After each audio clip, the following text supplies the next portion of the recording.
final round of the Blancpain Endurance Series is here at the Nurburgring, and it's something new in the championship, the Blancpain 1000. It's a 1,000 kilometre race. It will last for 6 hours, depending on which comes first, the actual distance or the time set aside for the race. And not only is it going to be something different for the teams coming on the back of a 24-hour race at Spa, but it is the ultimate championship showdown, because both Pro Cup and Pro-Am are up for grabs this weekend.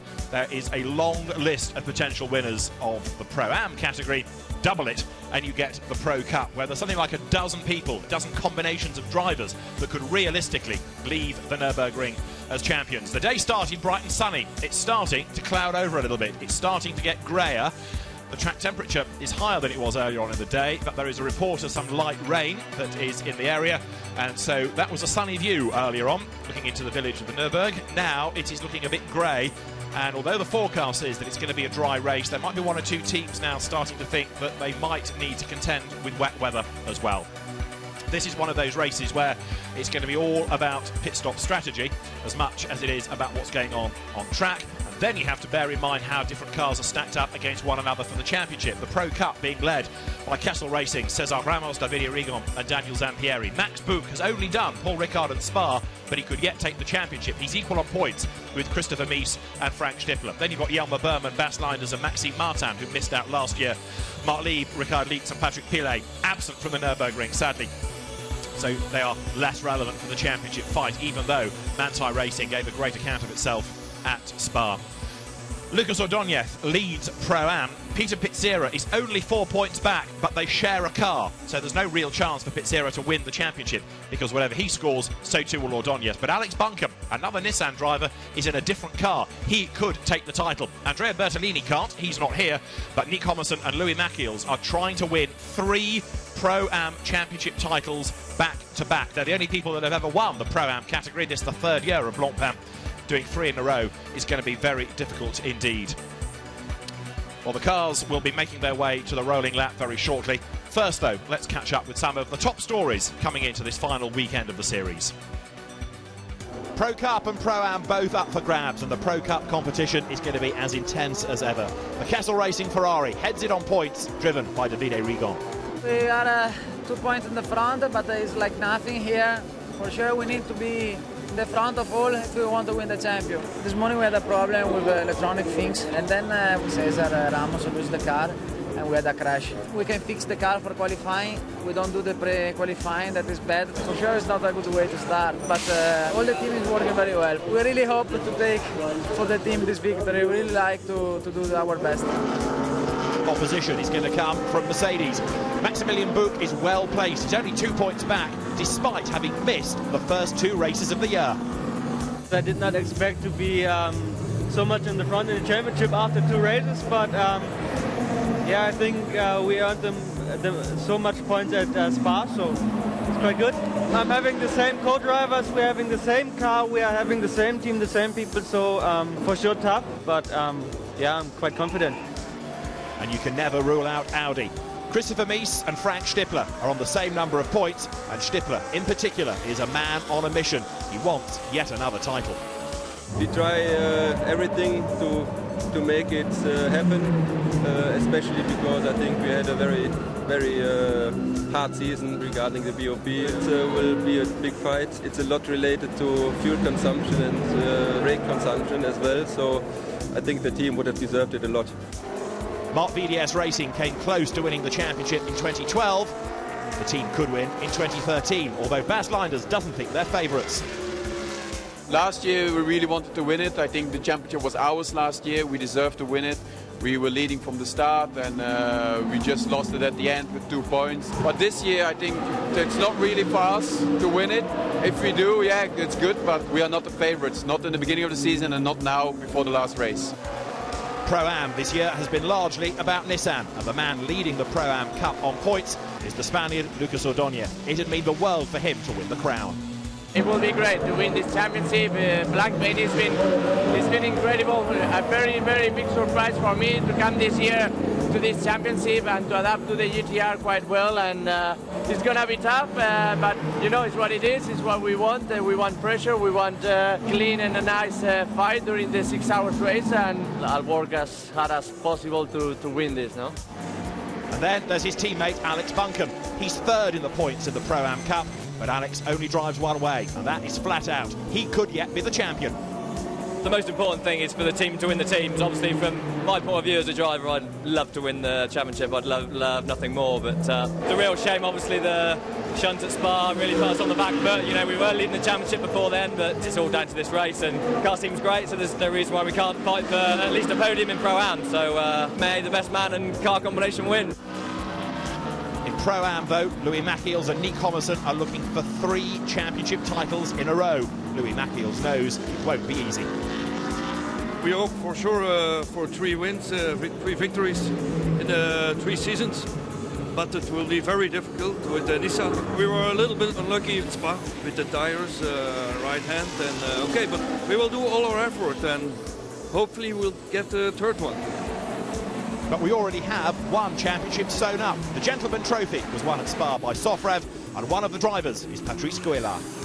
For us, it was a fantastic season, especially at Francorchamps, because it's really good to win the 24-hour race. For some races, it was hard for us, and for this final at the Nurburgring, we want to prove we win the championship again.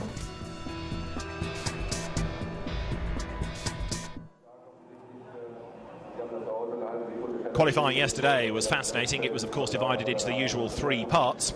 And the car that is going to start on pole position is number 84 Mercedes, Max Goertz, Max Buch, and Bernd Schneider, who is with John Watson.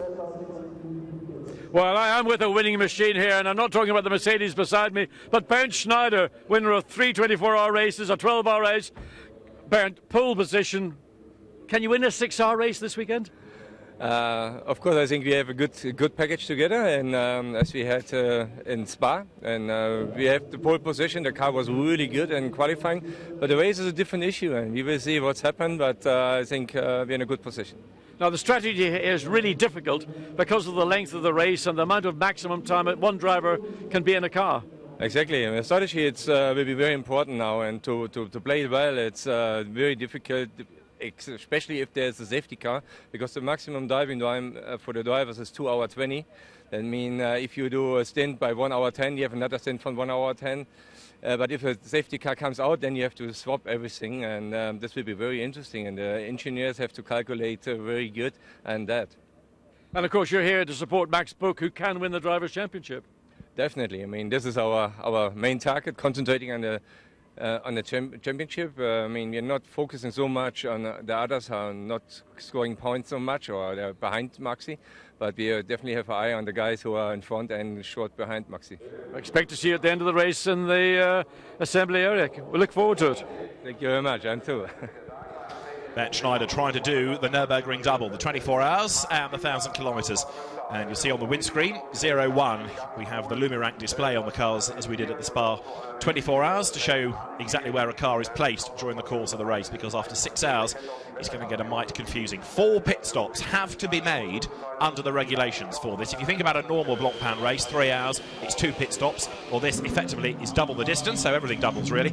And so you have to make 4 mandatory stops. Now, there's no point doing a 5th if you can get away on just 4, but in order to do those 4, as Bernd Schneider was suggesting, it is going to be very tight indeed. Your stint can be extended a little if the safety car is out, so that you don't get trapped effectively on track by the safety car and therefore go over the time allowed. So there's that to bear in mind as well, but it is going to be very tight indeed, and the safety car, should it be deployed, doesn't give you very much room for movement. So some teams have got in their brains a 4-stop strategy and a 5, and they can switch to the 5 and pan out the rest of the race if we get a safety car period. Basically, we're looking for anybody to get to an hour and a quarter, an hour and 20 minutes. If you can go that far, then you're going to be looking very strong indeed. And people are saying this is not going to be about fuel restricting your stint, but the driving time.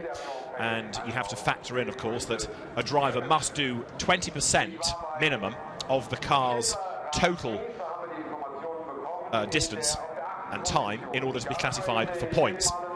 So you can't just do a handful of laps and expect to get points for that. You must do what's arguably a decent stint.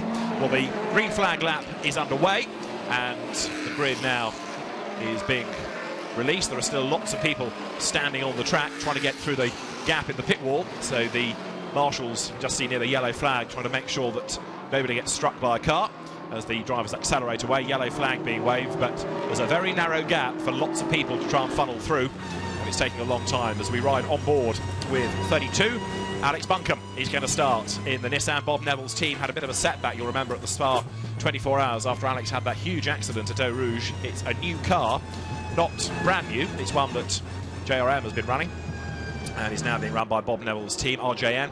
And Alex Buncombe, a man with a chance of winning the Pro-Am title. So 84 Mercedes starting on pole position. Max Goetz does the opening stint. You're looking at the cars now working their way through turn 5. And as ever, this monster grid of cars, which is 50 of them for this final round of the championship. A few have dropped out in the last few weeks as drivers haven't come up with a budget, and one or two others have suffered dramas during the course of the year. But even so, there is enough to provide a superb finale to the season. And Mercedes 84 will start on pole position. Max Goetz alongside Alessandro Pierguidi's Ferrari. Antoine Leclerc's McLaren and Kirill Ladygin is going first. Fourth on the grid in the Ferrari. Then it's Mikael Alyoshin's Ferrari and Jelmer Berman's BMW. On the fourth row, Christopher Mies for Audi, Rob Bell for Gulf Racing McLaren. The fifth row, Peter Dumbreck and Alex Buncombe alongside a Pro and a Pro-Am Nissan respectively. The sixth row is Andreas Simonsen lining up alongside Steve Jans, both in Mercedes from the Black Falcon team based nearby. Then Frederic Vervisch lines up alongside Alvaro Parent, both in McLarens. Kessel Racing's Daniel Zampieri shares row 8 with Marcus Paltela for Mark VDS Racing team. Row 9, Stephane Ortelli starts alongside André Kruglich, and the 10th row of the grid is where you find Marcus Winkelhock and Gregoire de Moustier. Row 11, Henry Hassid for Thirier by TDS Racing, Philippe Eng for MRS alongside. Pro GT Almera, it is Eric Dermont and Lucas Ordonez for the Nissan GT Academy car is alongside. Then it's Dennis Anderson for Insight Racing, and the first driver for AF Corsa is going to be Nick Homerson in Ferrari number 50. Stefano Colombo lines up next alongside Christopher Haase, BMW and Audi. Gabriel Balthazar and Eric Cairol, both in Gentleman Trophy Ferraris, ahead of Andrew Danilev's AF Corsa car, and Raoul Frey going first for Belgian Audi Club Team WRT. Mike Sturzberg's Porsche is alongside Michele Cerruti's BMW. Luca Persiana's Ferrari is alongside the similar car of Gentleman Trophy champion Jean-Luc Blanchemin. Then it's Mark Henrici, winner last year, starting in 75 alongside Felipe Barreros. Next up is David Jones, Mercedes, and Bernard Delhayes, BMW. Claude-Yves Gosselin lines up alongside the Omani driver Ahmad Al-Hafi, and then it's Leonardo Gorini and Freddie Bath in the Jaguar rather than Aston Martin as they'd entered originally. That's still being repaired after Spa. The Jaguar pressed back into service. Howard Blank and Joe Foster make it Ferrari and Porsche on row 23. Gaetano Ardagna, Marlena Brogi, row 24, meaning it's Ferrari alongside McLaren, and Daniel De Bruyere and Alexander Matschel are on the back of the grid, Porsche and Ferrari. That Ferrari run by new team GT Corsa. It's a team that specialises in racing on the Nordschleife in the VLN. The car damaged in practice yesterday. They missed qualifying. They've had to rebuild the car effectively overnight. It's a car they've only had in their possession for just under a fortnight. You're on board with Alex Buncombe. You can see how busy the track is around him as the cars now make their way up towards the chicane. There is a 30% chance of rain, we're told, between 1 o'clock and 3 o'clock. Certainly it's a lot greyer, less an appealing circuit than it was this morning. And the rain is something that I don't think any of the teams have really factored in. All the forecasts have said it's going to be dry. If we get rain, those strategies they've worked out go out of the window.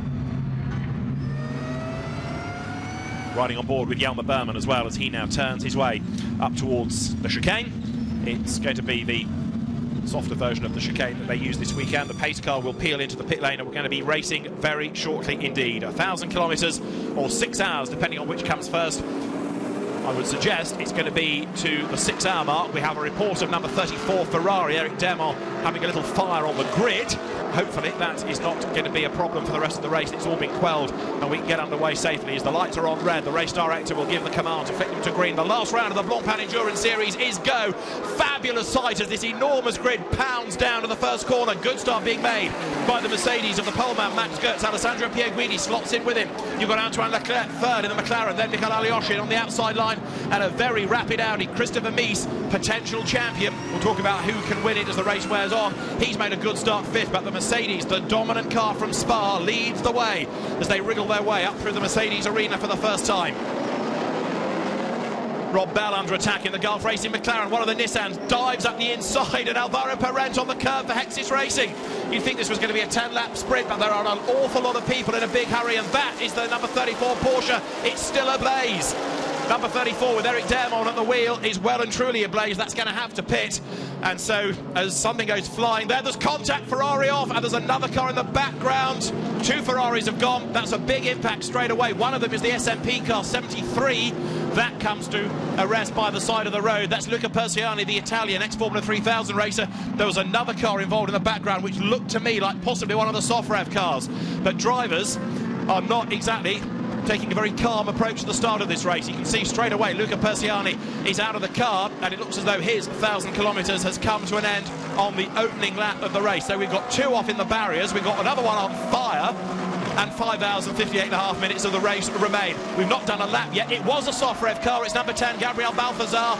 So that's the car that's also been involved. I was right. And 34 is still burning, and it's now starting to burn bodywork as Luca Persiani looks at the damage and somebody else goes off. Number 17 Ferrari is Dennis Anderson, and another car with damage. 59 Ferrari limping back to the pit lane. That is Andrew Danilov at the wheel of it. This is an absolutely manic start to the race. David, the reason for this is because when I was on the grid, there was the finest of mists of rain just beginning to fall. You couldn't see it even on a windscreen, but you could feel it on your face. But on the track surface, that's the difference between getting grip and no grip. And there you see the outcome. So opening lap drama, 59 has got damage. The leaders pound over the line. We've lost 73 Ferrari, we've lost number 10 Ferrari. Here they come. You can see it's getting greyer and greyer. It looks like the end of the race, rather, with all the headlights on now as they dive down to turn 1. At the end of lap 1 of the race, Max Goetz it was who led the way ahead of Pierre Guidi. 34 Ferrari down the pit lane, so that blaze can hopefully be dealt with.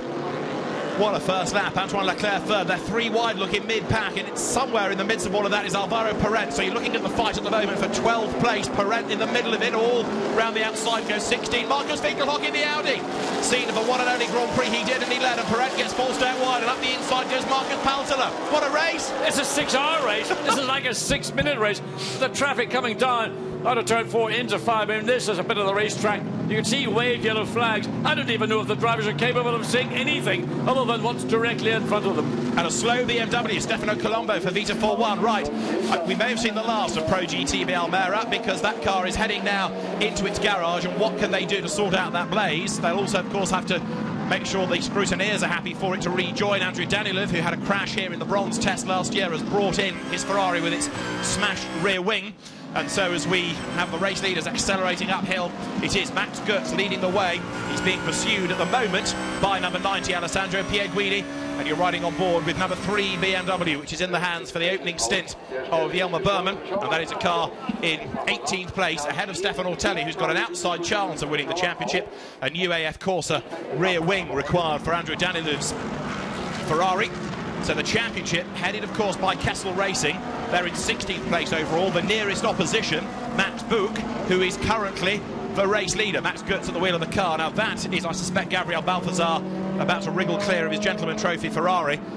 Well, normally we escape the first lap without too much drama. We've had plenty of it here, but the Spa-winning Mercedes, this winning machine, as John was referring in jest to it, along with Ben Schneider on the grid, is dominating the race at the moment by 1.5 seconds. In second place, Alessandro Pierre Guidi. In third place, you've got Antoine Leclerc. In fourth place, coming over the timing line, is 72, which is in the hands in this opening stint of Mikhail Alyoshin, although the transponder in a different position for the driver, contradicting what the team told. Christopher Mies is 5th, Rob Bell 6th. Now there, Peter Dumbrecht trying to find a way up on the inside line. Is he going to be able to wriggle away past Alex Buncombe? Buncombe can afford to let him go. They're in different classes, and up the inside tries to go Dumbrecht. Look left, not quite managing to get up alongside. And Alex Buncombe doing a great job of defending. I mean, yes, they're in a race, they're in different categories, but, you know, they're both the same distance. They're working together effectively as a team. Look out for your teammate, and right now, we're only 6 minutes or so into this race. It's an awfully long way to go. Whether the rain or whatever it was falling is still falling. Again, waved yellow flags up at turns 11 and 12, so nobody is allowed to overtake.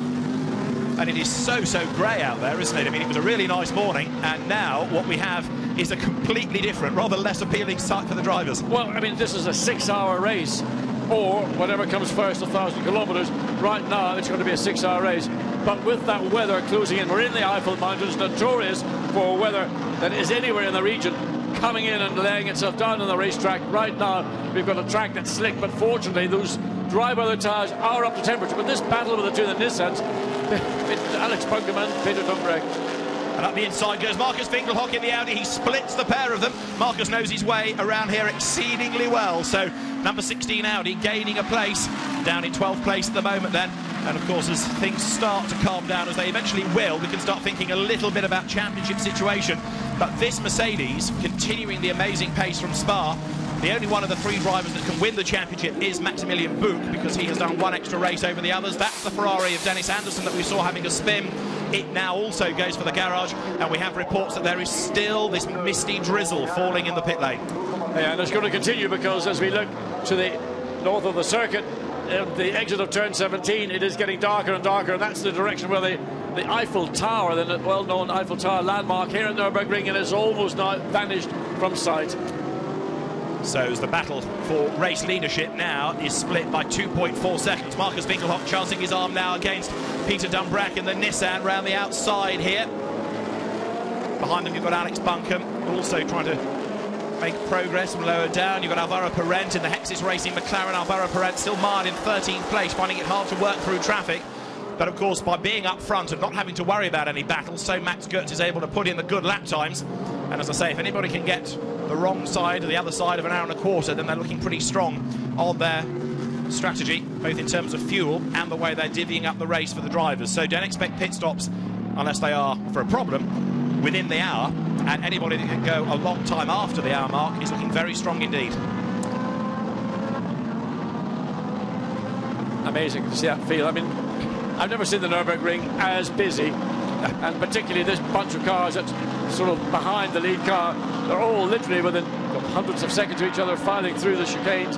And I mean, just all they can do is avoid trouble. That's all you're expected to do right now, is avoid trouble. We thought Spa looked pretty busy, but there's the nature of this circuit that really does lend itself to very, very close racing. Alex Buncombe has just gone 8th at the expense of Frederik Vervisch in the Bussen run McLaren, number 5. There goes Peter Dumbrack, who is still running in 12th place, still in the heat of battles. You can see wipers on. Number 19 is Andreas Simonsen, and he has got himself onto the back of Christopher Mies in number 13 Audi. Now, Mies is another man that could win the championship. There are so many that could win Pro Cup.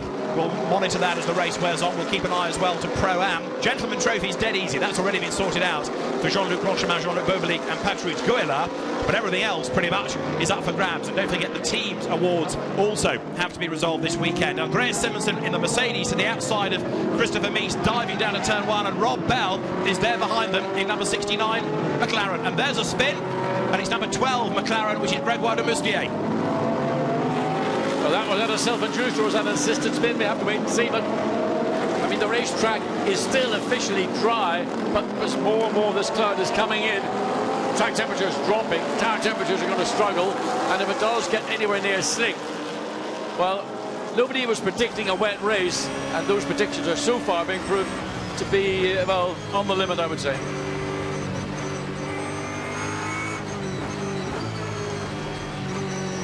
Riding with car 3, Jelmer Berman in 18th place. The Luxembourg driver Steve Jans, class winner here last year, is the man ahead of him. Jelmer Berman, you'd anticipate, could find a way through, but as we saw here last year, the way the balance of performance works out means that overtaking is very difficult indeed. You can do the catching, but overtaking around here, not easy at all. No, it is a circuit that overtaking on has always been notoriously difficult. There are opportunities, particularly down into turn 8, the hairpin bend at the far end of the racetrack, and some people did pretty amazing manoeuvres as we watch this coming up on the wrong side as they come up to turns 8 and 9. Berman has done it. He's gone around the outside. I mean, you can do it. There's enough width, but you need cooperation from the car you're racing against. Once you've got the inside line, then the exit out of turn 12 onto the quickest part of the circuit. But you need that cooperation, and if a driver isn't prepared to do it, going around the outside will mean you'll be pushed wide. And luckily it's tarmac on the runoff on the outside of turn 11, but it's a lot of time will be lost. Trouble there for one of the BMWs, limping to the pit lane. In fact, it may even have to pull to the side of the circuit. It's a punctured tyre by the look of it that has affected the car. Yeah, left front. Yeah, so that struggles as the race currently works, lap number 6, and Audi's mechanics getting ready Well, they're putting slicks away. Are they thinking they might need wet tyres? Not sure about that. What they are going to have to do, Team WRT, with 3 cars and 2 pit bays, is sacrifice one, bring it in early, and get it out of sequence. I mean, if it's going to rain, let it rain properly. What we've got now is the worst of every world for every driver and team to make a judgment on, because the track is dry, but there is that little bit of moisture in the air, and it is not changing. It is sort of the Eiffel Tower, well, back in visibility range, but just the problem that drivers have got is they're having to struggle with all the traffic that's on the track. They're not able to drive the line or the lap that they want to do. They're making compromises all the way around this circuit, and consequently that compromise just adds to the difficulties. Jelmer Berman back on board with us here. Max Goetz continues to pound on. His co-driver Ben Schneider, as you heard from on the grid, looking to do the double for the Nurburgring 24-hour and the 1,000-kilometre victories this year. It may happen for him, the way that the car is going. And there is the BMW that is still limping back to the pit lane with that punctured tyre. The driver doing his best to keep out of harm's way, but this is a very, very, very slow lap back to the pit lane. But he's doing the right thing. He's off the racing line. He can't do any more than that. Of course, now coming up to turns 11 and 12, he's got to be careful, because the line he's on now will become the racing line. He's just got to make sure that if he can keep an eye on his mirrors not to impede any of those cars behind. It's the Chav Evolution BMW Z4, which is being started by Claude-Yves Gosselin, experienced Formula 3000 racer of many, many years past, and a GT racer, but he's doing the right thing, keeping out of the way. Goetz leads Pierre Guidi. 3rd is Antoine Leclerc. 4th is Mikael Alyoshin. 5th is Mies. 6th is Simonsen. And 7th is Rob Bell. 8th, and you're riding with him, is Alex Bunker. Makes his way down past the pits into turn 1. This very tight, very fiddly start to the lap. Yeah, it's a difficult entry into the corner. It's a wide approach to the corner. You've got the pit lane on your right-hand side, and then as you get to the apex, there's a dip, and a lot of cars usually miss the apex. A wide exit to the corner, which again offers up opportunities for any other car behind you to make the cut back up the inside, but then into turn 2 and you're on the wrong side of the corner, the left-hand turn 2. So it's a tricky part of the racetrack. It's not part of the racetrack that drivers essentially find enjoyable, but it's an opportunity to position yourself to try and make an overtake. So we're on to lap number 7 of the race then, and you can expect, if a team is doing a good job on its strategy, pit stops around about lap 38. So we are away from that. That is Claude-Yves Gosselin, I should say, making his way back into the pit lane. Of course, he's lost at least 2 laps through that drama, so they're in strife right away. Indeed they are, but a long way to go. We're only 15 minutes or so into this race, not even 15 minutes, and it'll be another 5 hours and 45 minutes before the checkered flag comes out. And what is going to take place in that remaining time, well, that's going to be anybody's guess. Marcus Winkelhock in the Audi then, car run by Phoenix Racing. It's not been a great season for that car. Anthony Kumpen is quick, Enzo Ida is a reasonably paced driver. There's the other 2 for that driving strength, but it's just not really clicked in the same way that other cars have. No, and I don't know why, because all these Audis are virtually identical. They've got options within that identical specification, but certainly the WRT cars are the Audis that are the ones to beat. And in years past, it was Phoenix that guided Audi to victory in other races, such as the Spa 24 Hours. So it's a bit of a puzzle there. You've got the 2 Mark VDS Racing Team BMWs together. Marcus Paltler ahead of Jelmer Berman at the moment. Jelmer Berman is one of the drivers of a car that can win the championship, because he, Maxime Martin and Bas Leiders are only 3 points away from the Pro Cup leaders.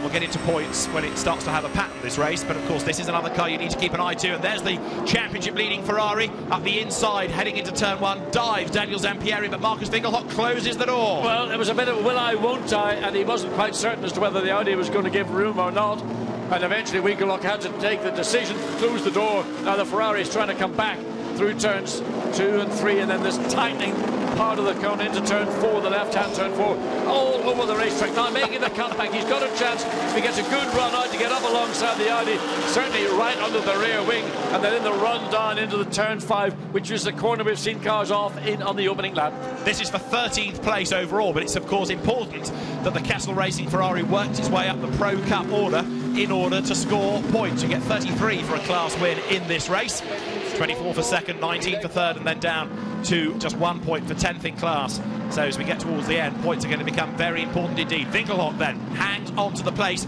Alvaro Parent up into 11th on the previous lap, having got himself past number 71 Ferrari in the hands of Kirill Ladinjin. So had a change around there as well. Great battles going on, and these BMWs that don't seem to have enough power. If you talk to the team, they always want more power. They say that's their real Achilles heel, but they're not doing a bad job, 15th and 16th. But we had this discussion in Spa. Yeah, they have it every round. Well, a high downforce car, which is essentially what the BMW is always going to work better on a circuit. I mean, it should work extremely well here or on other racetracks, whereas in Spa, the driver would naturally say, well, I'm losing out in a straight line. The reason is, if you go down the high downforce route, you're going to have less top speed, and that top speed is usually going to be less all the way down a long straight. Now, whether the power or the BOP for the BMW is maybe considered unfavourably by BMW, other teams would say, well, you know, it's swings and roundabouts. Audi has been, under the balance of performance, given a restrictor brake for the weekend, so an extra 5 millimetres of power, so less restrictor, times 2 restrictors, but then 10 kilos of extra weight is given, and it's not been as helpful as Audi was hoping. One of the engineers telling me last night that they would have been better off running the car in the old 2012 configuration, not 2013, so trying to navigate your car through the minefield of the BOP is also something that the team managers and the engineers have to consider as well. Well, we saw them do that in the FIA round in Slovakia, running the 2012 specification, and the car certainly was extremely competitive. In terms of what we got here at Nurburgring, if they had the 2012 specification, maybe they would be better off. But these are decisions that teams are going to make. That's the job of the actual team, as opposed to the drivers are there just to get the best out of whichever specification the team give them on the given event. So the race leader, Max Goetz, continuing to edge away, not storm away, but he's now 4.4 seconds up the road from Alessandro Pierguidi. Antoine Leclerc runs in 3rd place, and then Mikhail Alyoshin runs 4th ahead of Christopher Mies. Andreas Simonsen, Rob Bell comes next, and then this long line of cars wriggling its way up through the Michael Schumacher-esque, with Jelmer Berman in 16th place, looking to try to gain further ground if he can. There's the TDS by Thierry BMW going through. Henry Hassin doing the opening stint in that car, and although we started with 50, many of them are in the pit lane with damage and with problems. So it's been a hectic start to the race, and of course we've got one that's still stranded out on the circuit. Well, they're on their 9th lap now, and it's taken that length of time for the field to begin to spread out, as opposed to what we saw in the opening 2 or 3 laps, when literally it was a traffic jam for virtually the entire circuit. And in that process, that's allowed Maximilian Goetz to gain a 5.2 second advantage over the Ferrari of Alessandro Pierguidi. Not a huge amount of advantage, I would have thought, bearing in mind that he's had clear air. I suppose you might say that the Ferraris had relatively clear air as well. So the Mercedes has pulled away lap by lap, but not as much as a second a lap, which maybe people would have thought having that advantage.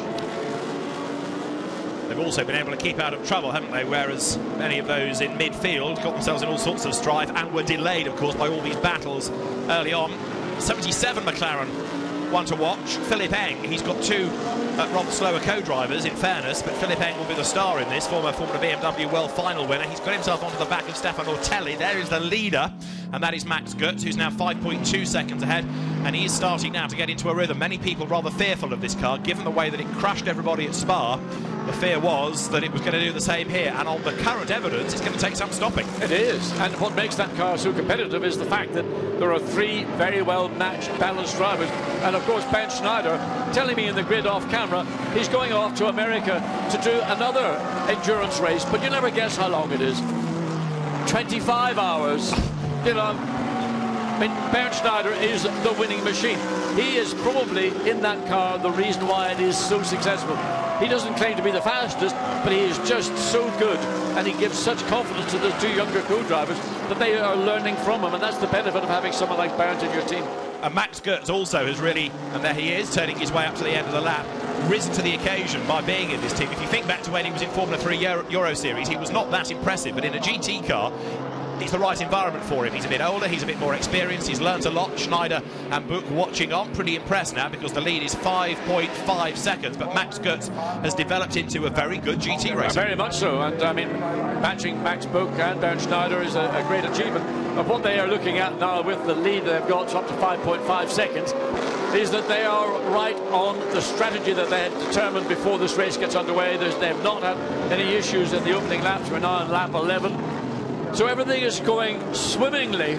Maybe that's a potent of what might come later if the track does get saturated, but actually the weather has begun to lift a little bit. The Eiffel Tower, which I keep referring to my right, is now even clearer than it was 15 minutes ago. That's true, and it's not quite as grey a picture that we look at as the field makes its way towards us. So the teams, of course, with their computers, will be looking at any weather forecast they can get and trying to second guess what the weather conditions might do and prepare themselves for later on. And so, as we've got the cars currently working their way through lap number 11, battles continue to rage on right the way through the field, and some of these cars that you think are a long way down to begin with are going to work their way up the order as the race wears on. Just caught a glimpse of Mark Henrici's Porsche, number 75, that won the 3-hour race here last year, and it is currently in 24th place. So we've got the cars down at turn 8, we're on lap 11.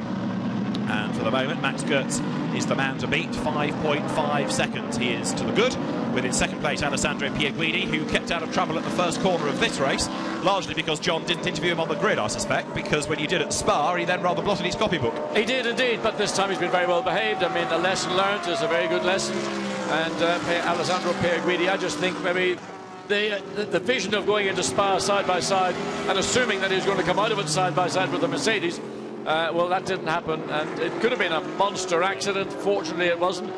And I wonder, the gap, it was 5.5 seconds. Let's have a look and see what it is this lap. Well, it's actually extended another 0.2 of a second up to 5.7.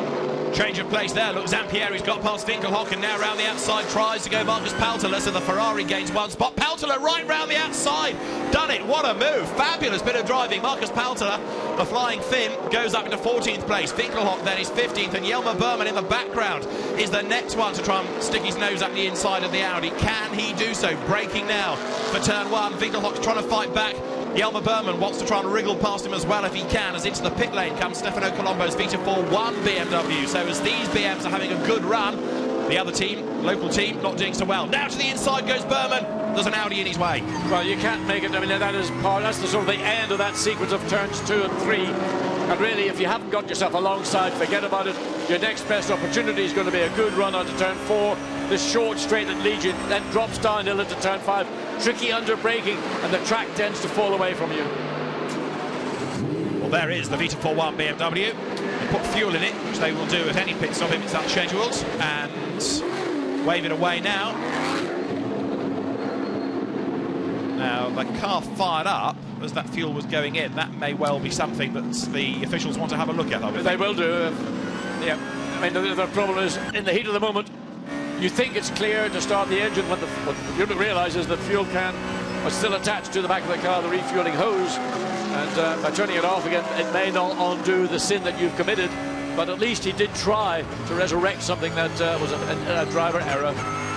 But again, that's cost the car a chunk of time, but of course at this point you don't want to go a lap down. You can lose time, you might get that back on a safety car situation, but losing a lap is very bad news indeed. This is the view from Jelmer Berman's BMW. Ahead of him is Marcus Winkelhock climbing uphill. You can see the way that Paltela, once he's got past Winkelhock, has pulled away quite noticeably now. Yeah, I mean, that's the benefit of the downforce on this type of racetrack.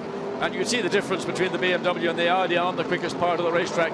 Neither had any advantage over the other. So basically, downforce on a racetrack like that is what you want to do. Down to turn 1 comes this Nissan fight, with on the inside line Peter Dumbrack, on the outside line Alex Buncombe, and that is a change for 9th place. Peter up the inside, and he's managed to grab the position back again. Remember, Pro Cup leads Pro-Am in this situation. And they've been pretty much in this situation since the start of the race, and ducking and diving as Alex Buncombe gets a little bit wide coming through the exit of turn 3, and then sort of gets back onto line, but having lost maybe 3 car lengths in the process. And just what happens, you run slightly offline, the track will be dirtier, there may be a residue of moisture as well. All these things combine to lose your time. And the contact at this part of the circuit on the opening lap has been deemed a racing incident, so no further action from the race officials. Disappointing for those that were eliminated, and we've got something like 6 cars out of the race, some with damage from that, some by mechanical dramas, such as the fire for the number 34 Porsche.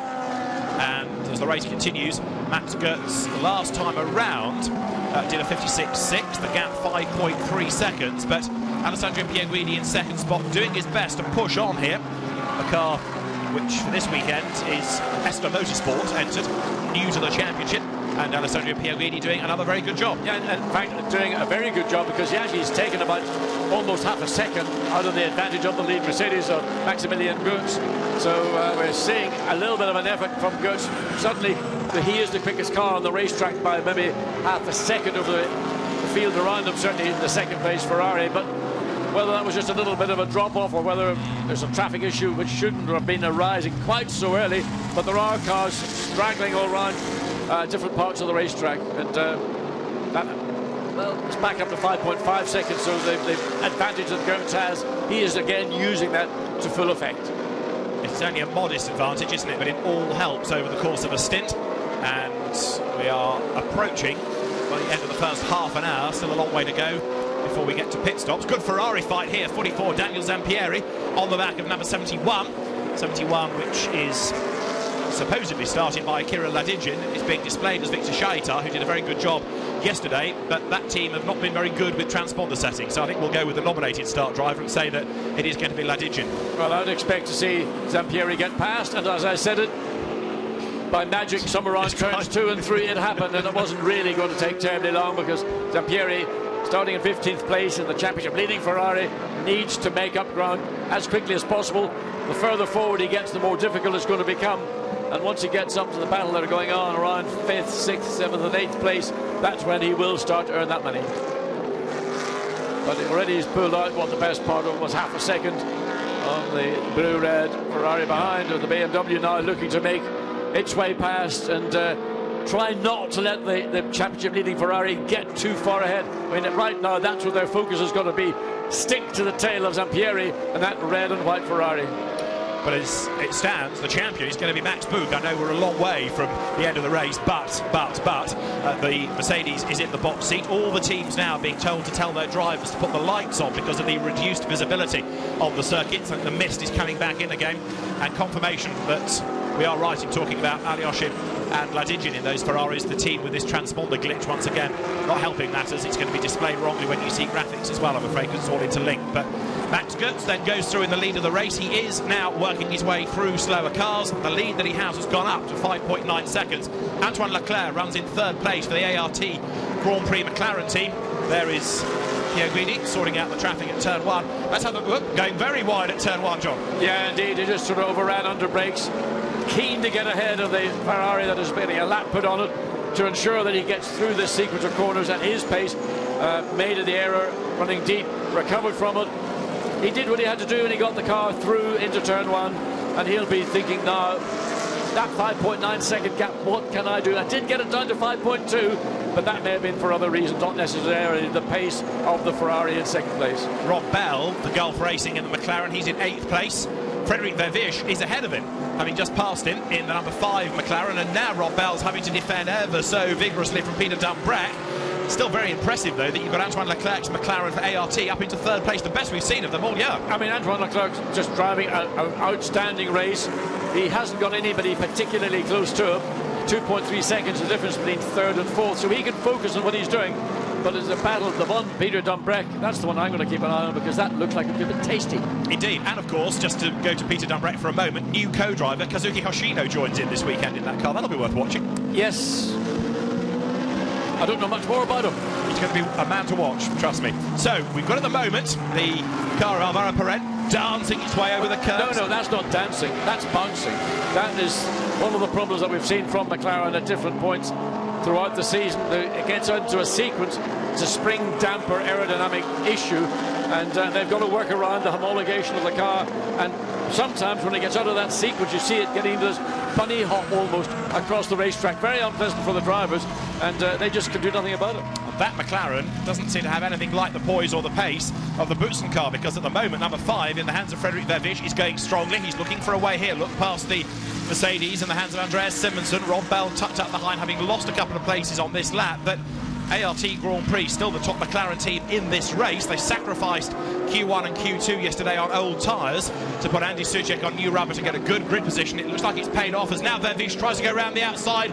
He's ahead, but is he going to go too wide? Yep, he is. He's all over the curve. He's got the inside line for turn 2, and he's going to make it stick. Yeah, I mean, he just managed to hold on to the position he had taken away. But behind, you've got Rob Bell being threatened still by Peter Dumbreck. Look how much curb on the inside coming through turn 3. Now that's going to get the attention of the stewards, because that, to me, is taking liberties with the racetrack.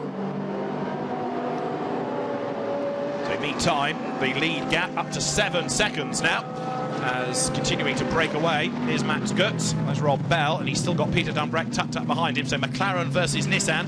Not only do we talk about this long line of cars, but it's just great to see all these different brands going head-to-head. Well, I mean, we've got a balance of performance, and that's the purpose of it, to give equalisation between the different manufacturers. And we've got 2 McLarens in this mix, but the Nissan, Peter Dumbreck, who is still stalking the tail of Rob Bell's McLaren, not really able to gain any advantage coming through into this part of the circuit, followed by Alex Buncombe in the second car.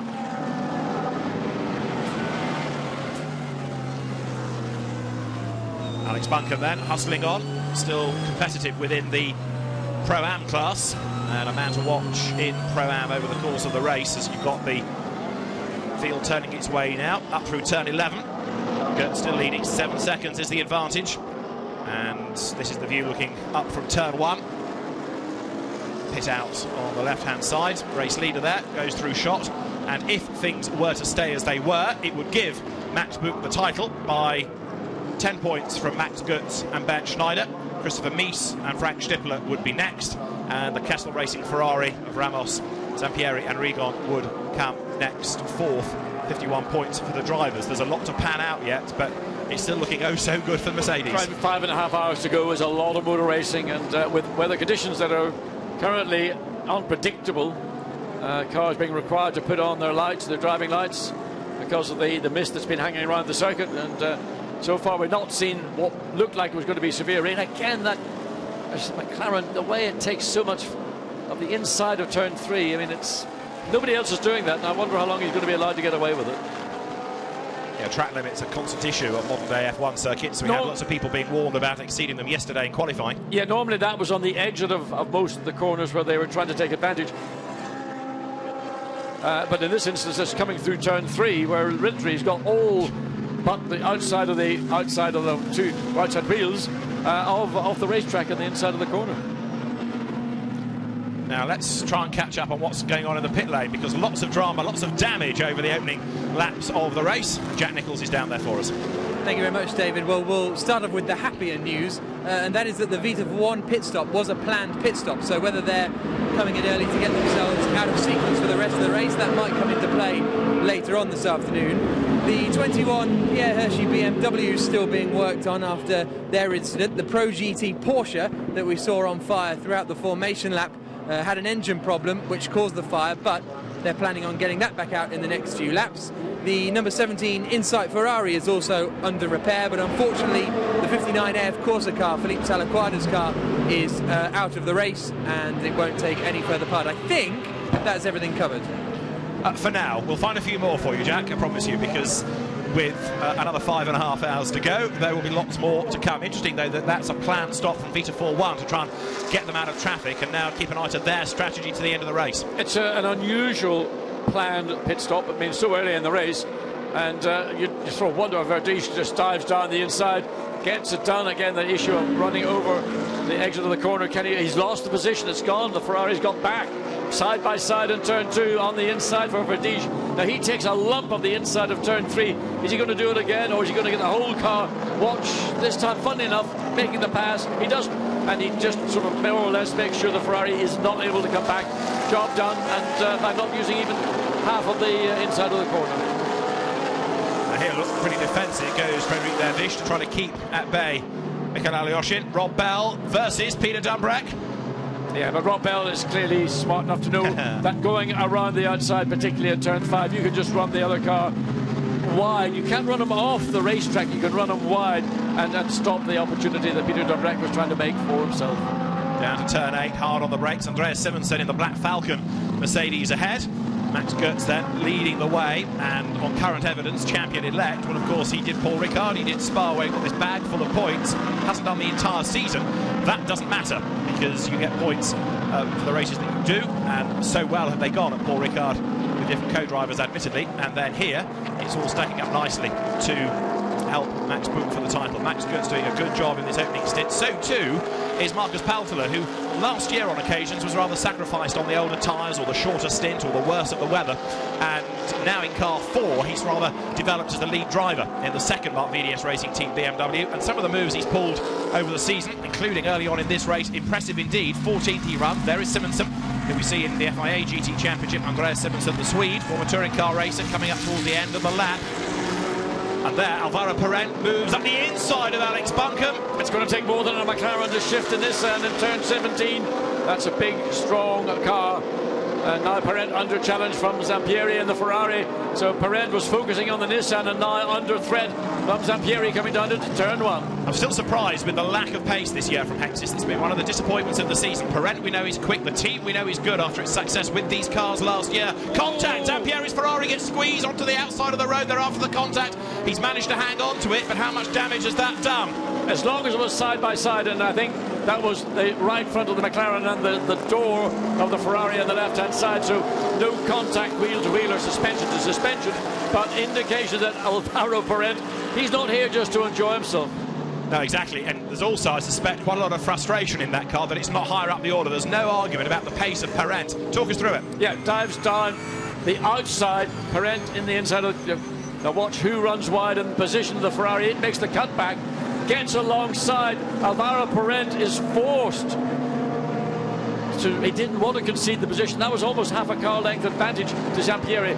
He will feel that I was wrong done by there. That was almost a professional foul in terms of what you can get away with in a motor race. Well, he survived, and of course now Zampieri has got to try and make up this lost time. How much damage do you think? Well, it doesn't look to be. I mean, the bodywork of the McLaren is relatively low. It's carbon fibre, but there was no heavy impact. It was almost a nose nudge, a bit like a soft cue on a snooker ball. They've had enough damage over the weekend with this car. It got involved in the first practice session of the weekend. It was hit from behind by another Ferrari. They lost time in that session, and then there was a suspension breakage at the end of the main straight, and it did a lot of barrier damage as well as a lot of car damage. So hopefully for Kessel, all the problems have gone. Winner at Monza, don't forget, and then that pit lane drama at Paul Ricard really did not help the championship situation. They were looking good at Spa, weren't they, until mechanical woes got in the way, so points only at the 6 and 12 hour mark as the leading pack pounds over the line. The lead gap is up to 10 seconds though now. There, pulling out of the draft, coming over the line is BMW number 3, Jelmer Berman. He'd quite like to be ahead of his teammate, but for the moment, Marcus Paltela is keeping him at bay. Down they turn into the first tight corner, then around the Mercedes arena. It's the place to be at the moment, with 84 Mercedes leading the way, and that is Alvaro Parent. He's running 11th, he's running 9th in class, and he's got away with it as well. I think there doesn't seem to be much damage, if any, on that car, and Parent is getting himself now back onto the tail of Alex Buncombe, which is where he was a lap or two ago. But looking at the Ferrari, Daniel Zampieri has not really made up the ground that he had a lap ago, so maybe there is something that he's uncomfortable with the car.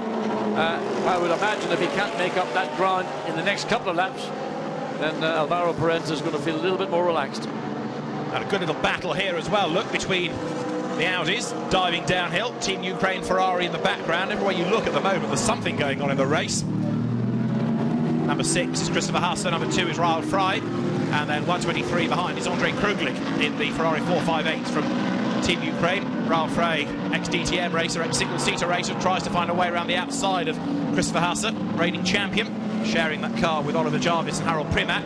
Raul Frey sharing with Nicky Malhoff and Francesco Castellacci coming into the car this weekend, replacing Matt Halliday. Interesting to see how much curb different drivers take there, given the level of commitment. Yeah, I mean, coming through turns 9 and 10, it's a very quick sequence of corners, and you're allowed to use the curbing there to help, but again, it's about using only 2 wheels, not all 4 wheels off the racetrack. So through turns, well, 9 and 10, and then up into 11 and 12. And then there's the final turn again. Alvaro Parent trying to do something with Peter Dumbrek. Almost on Zampieri is back on the tail of the McLaren. Now watch this 3-way battle. McLaren pulling out to try and get the draft, get the acceleration off turn 17. Down they come towards turn 1. McLaren to the inside. Alvaro Parent is going to get through, I think. He's alongside. He's got his nose in front. Now, what's Zampieri going to be able to do? Is he going to be opportunistic? Yes, because Perret goes wide. The Ferrari nips past the Nissan as well, and so Alex Buncombe was rather hung out to dry there. The two Pro Cup cars go past him. That doesn't affect things for him in the championship. It does affect his race a little bit, and now Zampieri is really on his toes. Now Zampieri is going to do back to Perret. What do you have? Well, I'm sorry, it was predictable, even though it was a half a second before it happened, but that is the consequence of what happened 3 or 4 laps earlier, where we saw Alvaro Perret, say I'll call it a professional foul on this car, and now Daniel Zampieri has got his way back. Now again, that will be looked at by the steward. Was that necessary? Was that an avoidable incident? To me, yes, it was avoidable, but will the stewards take any action? Well, we have to wait and see. And if they do, that could well be the end of the championship dream, so that might come back to haunt Zampieri. Have another look. Yeah, I mean, coming through into the apex of turn 3, Alvaro Perret slows down, and you almost imagine that, again, the Ferrari just drives into the back of the McLaren, catches it perfectly in the left rear corner, spins the car around, and I mean, both drivers should know better. In this instance, Alvaro Perret was the innocent victim. It was this car that would likewise felt he was the innocent victim when Perret tagged the side of the Ferrari. Straight away, it is under investigation, that incident, no surprise. So Zampieri and Perret's incident being referred to the stewards. They'll have a look at it, and what we now need to wait for is the message line that says team manager of car either 7 or 44 to the race director. Now, Marcus Paltela busy attacking as he heads uphill.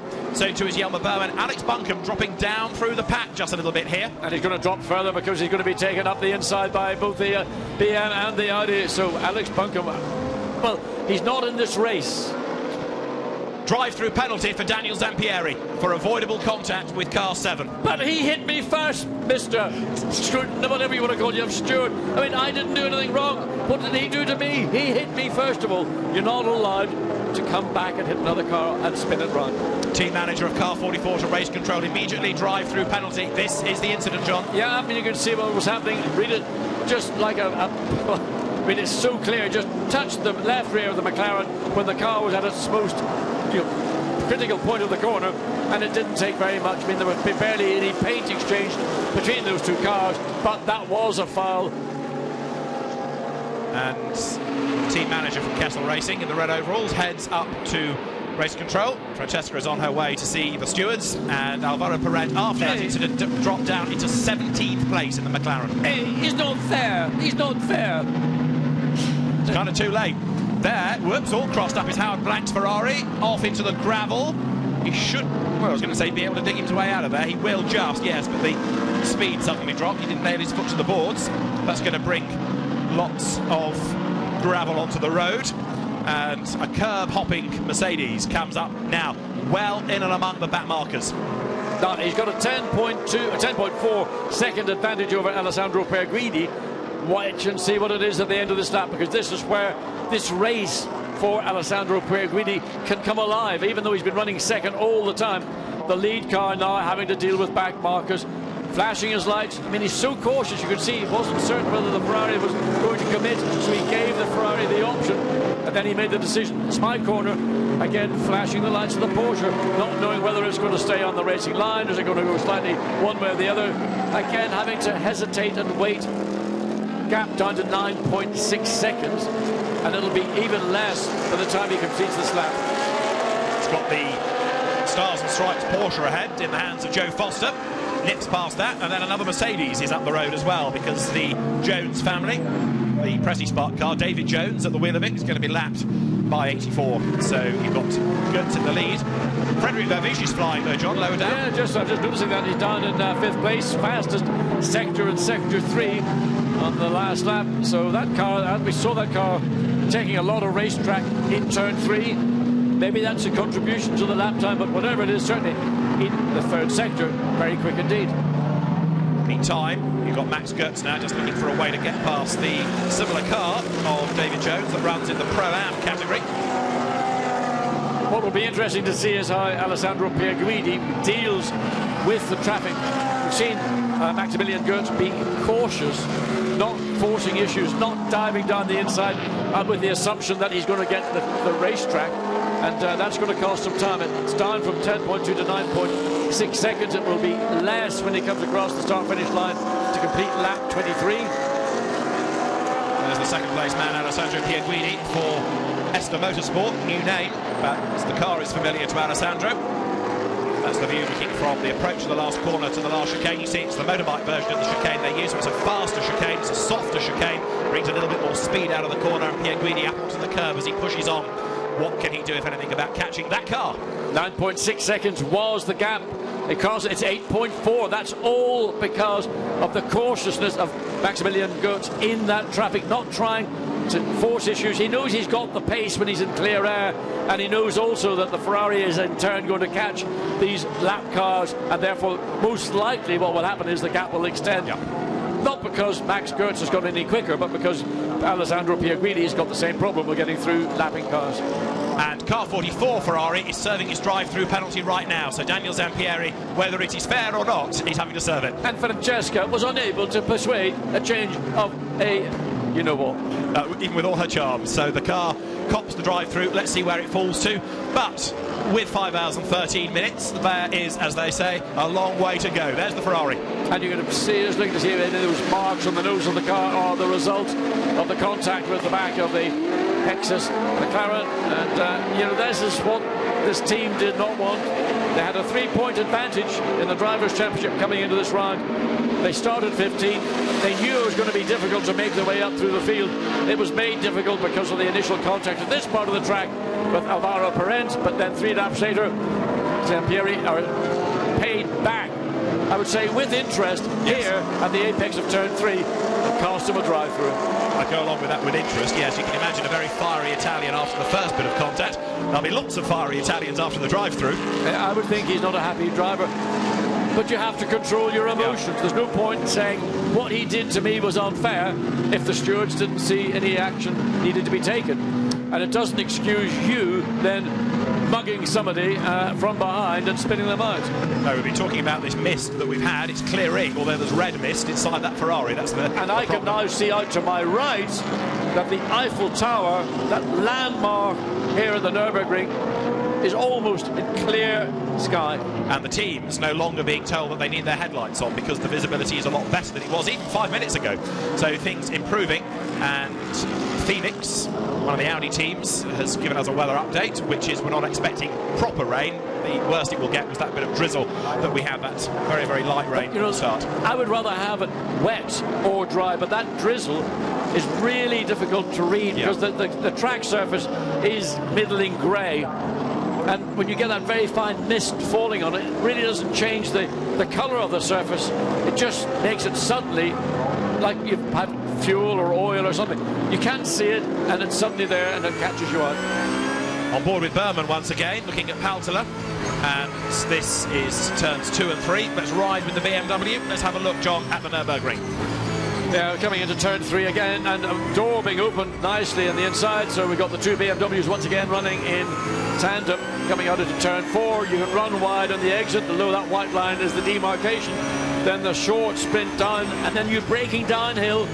Well, never easy. In early-ish to take your apex, and then you stay on the right-hand side of the racetrack for turn 6. Turn 6 too. So down the hill now. This is... Camera makes it look flatter than it is. Jack Nichols, our pit lane reporter, ran this racetrack last night. When he got to turn 8, suddenly he saw Mount Everest in front of him, and that's the steepness. This climb, much steeper than it appears from the view on board the car. Then, well, not quite flat out. You're having to basically beat the car through turns 9, let it run wide, then 10. Again, you can run wide to the exit. Another opportunity to pass, but you need to be alongside the car on the brakes into turn 11. Just more about getting the car positioned, because turn 12 is a key corner. It leads on to the quickest part of the racetrack, and that's why you've got to maximise your speed off turn 12 to then get through this curve, which really doesn't count as turn 13, and then on the brakes up to the slightly easier of the 2 options. And for the Lamborghini Trofeo, they ran the tighter of the 2. I'm slightly surprised that they do that for the Trofeos, but here for the Blancpain cars, they run the slightly easier. I prefer the easier one. It's a nicer flow to the racetrack. And then out of the last corner, past the hotel on the left, up over the timing line. That is a lap at the Nurburgring as you ride with the BMW then. Just still got work to do in the overall standings. Berman, though, is in the top 10. Things are now shuffling, of course, as the race winds towards the end of the first hour. And with had a lot crammed into it. We've still got a lot to go. And there, look, trying to get past one of the slower Z4s up the inside. Nips Marcus Paltela. 188 is the car in the hands currently of Ben Ortelli. He's gained a spot going up the inside. Interesting, on the lap we were travelling with Jelmer Berman, he did the fastest final sector of that lap of anybody so far in the 50-odd, 51 minutes or so of this race. And so there's lots of action going on. Not necessarily everything happening at the front of the field is the quickest. The gap, we're waiting to see how Maximilian Götz, the advantage he had, whether he's been able to build now that he's clear of that traffic. And also we're going to see Alessandro Pierguidi getting enmeshed into that, as well as there is the lead car. So Götz pounds on, 11.8 seconds to the good. And we know that Ben Schneider is quick. We know that Max Buch is quick. Still looking very good for this team. Yeah, I mean, they've had everything work for them. I mean, it's not by chance that you see a car consistently leading or winning races. It's because you've got a really good balance of experience and the youth that Max Götz and Max Buch bring. Almost having lost an hour, number 34, Eric Dermont's Porsche that we saw on fire on the first lap has now staggered into the race. It's a long way back. It may not even be classified from there, but they want to get some mileage in. But a team with dramas even before the race began properly.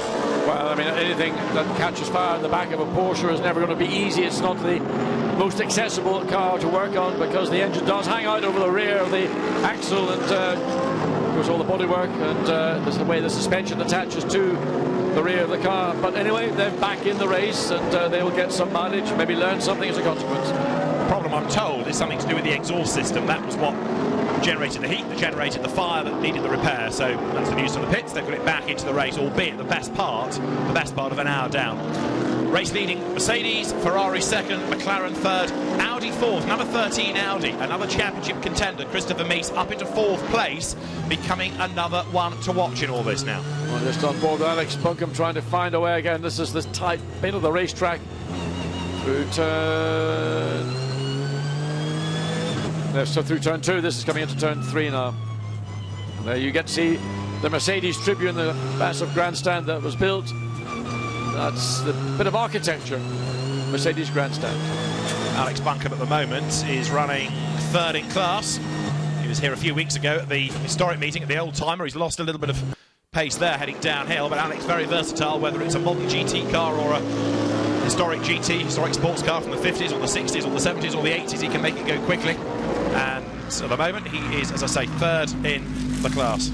Antoine Leclerc still doing this very good job in the third-placed ART McLaren. Good to hear from him at the end of this stint, because to get that car up to the pointy end and keep it there has been a very good achievement. Well, he did that at Monza, the opening round of Blancpain this season. He ran very, very strongly indeed. And then now again running in third place. He is some 7 or so seconds behind second place, under challenge now, of course, as this group of cars coming through. Chicane. That's Christopher Mies you're looking at, number 13, busy flashing his headlights. Of course, as the race wears on, you come up to traffic, those back markers could be trying to lap one another or indeed having their own battle, so you've really got to be careful in this monster traffic jam. Yeah, it's difficult for the back markers because they're never really sure a car that's suddenly behind them, if it is one of the leading group of cars or whether it's a car that they're involved in their own battle. And Mies being cautious, again, under brakes into turn 1, not assuming that he's going to be given the track, and he does get it without any real challenge. The Ferrari sort of thinks about coming back, but the reality is it's just, you know, a driver saying, oh, I didn't make it easy for you, did I? Down in the pit lane, Audi drivers getting ready for the first round of pit stops. Quite early. Yeah, slightly out of sequence. Yeah, but they have to be, because that's Francesco Castellacci, and as I said early on, there are 3 cars to 2 pit bays. They need to get one out of sequence. Alvaro Brent runs way, way wide, lets Rob Bell get back again, and not only that, Philippe Eng. Yeah, Philippe Eng gets around. Oh, and he gets did he get a nudge, or was that... It looked like they got pretty close as they came through turn 2. Alvaro Perez has been muscular today in his defence and his attack of the position in the Hexus McLaren. Whether it's fair to say desperate, I'm not sure, but certainly Alvaro Perez... You might say desperate, I'm not prepared to be that committed. OK, well, it's just not the Alvaro that you get used to seeing, because it's been elbows out. He's clearly not very happy about being as far down the order as he is, and the pace doesn't seem to be there, but it's just not the Alvaro you're used to seeing. I think what we are accustomed to seeing is in GT racing, Alvaro Perez comes from a single-seater background, and what is happening is really this is that passion, if you like, being transferred into a GT car. It isn't always pretty, But when you get highly competitive drivers, and remember Alvaro Parent's position within the McLaren family is a very significant one, he doesn't want to have a customer car effectively challenge him. And I mean, Philippe Eng is a very fine young driver, didn't do anything wrong there, but he sort of got the old master's wrath and sort of edged him out to the outside of turn 2. Of course, Parent also trying to find a way past another McLaren factory driver in Rob Bell. This is Alex Buncombe. You're riding with him the Nissan. And he has now lost that place to Philippe Eng, so he's fallen back a place within Pro-Am, which is not great news. And we're also getting a report of one of the Gentleman Trophy cars, Ahmad Al-Hathi, has stopped out on the circuit. Big shame for the Omani driver, winner at Silverstone, remember? Indeed, second round. So Ahmad Al-Hathi stopped out on the side of the circuit, riding with Alex Buncombe. And another Porsche. And we don't have enough Porsches as far as I'm concerned. One of them caught fire, another one has stopped on the track, and I'm disappointed. Audi number 2 is making its way down the pit lane. So this, as I was saying, is the sacrificial lamb. Get that out of sequence and leave the pit boxes clear for the championship contender cars, number 1 and number 13. So Raul Frey comes in and Francesco Castellacci will take over. Yep, Ferrari driver in an Audi. Interesting to see how Castellacci enjoys driving in the WRT team, and expectations are high for him to do a good job in this car. This car being run by Adam Hardy, touring car engineer as well. He works at WRT in this and on the FIA GT weekends, so he will have devised a strategy that gets this car in a little bit early and therefore is out of sequence to the others up to the end of the race. And that is Ahmad Al-Hathi. Yeah, so that car is being pushed by the corner workers down at turn 8. It looks as if it's done all the way down the bottom of the racetrack, but it isn't going to go any further. And that's turn 1, I beg your pardon. That is down at the apex of turn 1 and it's being pulled. Looks like the rear wheels are locked for some strange reason, whether that's because it's in gear or whether there's another issue, but that car is likely to be seeing an awful lot more of this race as we come up close to the conclusion of our first hour. It's gone quickly. It's gone very quickly. Yes. Are the other 5 going to be as fast? Let us see. There's still a lot to happen, as we've been saying. So we have making the car's way to the race now, number 2. It is Francesco Castellacci behind the wheel of it, and it will drop down the order, but of course we'll cycle back up once pit stops have been completed. There's Vincent Voss in the midst of all of the team personnel, sporting the ever so snazzy flat cap. He had his first ever car race in the northwest of England, you see. That's probably where he got the passion for a flat cap from. Don't tell me it was Ruffles. At Alton Park. Champion of Alton, 1992. He had his car first ever race. He comes from near Spa, races at Alton Park. One great track to another. Well, I mean, it is a fantastic racetrack. Sadly, it has lost a lot of what I enjoyed when I went there in 1965. Yes. You remember that? You were there, weren't you, David? No, I saw you. You asked for my autograph. There's the Porsche being pulled. And that is a disappointment indeed, as he sits in the car. Or is it him in the car? I think it must be still him in the car. Yeah. And that is being towed with the rear wheels locked. And I think there may have been damage there. The left front of that car, suspension failure, so maybe it is actually in gear as opposed to having a problem with the rear of the car. The problem is the left front suspension is awry. And that, I fear, is going to be the end of that. So, looks like that car's going to be out of the race. Meantime, with this yellow flag at the first corner, the lead gap 13 seconds. We've not seen too much of Max Goetz for the last couple of 3 laps, but he's still pounding on out front. Well, he's been now clear of the traffic that caused him to lose the best part of 3 or 4 seconds. He's now running in clear air, got the rhythm back. Traffic and track conditions are improving. Although, as we talk, I mean, this mist that's swirling around the Eiffel Mountains where we are at Nurburgring is still swirling. There's a little bit of wind coming sort of northeasterly, blowing across the racetrack, not giving any advantage in any of the 2 principal straights, the pit straight or the back straight. But Max Goetz going about his work professionally, not making big mistakes or any big commitments, under braking, diving down the inside, trying to force issues, driving intelligently. Yeah, indeed so. Indeed so. We've got the cars down currently on lap 31, and as we get to the hour mark, we're starting now to think about pit stops. It's not going to be that far off, another 6-7 laps maybe before pit stops become relevant in all of this. And again, the order will shuffle, but then we'll start to see who can do the best on their strategy and on a tank of fuel. That shouldn't be the problem in terms of fuel consumption. It's more making sure you don't go over the driver time that's going to exercise the team's imagination. And the driver time is, I think, a major issue. We heard Ben Schneider discussing it. And, you know, they've got to be very careful, especially if we do get safety car interventions because of issues. We really haven't seen that so far. It's always in the back of the mind of a driver. Now there you can see the third place McLaren, Antoine Leclerc making his way through traffic. Triple one is Gaetano Ardagna up the road ahead of him in the Venezuelan supported Ferrari. Runs to promote the country's tourism. So Antoine Leclerc for ART Grand Prix lapping strongly. He's actually on the last lap only dropped a couple of tenths to the two race leaders, so this car is still nicely placed. It is, remember, Antoine Leclerc, Mike Parisi, who we know is quick, and Andy Soucek, the first FIA F2 champion, who will take the car over. So another man well worth watching when he gets into his stint. And now we're starting to see one or two cars at the hour mark make a pit stop. It is a Gentleman Trophy Ferrari, Howard Blank's car, coming down the pit lane at the moment. So there's that. Pit also coming in is 58 Porsche, which is the shared Daniel De Bruyne, Christian Kelder's entry. Just two drivers, so they're going to have a lot of track time between those two. Yeah, it's a long afternoon, 3 hours around the Nurburgring, or roughly 3 hours per driver. Hard work. It's not a racetrack that gives a huge amount of inspiration, but it is quite a physical circuit. A lot of turns, a lot of braking. Concentration also going to be key, especially with the volume of traffic. Having to keep an eye on the mirror for cars that are quicker than you coming through and putting you a lap down. And also just involved in your own race, trying to do the best you can to make up position. Car number one, Audi, under investigation. They're going quickly under a yellow flag in the first sector. Stephane Ortelli, the man behind the wheel of it. Stephane did 2 years ago, the first year at Blancpain, blocked his copybook quite a lot. If there were incidents, he'd normally be in the middle of them, but it might be here that there's some more drama set to surround car number one. And remember that that is another one that could have a chance of winning the championship this weekend. Incidentally, Ortelli and Laurens Vanthoor, not with Rannik Rast, but with Edward Sandstrom, to try and maximise Edward Sandstrom's chance within the championship. And he, by dint of driving with different drivers within the Spa 24 hours, actually has more points than Ortelli and Vanthoor. Mathematically, they could win it, but not if you put Sandstrom with them, because he already starts with a 6-point advantage. Back into the race goes Porsche 58. And the Ferrari that came in ahead of it is still there in the background, the AF Corsa car of the American Howard Blank and the French driver Jean-Marc Bachelier and Yannick Malagon.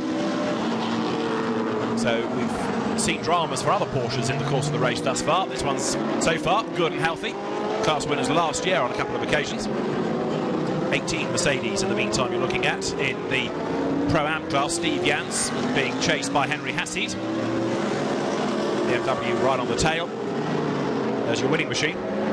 Ben Schneider makes his way over to the pit wall to have a quick look at what sort of lap times are happening, what sort of state the opposition is in, and also to have a last word with the team about what he's required to do and how many laps before he gets into the car. Well, a little bit of the team decision about bringing the lead car in will be, when we bring it in, I'll be able to calculate with any accuracy whereabouts Ben Schneider will rejoin, because what they don't want to do is bring that car in within the time constraints they've got and the amount of fuel usage that Maximilian Goetz has used to put out Ben Schneider into the middle of a pack of cars that are racing for position. And I would suspect that Ben Schneider was just getting some clarification as to where they maybe think and when they're going to bring Goetz in and whereabouts most likely he will return into the field.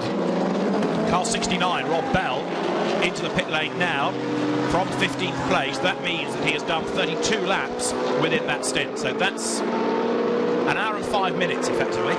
Interesting. Thought they might have been able to go a bit further than that, but always yours first. It's a little bit shorter. Yeah, I mean, again, it's all about, I think you come in, the pit lane is relatively clear. What you don't want to do is come in when maybe 20 or more cars are all coming in, going out, or in the middle of a pit stop, because there's a restriction on the amount of room. And here's the car coming in that had that. No, that's another one of those Ferraris, not the 55. So the key is to try and bring your car in, particularly if you are in that lead group. There was the Gentleman Champions car that came in. It's the white roof on the Ferrari that had the drive-through. Is Zampieri's car. Yeah, Jean-Luc Blanchemin looked for Sofrev in the pits. Jean-Luc Bobelic will take over. Patrice Gueulard, the third driver in that car.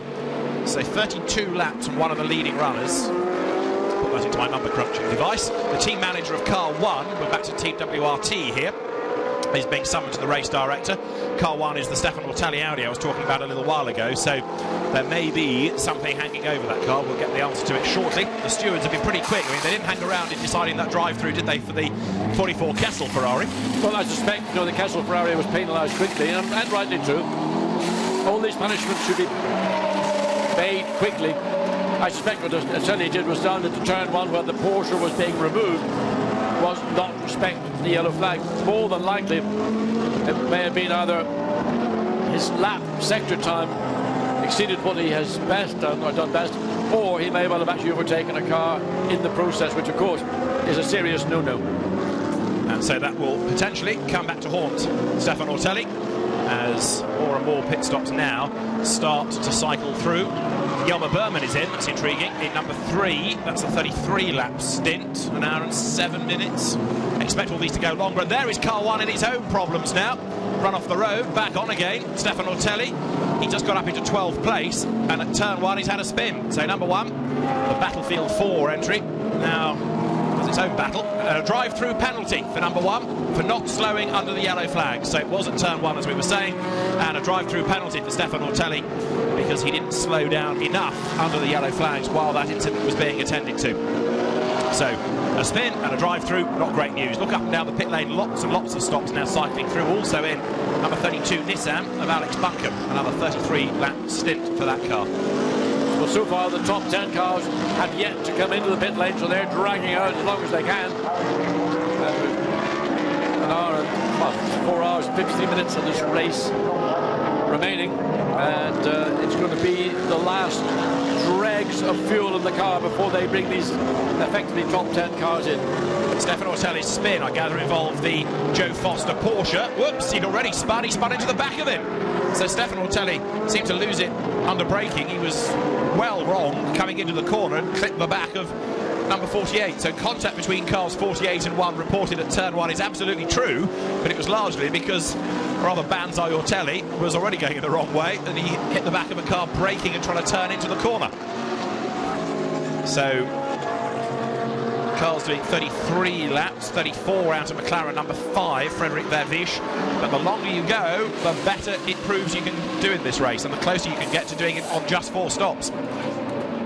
Looks like Mercedes are coming in because Bernd Schneider is waiting for that car to enter the pit lane.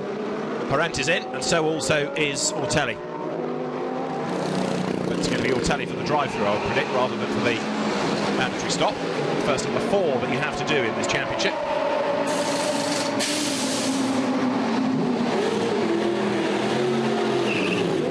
There's Verviche and the McLaren did a good job. I mean, took a lot of racetrack to achieve it, but did a strong job in that car. Drive through for Ortelli. So this car, as I was saying earlier on, has had a bit of a gain under the balance of performance, although the team still think they'd be better off running in last year's configuration. The team manager of car 44, the Kessel Ferrari, to race control immediately. Again. What have we not seen? Time. Well, what have we not seen? Well, something's gone on. And look, a late cut from Maximilian Götz. Absolutely on the limit coming into the pit lane. And watch the car accelerating up to the line. Then he's got to slow down to 50 kilometers per hour. That is the mandatory pit lane. Now we're being told, as in comes the second place Ferrari, Alessandro Pierguidi, that the release from the pit box of the 44 Ferrari was not exactly the safest. There was almost contact with one of the Nissan, so I think it's to do with the release from the pit stop that the officials want a word. But is there going to be another penalty? Well, we'll wait and find out. In comes 84, hits the board, Bernd Schneider runs around the side, helps with the belts, out gets Götz, in gets Schneider. 2-part pit stops. What we also need to look for in this, as they take the rip-off windscreen off, is whether they can double stint tyres, because that will save you a chunk of time in the pit stop, but you then have to make sure you don't lose too much at the end of the second stint if that's what you're trying to do. Pit lane getting busy again. You can see also in has come Antoine Leclerc, so the top 3 all in the pit lane. They came in having done about 1 hour and 9 minutes, so we're going to have Christopher Meet in the lead of the race briefly, and we are having new tyres onto the Mercedes 84. Up it goes on the jacks. New set of Pirellis brought out, and the pit stop going like clockwork. They will gain a benefit out of that new set of tyres. The first couple, 3 laps is when Bernd Schneider can really do some strong lap times. Again, it'll all be dependent where the car filters back into the field once we get the entire field cycled through for pit stops. And here we're just slightly slow getting away, the engine on the limiter immediately, and it comes out behind the Porsche. That's not ideal. He's going to have to wait until they get to the exit of the pit lane. He can't overtake, he can't cross the white line on the run down into turn 1. And again, it's only maybe going to be 3 or 4 seconds, but it's frustrating for Bernd Schneider. He's lost time where he really wanted to get clear as quickly as possible. Still, he has got through, in fact, and now he's got the new tyre benefit coming up behind the Audi. Stephane Ortelli, I think he's behind, isn't it? Who's back in the race after his drive-through. Stephane, he's about to go a lap down here, but he's not going to make life easy. No, he's not. I was just going to say, Bernd Schneider will know to be careful or wary that Stephane Ortelli is not going to be an easy pass. And you can see Schneider flashing the lights on the Mercedes to tell Ortelli, in effect, although I'm not the race leader, but by the time all this filters through, I will be. And Stephane Ortelli, having had a couple of issues, colourful moments so far, and you know, he's so charming when he's out of the car being interviewed. Now the new leader, Christopher Mies, has just come into the pit lane. 36 laps done, and what, an hour and 12 minutes. So that is a good opening stint. Very good, very good indeed. And remember, that's a car that's also in contention for the championship. So well, he is currently, or at the start of the race, 2 points behind the championship Kessel Ferrari. So they have had, the Ferrari's had its problems. We saw the contact that took place with Alvaro Perez and then the consequent drive through. As we watch this pit stop change, the drivers can do the driver pit stop change very much more quickly. Oh, and Bernd Schneider struggling. I know this isn't a battle for position, but it's an interesting one, isn't it, to see how Bernd Schneider gets through here. Well, the problem for Bernd Schneider is all that new tyre benefit is being lost. Yeah. Trying to find a way past the Audi, which is on a much older set of tyres, but is able to defend. I think you're going to have a go down the inside into turn 1. We just saw them coming past the pits. There's the man that was second early on, who in real terms is catching back up. Schneider has a look to the inside. Yeah, I mean, in this situation, Ortelli realised that it was going to happen, if not sooner, certainly later. And Bernd Schneider got the run off turn 17. That little bit of extra traction that the fresh rubber gives him, and he then was in position to get alongside under brakes. Ortelli didn't sort of say, well, come through, Bernd, old chap. But nonetheless, he didn't make it that difficult. Back into the race goes number 13, Audi. And that means now René Rast is at the wheel of car number 13. René Rast joining Schnippler and Mies this weekend rather than running in car 1. And Marcus Paltela stays out in BMW number 4. This is intriguing because that car is going a long, long way at the moment. So too also Marcus Winkelhock's Audi. We'll see, I suspect, slightly longer stints from some teams' second stop around. But for the moment, it's number 4 BMW leading the way. Just going over the timing line now. There in the pit lane is the SRO Motorsports car, the Roberto Ravaglia team's car, Michele Ceruti and Stefano Comandini at the wheel. Right, Paltela leading. Winkelhock is now in. So number 4 going a long, long way in this first stint in the race. Interesting that the number 3 BMW has already been in. Bas Linders has taken it over, incidentally. Car number 3. David Dermont has taken over from Frederic Verviche in number 5. And still there are 1 or 2 pit stops to cycle through in this first round. So for the moment, Paltela leads the way. Now René Rast is the man to keep an eye to, I suspect, in number 13 Audi to see what progress he can now make. And how's 75 Porsche getting on? Maxime Soulet has taken over now from Marc Henrici, but that car still with a lot of work to do. This is just not proving to be a Porsche weekend. No, it's not been a Porsche year, let alone a weekend, sadly to say. But in fact, Bernd Schneider, now with the benefit of those new tyres and clear air, fastest in sector 13. So we look to see where Bernd Schneider currently indicating running in 5th place, but until the pit stop cycles have filtered through, we'll not get a true indication. But no doubt Bernd Schneider in the Mercedes will be our effective race leader.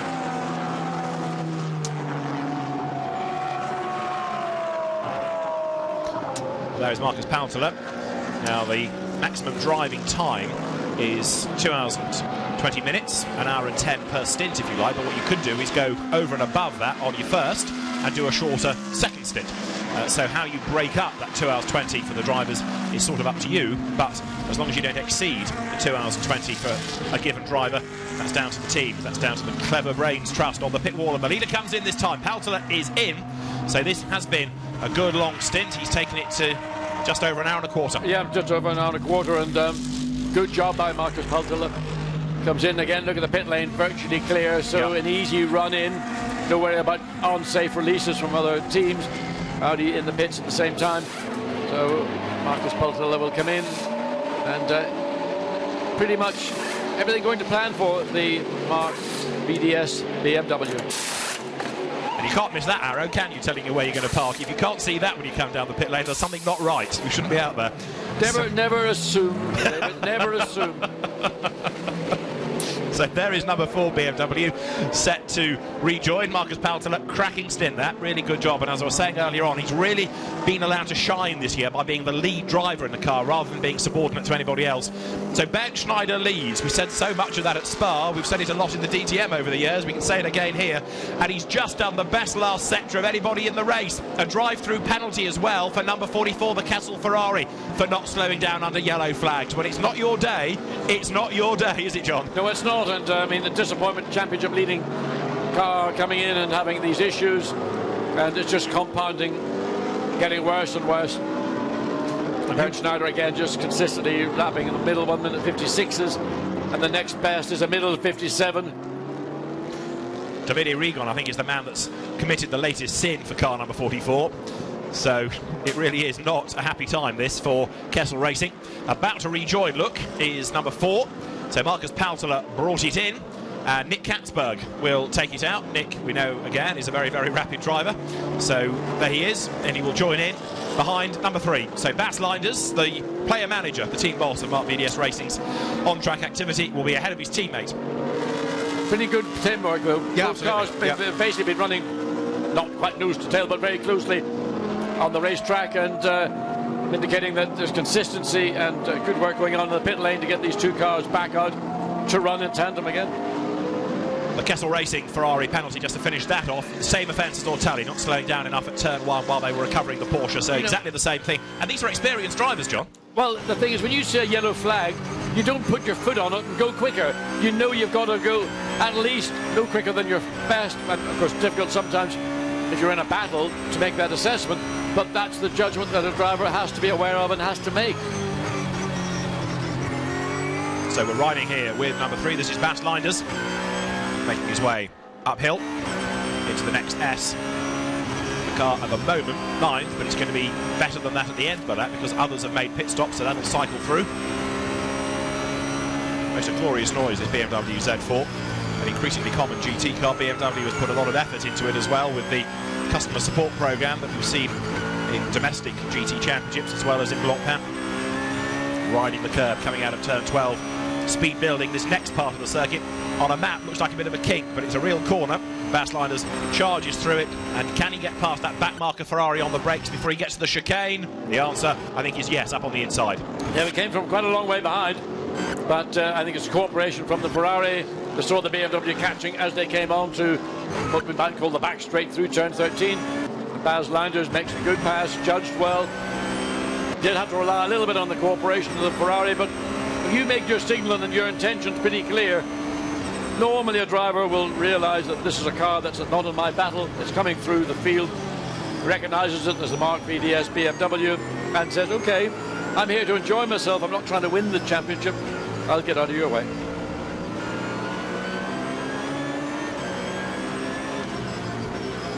Into turn 3, uses a bit of curb in the inside. That just sort of helps pull the front of the car in, but then you quickly got to get the car turned back to the right. You can run the car fairly wide on the exit of turn 4.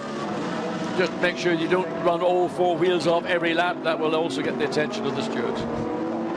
They've been pretty busy so far, as we've been saying, so let's see what else they have to address before the very end of the race. On board with the Nissan, Marlboro, Yeah, and he was in the Formula 3 event as well. He's been a busy guy this weekend.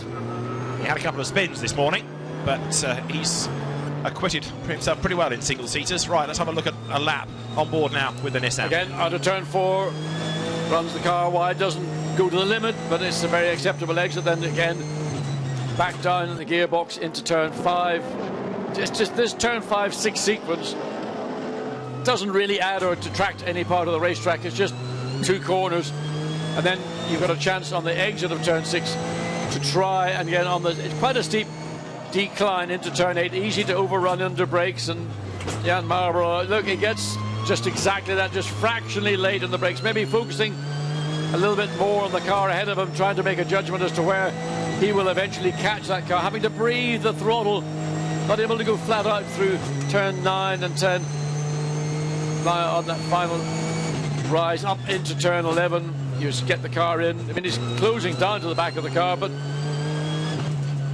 you can see the slight struggle he has, having to wait all the time to feel the grip, feel the bite from initially the front of the car to say the front tires are in contact and they are gripping the racetrack.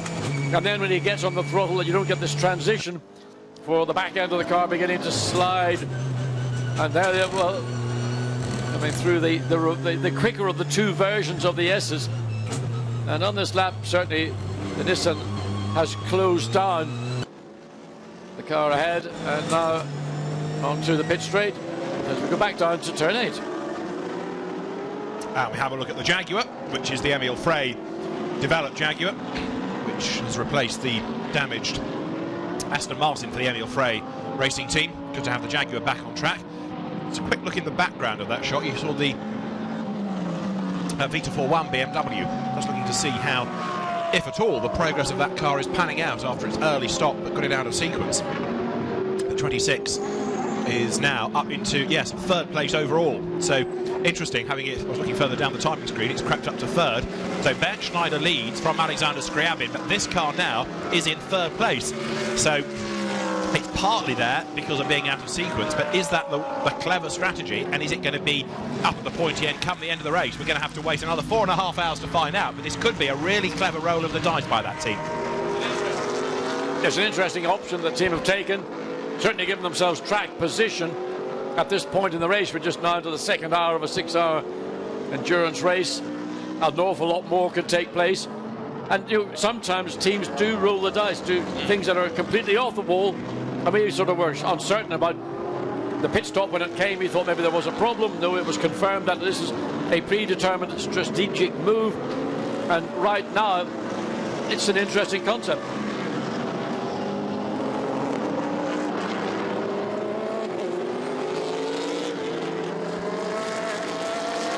Anyway, it's nice to know that you're running in relatively clear air, running, well, the best part of 9/10 of a second away from the pace of Bernd Schneider, and he's got Nicky Katzberg behind him in the McLaren. He's just taken over the seat of that ART McLaren.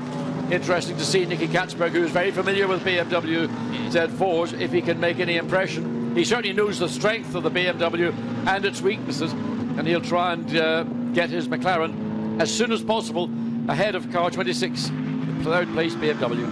So Schneider leads the way. Alexander Scriabin has taken over number 90. He runs in 2nd place. Stefano Colombo still shown as the driver of the Vita 4.1 car because it would have been a very short first stint. So put fuel in it, get him back out. So he will be at the wheel of that. 4th is Mike Parisi. 5th is René Rast. 6th is Hubert Haupt. It's great to have him back in racing. He was in the Gentleman Trophy in FIA GT earlier on in the season. But Hubert Haupt, who has a career going back to 1987, racing the late 80s, early 90s DTM. He's 6th. In 7th place now is Bas Leinders in number 3. In 8th place is Nick Katzberg. In 9th place you've got Enzo Eder, who's taken over from Marcus Winkelhock. And 10th is the Pro-Am leading McLaren, David Dermont. This is Mike Parisi you're looking at in 4th now. Just catching up on some other second drivers because they're worth watching. Steph Dusseldorp is at the wheel of the Hexis car. Adam Carroll is at the wheel of the Gulf Racing McLaren. There's a big cheer to my right in the box, I promise you. 13th now is number 72. Sergei Zlobin has taken over from Mikhail Alyoshin. In 14th place is Anton Ladygin, who is in the Pro-Am competition. And 15th, Maxime Soulet, having taken over from Mark Henrici. And having said all of that, up over the line comes the fight for 6th place.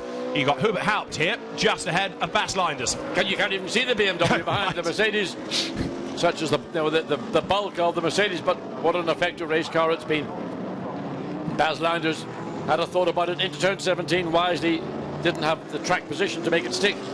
So again, having to do all the hard work coming through turns 2, this long turn 2. Slower car on one of the Ferraris. And then the tightening apex that makes turn 3.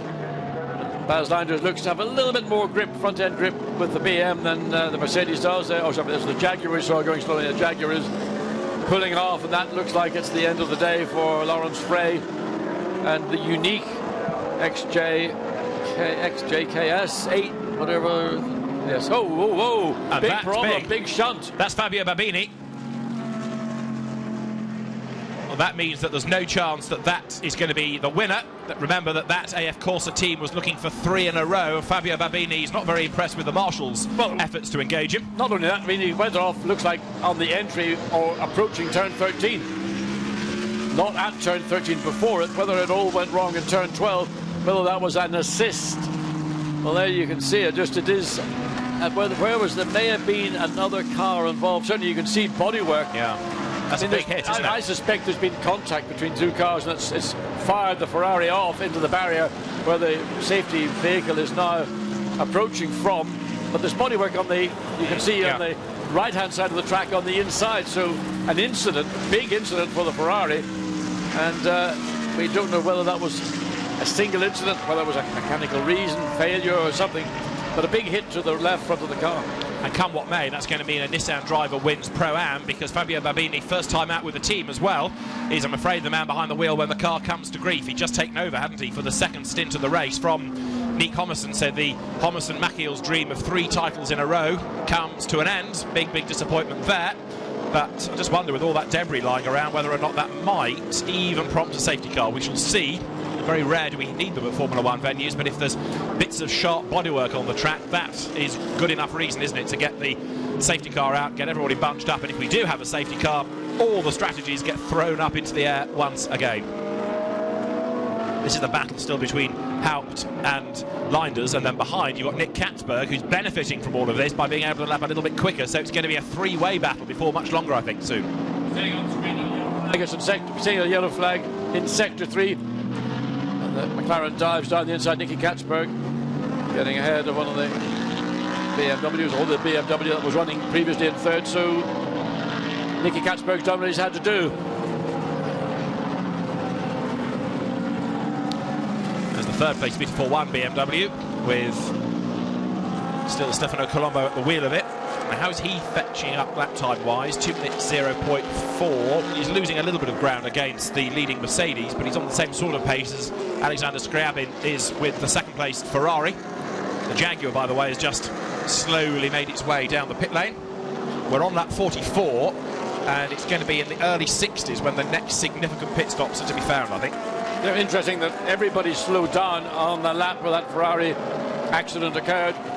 And certainly the leading cars dropped from the 57s and 58s they were doing down to a 2 minute, and that's what you were required to do as the BMW finally makes its way into the pit lane, and this is going to be its 2nd stop of the day out of sequence. We saw the benefit that it enjoyed getting up initially to 3rd place, then dropping the last lap to 4th when Nicky Katzberg and the McLaren got through. Okay, so lap 44, its 2nd stop, and it comes, and the team ready. Vita 4-1 has not had, by its high standards, a very good year at all in this championship, and Michael Barton's team will want to end the season on a high. Greg Franchi, I think, he's going to take over. Look, the man in the green helmet, former champion. Blue sky. Yes. We've got blue sky. I thought you were going to sing, then. Well, it's the first I've seen of it really today. But just looking around, suddenly the light has lifted, and it's actually returning to the kind of weather we enjoyed in qualifying on Saturday. So that'll be a relief for everybody in the pit lane. They'll be able to stick to the strategies that we've got. We're not going to see something, certainly, in the next few moments that's going to make a major strategic realignment or reappraisal as we are on board with the BMW coming down into turn 5. And just sitting there, nothing you can do, just wait. This battle that's been raging now for, well, that, since these 2 cars made their pit stops. staying on board with Bas Linders as each car, and there you can see the tyre change for Stefano Colombo's car in the pit lane. I'm just keeping an eye on anybody else that might have damage. I'm trying to work out who else, if anybody, was involved with Fabio Babini's Ferrari. But for the moment, there's no evidence of anybody else with damage. Stefano Colombo's car, then, Greg Franchi, I think it was, that took over now, leaves the pit lane. That's Hans-Guido Riegel in the Haribo Porsche heading this pack. And now, look, Haupt, Linders and Katzberg have got themselves together 6th, 7th and 8th. Ignore the white BMW because that's one of the back markers. No, that's what the back marker should do. It should be aware of the traffic coming behind. It's quicker cars, quicker traffic, gets out of the line. The Porsche, well, he managed to get alongside, but you've got these three cars all battling. BMW will get back into what you might call its rightful place at the end of this next lap. We'll tell you what it is when it crosses the timing line. Hubert Haupt is still under pressure from Bas Linders then. And Mark VDS Racing Team that came oh so close to winning the championship last year would dearly love to win it this year. Hubert Haupt in the Mercedes has taken over from Andreas Simonsen, and then Luca Ludwig, Klaus Ludwig's son, will be the third driver in that car. So it's rich on talent. 188 BMW, Michel Albert and Bernard Delhay, going a lot better than they did at Spa. Remember, that car expired 3 laps into the race from memory, but here it's going okay. Number 16 Enzo Ida getting stuck there behind the Porsche. We go safety car.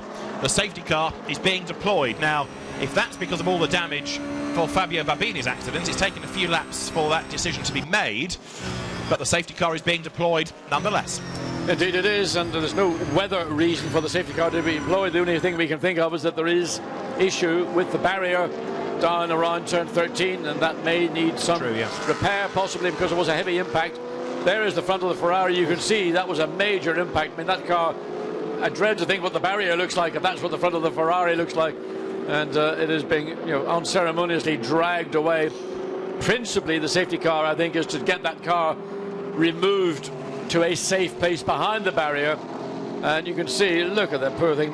Can you imagine what that poor car's feeling, being treated like that? As if being duffed up to begin with wasn't bad enough. The dollar bills, the euro notes, the pound notes are just being torn up as you see it being towed away like that. The safety car to recover debris on track. The teams, and indeed us, are being told on the timing screen, so it is the debris on the circuit. It's interesting they've waited over 10 minutes to make that judgment. If it was there, it hasn't suddenly appeared. It must have been there, but, anyway, let's say that better late than never, and with carbon fibre and the fine little shards that it splinters into. I'm looking very dark indeed as we head downhill into turn 8.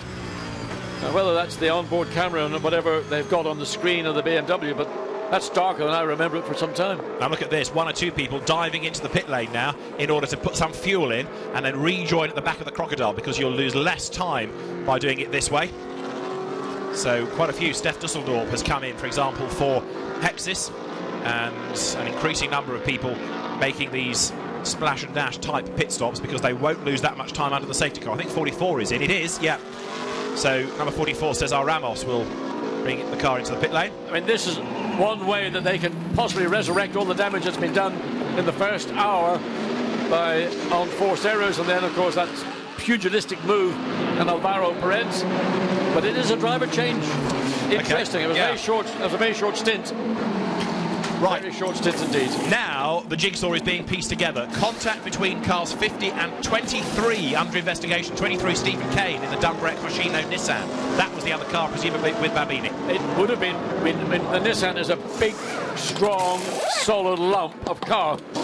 How the contact occurred, we haven't been able to see that.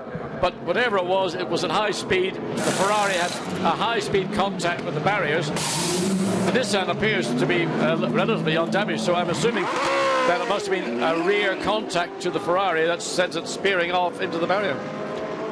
Into the pits has just come Adam Carroll. Into the pit lane has just come Hubert Haupt. In has come David Dermont. So quite a lot of the drivers out of the leading 20, say, significant cars coming in to get some more fuel in, which they can do now under the safety car. So the team engineers and strategists who had a 4-stopper in mind also had up their sleeves a 5-stopper, which gives you a bit more flexibility. You can easily switch from one to the other. Now we're going to look at a minimum of 5 stops for most of the teams, I think, because if you try and stay to 4 under the safety car, I'm not sure it's going to work for you anymore. So Schneider leads the way. The gap is 21 seconds over Alexander Scriabin, who's a rapid ex-Ferrari challenge racer. Mike Parisi is third, and René Rast in fourth place. But when the safety car returns to pit lane, that 21-second advantage will be a single, probably second. Yeah, much less, won't it be? Hubert Haupt, I think, has given way in number 19 Mercedes, so that cycles now through to Luca Ludwig. So Schneider, Scriabin, Parisi, Rast, Leinders, Katzberg, Ida is the top 7 because of Hubert Haupt making his pit stop. And there goes Luca Ludwig. They're also the number 5 McLaren, the David Dermont, Koen Wouters, Frederick Vervisch car. If they've done a driver change, it will be Wouters, I suspect, now into that car. So Fabio Babini, we know, out of the race. We've seen the damage to that car. And let's have a look at exactly what happened. Look at the largely black Ferrari, penultimate car in shot. Behind him is Stephen Kane. And the Ferrari gets a tap. And that is an enormous impact into the barrier. Lucky it didn't go over. It bounces its way into the gravel. The Nissan spins, but that was a huge hit. Looking at it, the Nissan was on the outside of the track on the left-hand side. Ferrari seemed to come across thinking there was going to be clear air, and there wasn't, and that was a massive impact. Well, you can understand why there is debris on the track, can't you? Because of the huge impact from the Ferrari against the barrier. Fabio Babini driving for that team for the first time. Whether he'll be invited back, I don't know, because it did look as though he did, as John said, move across a little bit. But Fabio Babini is a very experienced racer, but perhaps trying to work his way through traffic distracted him a little bit.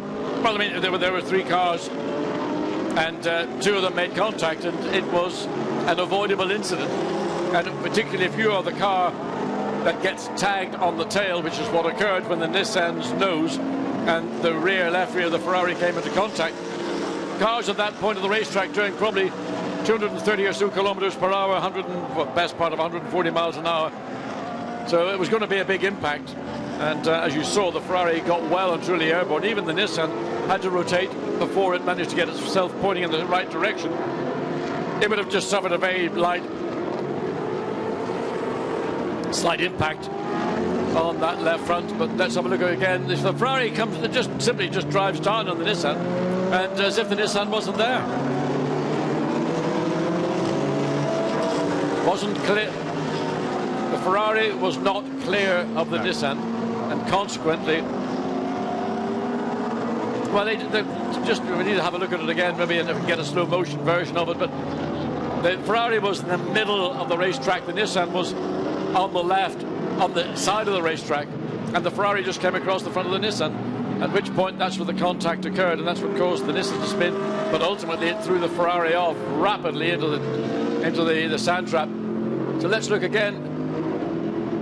The Nissan is coming down, always coming down on the outside, on the left-hand side. There you see the Ferrari beginning to turn. Now, whether that turn was caused by impact or contact, or whether that was Babini turning in and then driving onto the top of the Nissan, certainly Stephen Kane, no doubt, will have an opinion about it as well.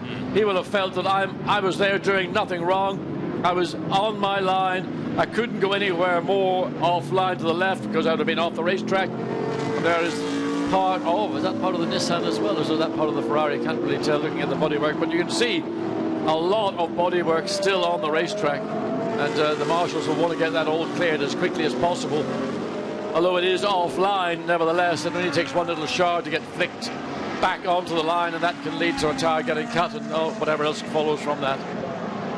Because what they're still trying to do is get everybody in one long line, and then it becomes safe for the marshals to actually venture out onto the circuit. But the problem is with people pitting, the order continues to be broken up, doesn't it? Yes, it is, and you may well find that people will continue to pit, but at least if they get the chain of cars, the bulk of the cars fundamentally following the safety car, then there's a better chance for the corner workers, the marshals, to get out with blowers or certainly brushes and get that damage to the racetrack, and certainly the bodywork damage that's on the racetrack, get it cleared and do it safely, because corner workers or marshals are put into jeopardy when, there we see them now, I mean, they're just all over it. bits and pieces, lots of Ferrari bodywork for sure. I mean, that was a heavy impact. That's about as heavy as we've seen a car all season. But the other question is just slightly above that shot, if you like, and that is what damage to the barrier, because certainly it's a bit banana shaped where the Ferrari hit it, but has it damaged the supports, the posts behind it? It may be that it's a lengthy safety car period for barrier repairs as much as cleaning the circuit. I think, unlike other circuits in around the world, I think the quality of the safety here at Nurburgring is very, very good indeed, and those barriers will be stoutly mounted, and even though they will have taken an impact, I don't think we're going to see what we've seen at other events where the barriers were getting breached. The impact was not that kind of damage, and also these cars, unlike some of the, say, the LMP2 cars, which are quite small but very strong carbon fibre units, they have been seen to breach barriers around some other circuits around the world. In this case, the barrier has taken a big hit, but I doubt we'll have to see any replacement of the Armco at that part of the racetrack. The Kessel Ferrari yesterday had its big off at the first corner, and that gave us a something like 20-minute delay as they had to put the post back in behind it down in turn one. So it just depends. I mean, depends on the impact, doesn't it? It depends on the relative angle of impact of both incidents, and whether it was the front of the car as it was in this incident, or whether it might have been the back of the car down into turn one, whether there's much more energy with the bulk of the mechanical weight of the car. So this is a long safety car period, and the people on the pit wall that had worked out their strategies are now having to redo them. We'd worked out up here that the next significant lap will be lap 64, because that's when you could expect, for example, the Gulf Racing McLaren back in, followed soon after by Mark VDS Racing. But now it's going to be thrown up in the air quite markedly, and so we'll have to rework these strategies once the cars go green, because you need a live green flag stint really to stay on top of it. And the Vita 4-1 BMW, quick word about that car, 19th it is after that pit stop, out of sequence as we say, but Greg Franchi having taken it over, former champion, and 19th, but it's also a lap down. Now, where is it in the queue relative to Ben Schneider, the race leader, and is there any chance whatsoever of Franchi on the restart to this race being able to get himself up and past Ben Schneider? Staying on the lead lap is absolutely critical in all of this. Right, there is the line of cars, look, coming down to turn 8. Second in the queue is Greg Franchi, so he on the restart needs to be on his toes and try and get that lap back. The Jaguar, by the way, is out. We saw it going slowly. It collided with the Haribo Porsche, and that is why the Jaguar is going no further in the race. Well, I mean, the BMW, if it thinks it's going to get past Ben Schneider and the Mercedes, I think he might have another thing coming, because that car has been the class of the field, never challenged at any point in the hour and, what, 3/4 we have been involved in this race. Let's keep a little look and see what's going on. This is the replay. The safety car collects everybody. Now look in the background, because there is the BMW that sees cars slow ahead, dives up the inside, overtakes the leading car. The safety car is trying to wave that Ferrari past, and then it can pick up the race leader. That's why everybody had slowed. That's why suddenly Greg Franchi thought, oh, I'm in with a chance here. I can get past some slow cars, realised what he'd done, and then handed the place back to Schneider, and in so doing went a lap down. Well, it was a strange move to make, because at this point everybody was under safety car conditions anyway, so why he thought he could make a pass on a car that happened to be the lead car and get away with it is a bit strange. Well, let's have a word with James Ramsey of JRM. Of course, his car was involved in that incident with Babini, and James is with Jack Nicholls. James, what did you make of the incident with the Ferrari? It was very clear. Stephen was on the outside into the corner. The Ferrari cut across, clipped the front of him and went into a spin. We saw it on the TV. Stephen actually came straight on the radio and said he'd been hit by the Ferrari. It just turned into him and he had nowhere to go. His track position was such that he was either hold position or put the car into the wall himself. So that gave you a bit of a spin. How's the race going otherwise? Sorry? Has that caused any damage to the car? How's the race going otherwise? The car's okay. We lost the two front right dive planes, but the aero balance is still okay. We got stuck in the pits earlier on and lost about a minute with all the traffic. Another hard race, but we'll keep going. Thank you. Long way to go. 17th that car is now, so a long way to go, but it's on the lead lap, so all is not lost. No, I mean, James Romsey was sort of, you could feel slightly disappointed by what occurred, and clearly, I mean, confirming what we had assessed the incident to be all about. And Stephen Kane just had nowhere to go, and he wasn't required to go anywhere. If a driver drives it over the top of you like that, well, the consequence is going to be such. So in the queue, the car behind Schneider to look for is going to be number 90 Ferrari, Alexander Scriabin. But who does this really bring back into the mix? René Rast, I would predict, because he is going to be much nearer now to Mike Parisi's McLaren. Fourth, number 13, René Rast. But that car, that Mike Parisi in the ART McLaren, has been a quick car, so as quick as René Rast is in an Audi, that ain't going to be an easy car to find a way around. And Mike Parisi right now, currently in third position, I mean, we're all in the safety car context, so there's no pace to be compared. There is that car, and followed by René Rast.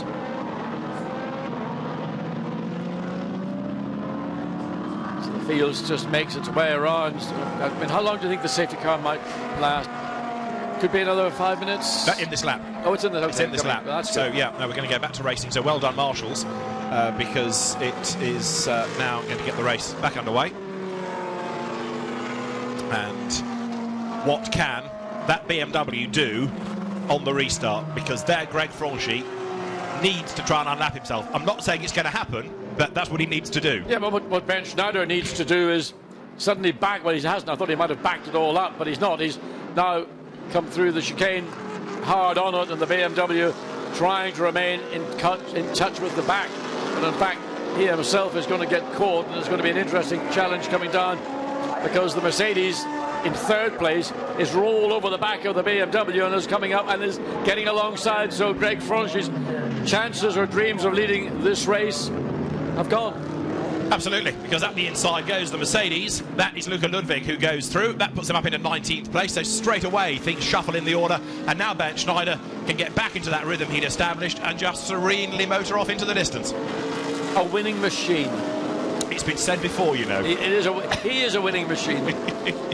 He keeps on winning. There, 35 Nissan, which is the car that Lucas Ordóñez drives, and he's pitching for the Pro-Am Championship. Wolfgang Reip at the wheel of it. That car at the moment, though, is way, way down in class, so that's going to be worth watching as the race unfolds. You can't double stint drivers, you can double stint tyres. How you divide up the maximum driving time is down to the team, but Ordóñez, when he gets behind the wheel, is going to fly. That is for sure. So this is lap 53, 4 hours and 11 minutes. And still a bit of our lunch to go, and at the moment it is Ben Schneider leading by a notional 4.5 seconds, but come the end of the first racing lap, problems. That is the Adam Carroll, Rob Bell, Tim Mullen McLaren. Adam Carroll at the wheel of it. Looks all right. He's lost a wheel. He's lost a wheel. The wheel is in the gravel at turn one, and Adam Carroll's car on 3 wheels has got a long lap back to the pits. Well, it ain't coming back. I don't think that car is going to be able to drive all that way back. As we look again at the Ferrari and the damage that was done to that car. But Adam Carroll stuck out at turn 2, having, when he recently had that driver change when Rob Bell jumped out and Adam Carroll got in. So it is a lost wheel for number 69, and the wheel is in the gravel at the first corner. The car is stopped on the road. That will need to be moved out of harm's way. It's bouncing over the curb there. Mike Parisi, number 11 McLaren, fights on up towards the end of the lap here, coming into the Coca-Cola curve. Carves up the BMW. Well, I mean, the BMW actually had a run out of the chicane. Mike Parisi was a bit wide on the exit and almost got himself alongside, but Mike Parisi was able to hang him out and maintain that position. In fact, the BMW's lost out, the Audi's coming down as well. But Parisi there, he's on the back look of the second place car. This is for position. Ignore 77 because that's now a lap down, back into the hands of gentlemen racers. So second and third, blue Ferrari, white and red McLaren, absolutely nose to tail. This is the one to watch now. Alexander Scriabin versus Mike Parisi. But don't forget René Rast. If these two get embroiled in a battle as they are, It is René Rast who's directly behind, and he will be sitting there rubbing his hands in a metaphoric way, watching to see whether they actually get involved in contact, and he can then take a position without challenge or just run up behind them and hopefully work his way the more difficult way around the two McLarens. There's car 11, that's Mike Parisi. So Alexander Scriabin, come from the Ferrari Challenge, runs well in this company, but he's being hunted down by the McLaren. The Jones Mercedes is a head look as well, number 22, another of the Pro-Am cars. Godfrey Jones at the wheel of it at the moment, taking over from his brother. second, third, and very nearly fourth then as well, because René Rast, as we predicted before the restart, he's trying to close up, and then behind them as well, only another 6 tenths back, is Bas Linders. So there's the Audi, and there is Bas Linders, but he's mired in traffic now. He's got to get past the slower BMW and the slower McLaren, and now trying to get past him is his teammate, because Nick Katzberg is right up behind Bas Linders. Almost side by side as they come through turn 11. All very tight, but Baz just about gets it done. But the fellow BDS BMW loses out. Now looking to come alongside down through turn 13, gets it done cleanly. And the two BMs are going to be back nose to tail. Yes, as they've spent, as you've said earlier, much of the race. Stefano Comandini in the white BMW is the one trying to get out of the way, but also drive his own race, because he's battling with the Nissan that's behind him in the hands of Wolfgang Reip. And Reip was all over him, but the BMW wasn't prepared to concede. So a little battle that goes on, or is going on throughout the field, but here's the battle that really I'm interested in. I'm wanting to see what René Rast can do as battle for second and third place. Oh, a little bit cautious. And Rast up the inside, look, he's going to mug Parisi here if he can. He's going to be on the outside line for turn 2. Can he go all the way around the outside? Well, that's what he was waiting for, the traffic to come into play. Now he's on the outside coming into turn 4. Goes the long way around, almost getting by 2 cars, side by side, contact with Mike Parisi. No problem there, that will not be an issue for the stewards. Good racing for those 2 drivers, principally because of a slower car causing the Ferrari to back up the field. And now René Rast has moved up 1 place into 3rd. Yeah, he's got to go defensive, but he has to dive past the McLaren there, number 5, which is now a lap down. So he does, and he puts that car over briefly between him and Mike Parisi, but Parisi follows him through. Godfrey Jones also now making his way past Koen Wouters, the Belgian musician, side by side. This now for 3rd place, down to turn 8. René Rast ahead of Mike Parisi. He's managed to find a way through, but he hasn't shaken him off yet. And where in all of that is Bas Linders? He's dropped back. Scriabin is the next target for Rast, but for as long as he's defending from Mike Parisi, he can't yet clear off away from the McLaren and do much about the Ferrari. Linders working his way through that S, the Michael Schumacher S. There is Wolfgang Reip, still trying to gain ground as well. Linders working his way through traffic, and Rast is absolutely flying now. He is, but he's not going to get it easy. Mike Parisi really felt he got trapped by that slower car into turn 1, which set off the chain of events that allowed René Rast to go bravely around the outside to get ahead of the McLaren. And now Mike Parisi looks to try and return that favour. The McLaren looks of good pace. Kessel Racing Ferrari spin in the background, look. Was that contact, or was that just dropping a wheel off the outside? Looked to me like it was maybe just dropping a wheel. Oh, and it clobbers now. He's going to have to come in the pit lane now anyway. Was that a tyre problem that caused that incident? Looks to me like that left rear tyre may well have a problem. Is he going to come into the... Yes, he's in the pit lane also. So Nissan in and the Ferrari. Did those 2 cars touch? The Nissan and this Ferrari? Because they've both come in at the same time. We didn't see what caused the... It's hard to tell whether that's a left rear issue on the Ferrari or whether it was a consequence of contact. Cesar Ramos in the Ferrari, Wolfgang Reip in the Nissan coming into the pit lane. But yeah, we'll need a replay of that to see whether there was contact.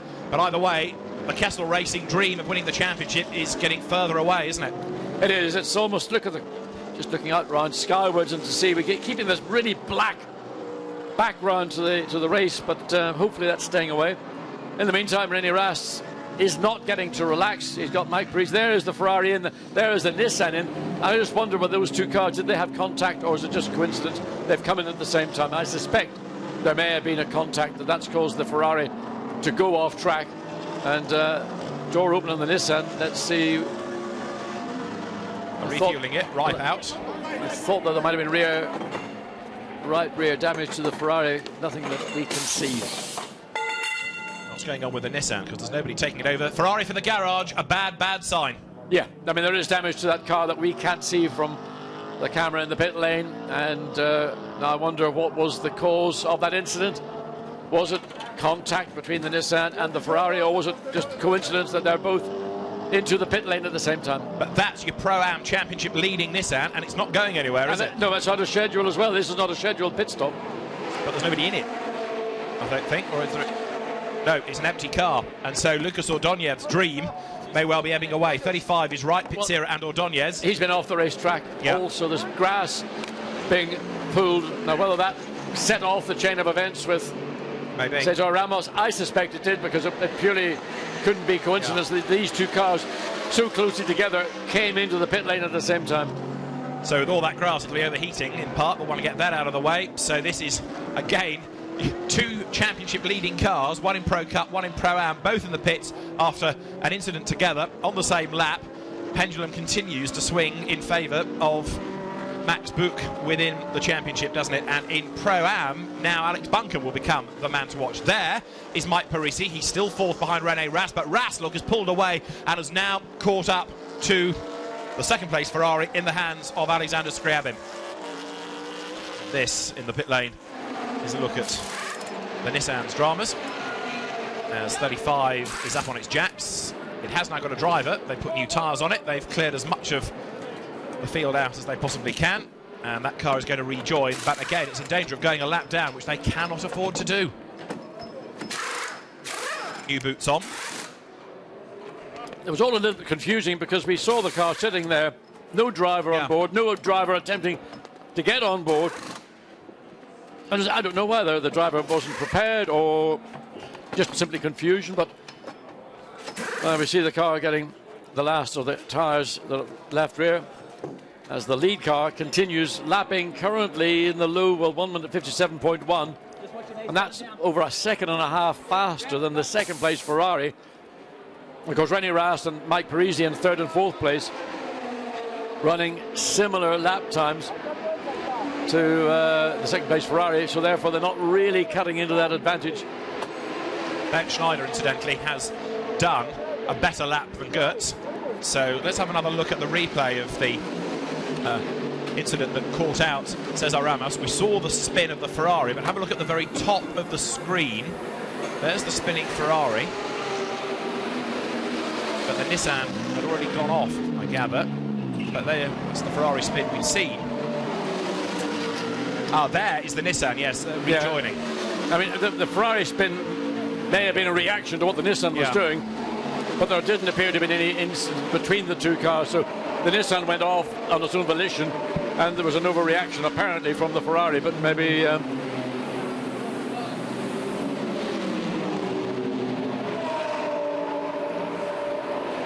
There. Now let's have another look. Top right of the screen. Look for something. It's already gone. But you can see the sideways coming into view. Ferrari is sideways. Had its drama. So where is the Nissan? We can't really see it on board. It's already, the Nissan's already off the racetrack. There it is. You can see the dust. Yeah. So I mean, how the Ferrari ended up going off, principally without anybody else around it, is unexpectedly surprising.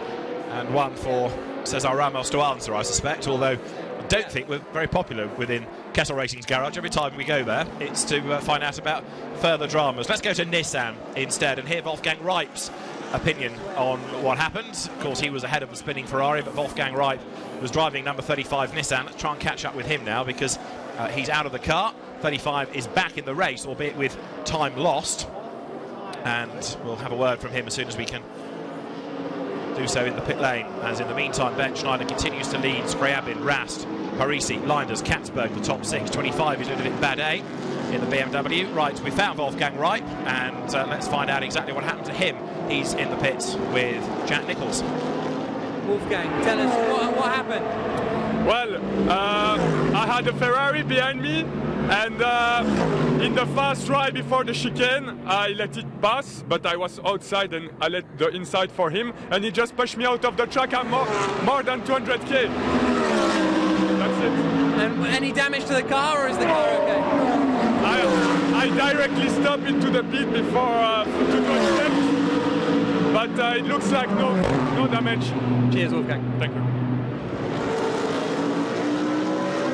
Not impressed being edged onto the grass at that speed, is he? Not at all. I mean, we didn't see the entire story on the replay. Unfortunately, we just saw the Ferrari losing control. Obviously, what had taken place before that was the Nissan getting squeezed and pushed wide. The next thing we saw was the Nissan actually basically on the dust from being on the grass, and Wolfgang Reip not entirely happy, but it's never like this in Game Boy, they tell you. You can have virtual damage, as we established in commentary at Silverstone, and that was a virtual scare for sure. I mean, virtual damage is not the same as the real thing. I tell you what, when it happens for real, it does focus. You've never had any damage in a racing car, John? Never. No. Never. Not that I can remember. People have told you about it. I'm sure many others would remind me. Back into the race, it's 44 Ferrari then, so Cesar Ramos brought it in, but the car is now down in 39th place, and as they might say in virtual racing, that's game over, as far as the championship is concerned.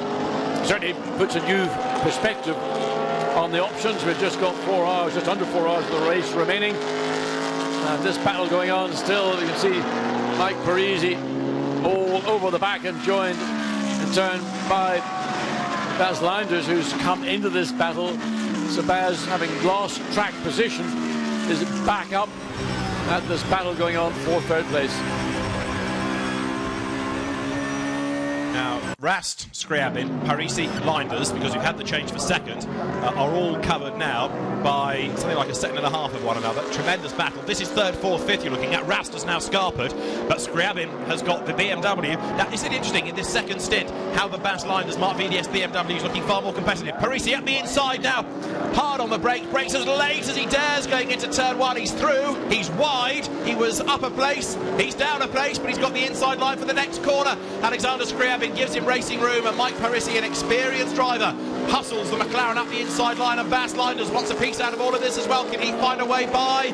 Yes, he can. He buys the ticket for the inside, way up over the curb. Scriabin just about defends. Leinders here is really pushing, and so too is Parisi. They're almost 3 wide now. He's got a good opportunity to get a move down the inside into turn 5, but just can't quite get the track position.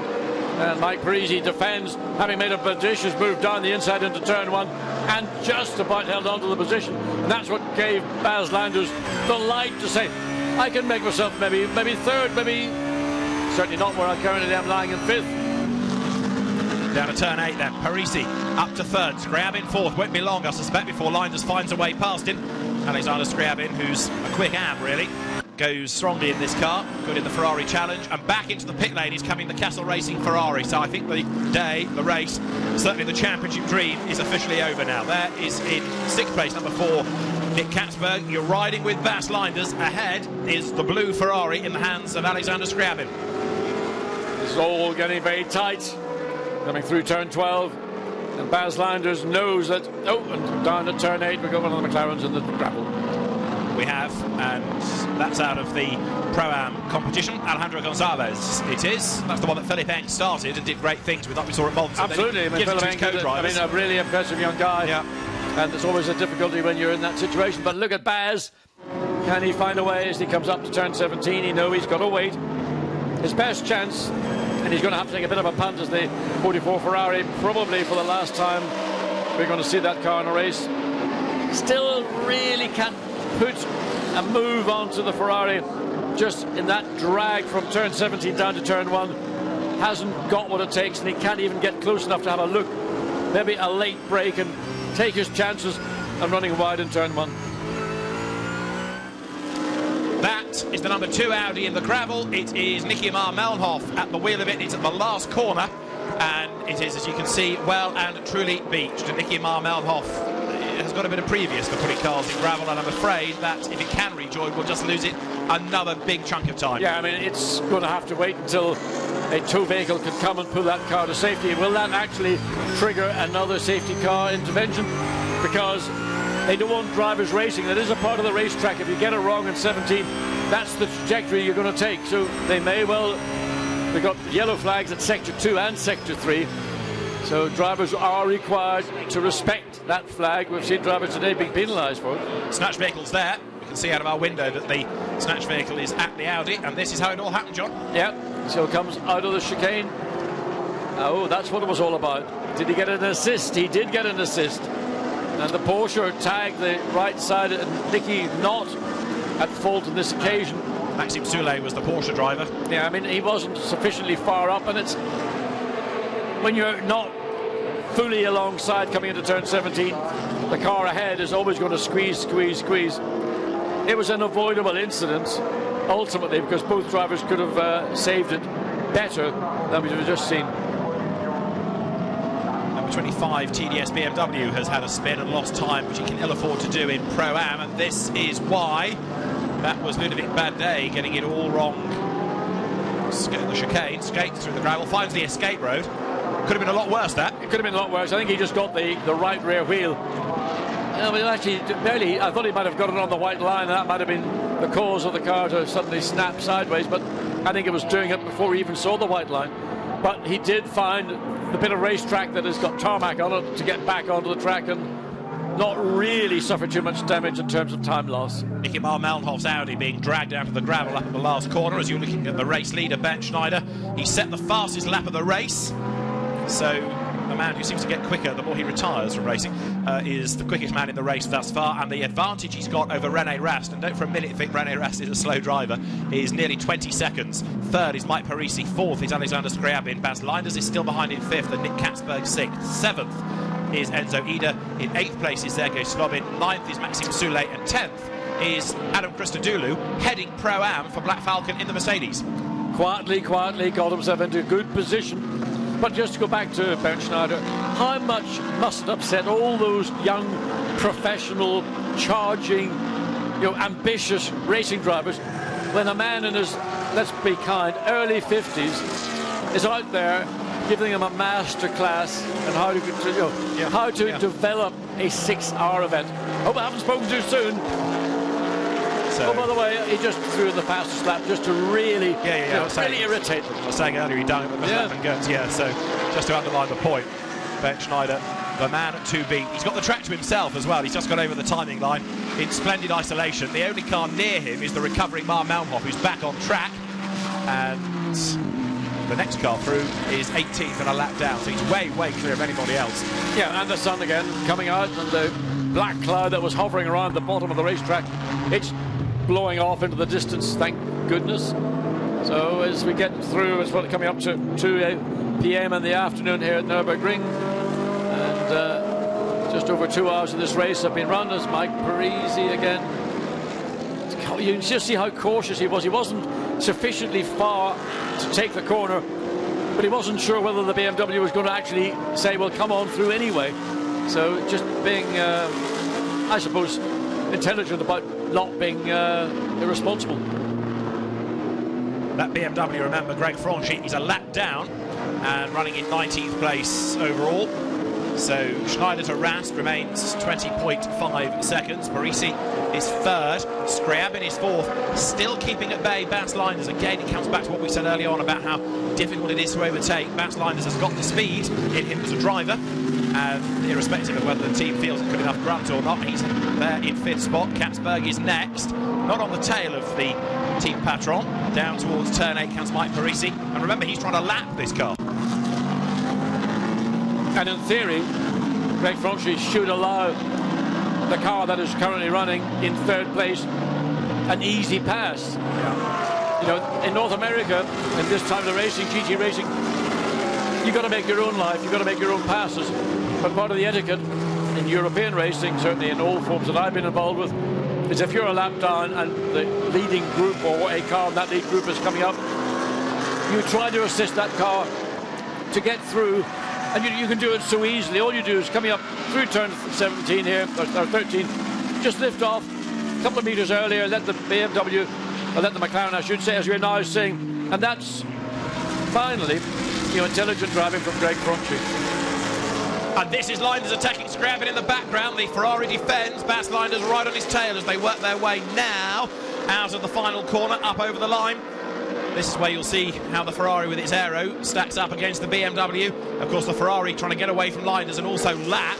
Greg Franchi ahead, a flash of the lights from Scriabin. He's going to put a lap on Franchi, and therefore there's going to be a back marker possibly between them, or is there? Because Linders dives up the inside, he's done it. He's not going to get caught out by the traffic.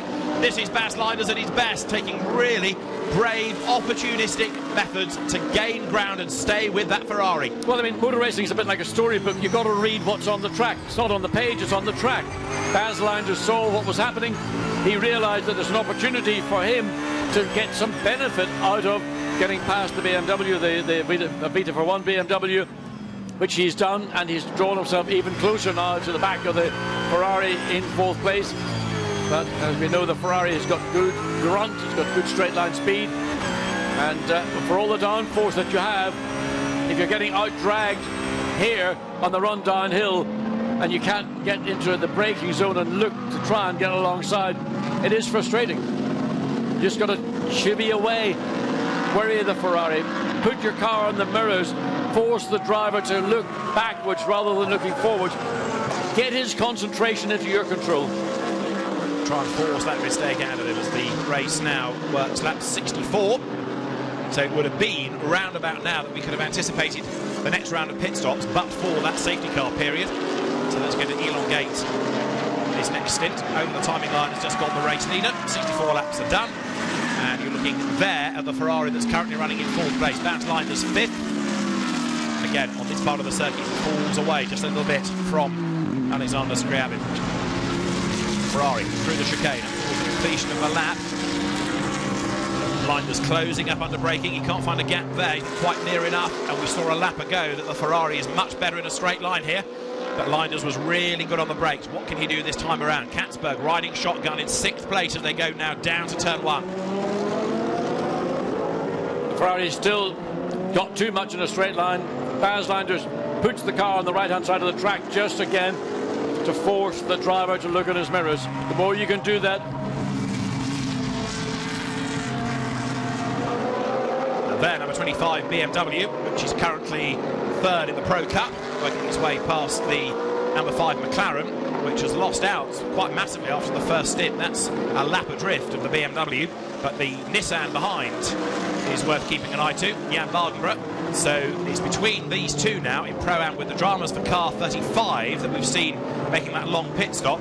This is the battle for Pro-Am honours, and Alex Buncombe in 32 has 51 points in the championship, 42 to the Henry Hassin Ludovic Badet BMW. The BMW is currently third in the class, which would give it 61, and the Nissan fourth, 66. So it's still Alex Buncombe's Nissan with Jan Mardenborough at the wheel that's going to be the stronger within that category for the moment. Yeah, Mardenborough had a little look, but wasn't quite committed to doing it again. Oh, with the McLaren and the Ferrari so close into turn 5.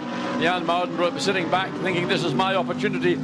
This is going to get a bit messy. These two cars undoubtedly will have some form of contact. Sean soon run down into turn 8.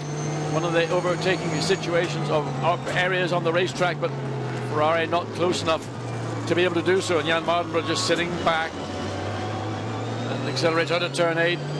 Really sort of having to wait for the cars ahead of him to get their momentum going before he can get them back onto the throttle. Sort of a struggle through turns 9 and 10. We go back to this battle currently for 5th place. And the two BMWs running in tandem, Nicky Katzberg in 6th and Baz in 5th. Lights flashing from the Ferrari to the lap Porsche to get out of the way. We're coming through.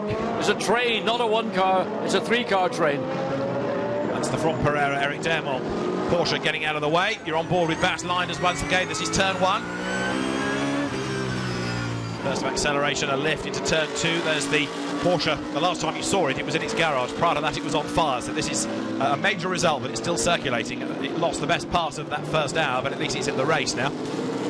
Baz Linder's turning his way out of turn 4. They run wide there, of course, using all the available room down towards turn 5. Mike Parisi still running in 3rd place in that McLaren, but falling away from Rene Rast, and a bold effort there. Number 6 Oliver Jarvis goes up the inside of 72 Sergei Slobin, and that puts him up into 11th place. Yeah, Ollie really took his heart in his mouth to make that dive down the inside, but he made it work. And that's a position. You see the Hexus McLaren trying to follow the Audi through, and it does do so. But the Ferrari, oh dear, so tight. Ferrari out of position for turn 4 and then loses out to the BMW.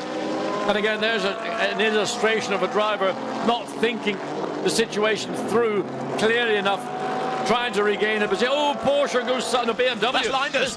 Where's that happened? You're on board with him.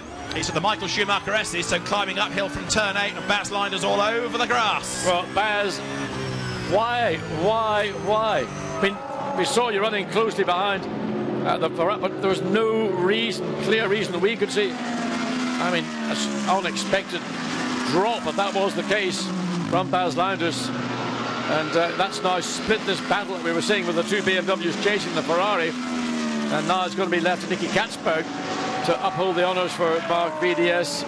So he will now try to get the the lasers on the back of the Ferrari and reel it in. It was here last year that Marcus Powell had crashed and cost them a really good chance of the championship. Now Bas Linders has made a mistake, as he did at Silverstone in traffic. More headlight flashing. Greg Franchi trying to find a way past the Porsche now. 3 3/4 hours remain. There is the recovering Linders. Yes. He's only lost 1 place, but crucially he's lost 8 seconds against his teammates. Yeah, it's track position is the big loss. And I mean, also on top of that, has he done any damage to the tyres? When you spin, you can flat spot it. But I mean, it doesn't take Nicky Katzberg very long to catch up to the back of. In fact, Nicky Katzberg, surely he's overtaken the Ferrari. I mean, the Ferrari goes really defensive, and that's aggressive defending, because obviously having to overtake the Mercedes, he would say legitimately. But I think that Katzberg would say, well, I think it was a bit unfair. Mark VDS ready with tyres if they need them. It'll be interesting to see if Katzberg can get past the Ferrari. Bearing in mind Bas Linders couldn't. He sat there for many a lap. Katzberg is right there and challenging. Absolutely. Well, Katzberg closed up to the Ferrari, I mean, literally in the space of 2 laps, from being, 3 seconds behind to being right on the gearbox. And I would say that Nicky Katzberg realises that if I can catch and put myself in position, I will make the pass. If I don't make the pass, I'll get stuck. My momentum will be gone, and then I'll be following the Ferrari's wheel tracks. So can he find a way through? Can he be released from behind Scriabin? This is for 4th and 5th in the race. Remember, Bas Linders down to 6th after that moment. And can Katzberg now do anything at all about that blue Ferrari up ahead of him?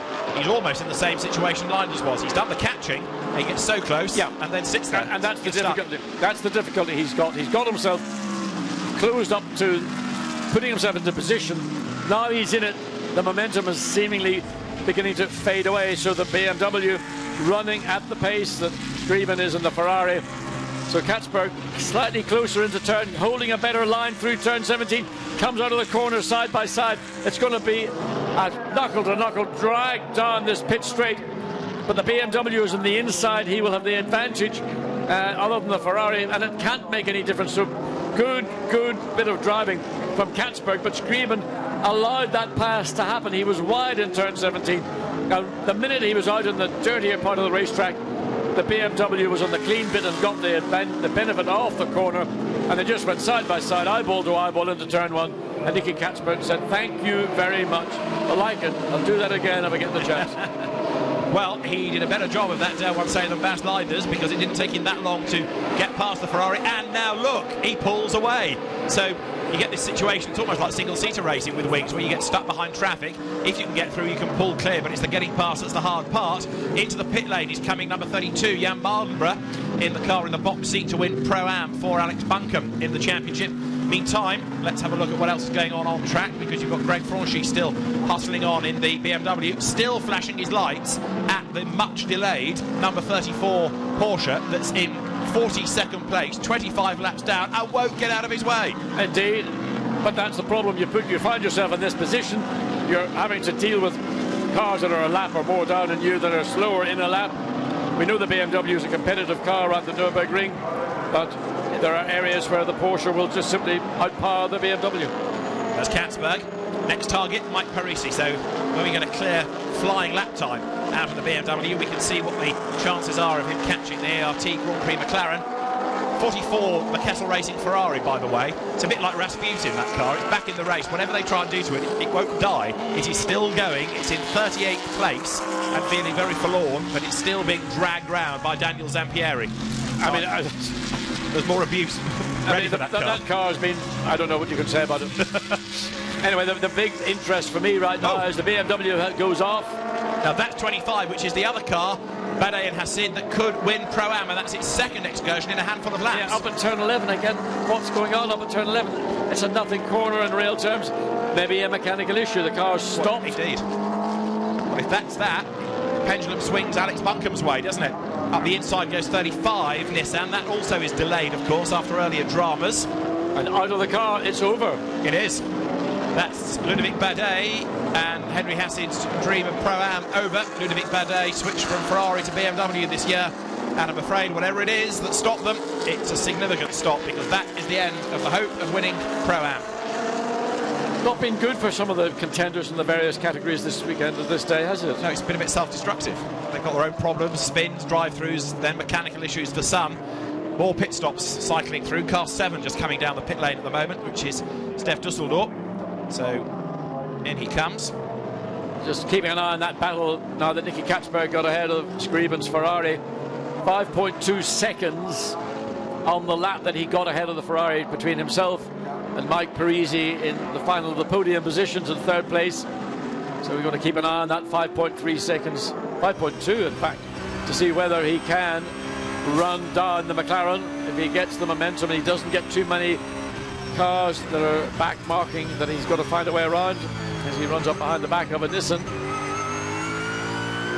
And this is always the issue coming onto the quick bit of the racetrack. The Nissan takes its own line and its own time. And now Katzberg tries to slipstream the back of the Nissan through turn 13.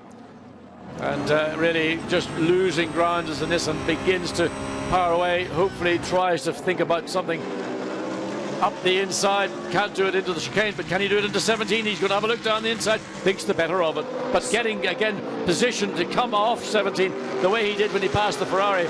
But the Nissan closes the gap and gets the line. That Nissan, remember, is the car of Lucas Ordóñez that after its earlier delays is now 4 laps down. So I think Ordóñez is out of the mix in the Pro-Am class. Now let's have a word with Jelmer Berman, one of the drivers of car 3. Baz Linders is trying to work his way through traffic. Let's have Jelmer's take on life with Jack Nicholls. Jelmer, it's busy out there, isn't it? And Baz in a lot of battles. Yeah, for me it was a bit busier than expected. With the start, I was the only one in the grid boxes, which they told us to be in the briefing, but the guys in front of me weren't, and I was looking, am I wrong, are they wrong? But when I looked down, if they were in boxes too, it's stupid, but then the lights went off, so then I lost momentum, and then all the cars are coming left and right, and then, you know, they come from everywhere, and then it's very difficult to keep your position, you know. So you drop back, and then it was a fight to get back to the front, but speed was good, I think. So I think we went back to P8 or something, and had a good pit stop. We were P5, P6 afterwards. And now Bas is in the car, he's doing a good job, I think. So we have to see. I mean, still a long race. The Mercedes is too quick. It's unbelievable. For sure we cannot catch it. So from a driver's championship point of view, I think it's going to be very difficult unless they're unlucky or we're lucky, or, you know, like I said, still a long race. Was there an issue that caused Baz to spin? Actually, I haven't seen it because I was doing another interview. I just heard it, he did, but I don't know what happened. Okay. Thank you. Thanks.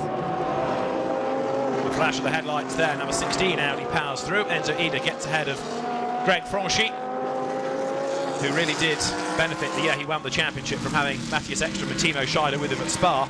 The outright pace of Greg Franchi is not really there anymore, I don't think, in this car. 18 in strife, that's Klaus Hummel, and Enzo Ida will nip up the inside. You've got battles amongst back markers, people being lapped, and the race leaders and cars on the lead lap all circulating together here with Jan Mardenborough in the Nissan at the back of the pack. In fact, it's now Alex Buncombe, I should tell you, because he's taken the car back from Jan Mardenborough, 32, after its last pit stop. Enzo Ida did a good job again, reading what was going on through the chicane. Up into 17, he was the third of those 3 cars, and that's we go up. That's the replay of what occurred up at turn 11. Now there was a smoke coming from the back of the car, which no doubt was the issue in the first place, and the contact with the barrier was almost sort of incidental to the reason for retirement. There was something clearly wrong with the car. Moved that photographer, didn't it, who was stood right up against the barrier. Pro Cup standings, Mercedes leads, Audi leads McLaren. And there you've got the recovering Nick Katzberg, recovering in the sense that he's trying to make up for the time lost when he was stuck behind Alexander Scriabin. You can see how Pro Cup looks as the graphic scrolls through for you. What you need to know, though, really is that half a minute good up the road is Bernd Schneider, looking almost unstoppable. And you've just heard what Jelmer Berman says, that car's too fast and they need some bad luck to affect it, because although Bernd Schneider and Max Goetz can't win the championship, Max Buch can. He came into this race 2 points down on Ramos Rigon and Zampieri, and so now he would be the champion if things stayed as they were, ahead of Christopher Mies and Frank Stippler. They'd be a point ahead of Goetz and Schneider, and then Berman, Martin and Linders would be next. So whatever the other teams need to do, they need to do something quick to try and do something about that Mercedes pace. What can they do to stop that? The team situation takes a bit more unravelling. We'll come to that in a moment or two, but for now there is the race leader. But I can't see, unless this car has an incident or a mechanical problem, and it had neither at Spa, I can't see it being stopped. I mean, the way the car is running, and it ran virtually trouble-free in Spa 24, and it's been absolutely, rock solid with these three drivers behind the wheel, plus HTB Motorsport preparing the car. I mean, this is as good as it can be in GT racing. Having said that, there's still 3 hours and 33 minutes of this race remaining. We're not even at half distance, and we're talking about a car having a walk in the park for 3 hours and 33 minutes. A lot can happen, and part of it will always be the consequence of where you meet traffic and how you filter your way through that traffic. Very crude maths would suggest that by dint of having 2 cars within the top 6, Mark VDS Racing is set at the moment for the team's trophy. Of course, HTP Motorsport that runs this car has done fewer races. Well, that hasn't affected things in terms of the Drivers' Championship, but in the Team's Championship, which scores slightly differently, then that does put them on the back foot, as well as being a single-car team. So Mark VDS may not be able to get the Drivers' Championship, but looking strong as far as the team's competition is concerned at the moment as well. In an ideal world, he'd win both. The Hexis McLaren, incidentally, has got broken suspension after contact with number 25, the TDS BMW. So maybe that smoke and that bit of contact with the barrier that we saw with the BMW had been triggered by contact with the McLaren, with the McLaren of Hexis just before we got that camera shot. So that's partly why Steph Dusseldorp is in the pit garage, and also why that BMW is out of the race. And also remember that car was involved in other incidents much earlier in the race, notably with the Ferrari Zampieri. So they had a contact on turn 3, and then the penalty was repaid when Zampieri hit the back of the McLaren and spun it round. But there is the 3rd place McLaren of Mike Parisi, and he is actually, well, the gap was down to about 4.5, 5 seconds.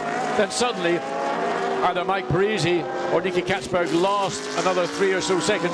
The gap now back down to just over 7 seconds. And Nicky Katzberg, it quite simply may just be traffic and where you are on the lap. So the lap times of these 2 cars pretty much matching one another over a period of, let's say, 10 laps. And traffic, as we say in every Blancpain race, is this perennial problem. There's so much of it, even though we're kind of now down to 40 of the 50 starters. We've lost quite a few, haven't we? The mortality rate's been pretty high so far. Yeah, but I mean, Mike Parisi runs way, way wide coming out of turn 6. But of course, on a circuit like Nurburgring, as we see the Nissan coming in to make its change, on a circuit like Nurburgring, there really aren't any major straights, and there are a lot of medium to slow speed corners.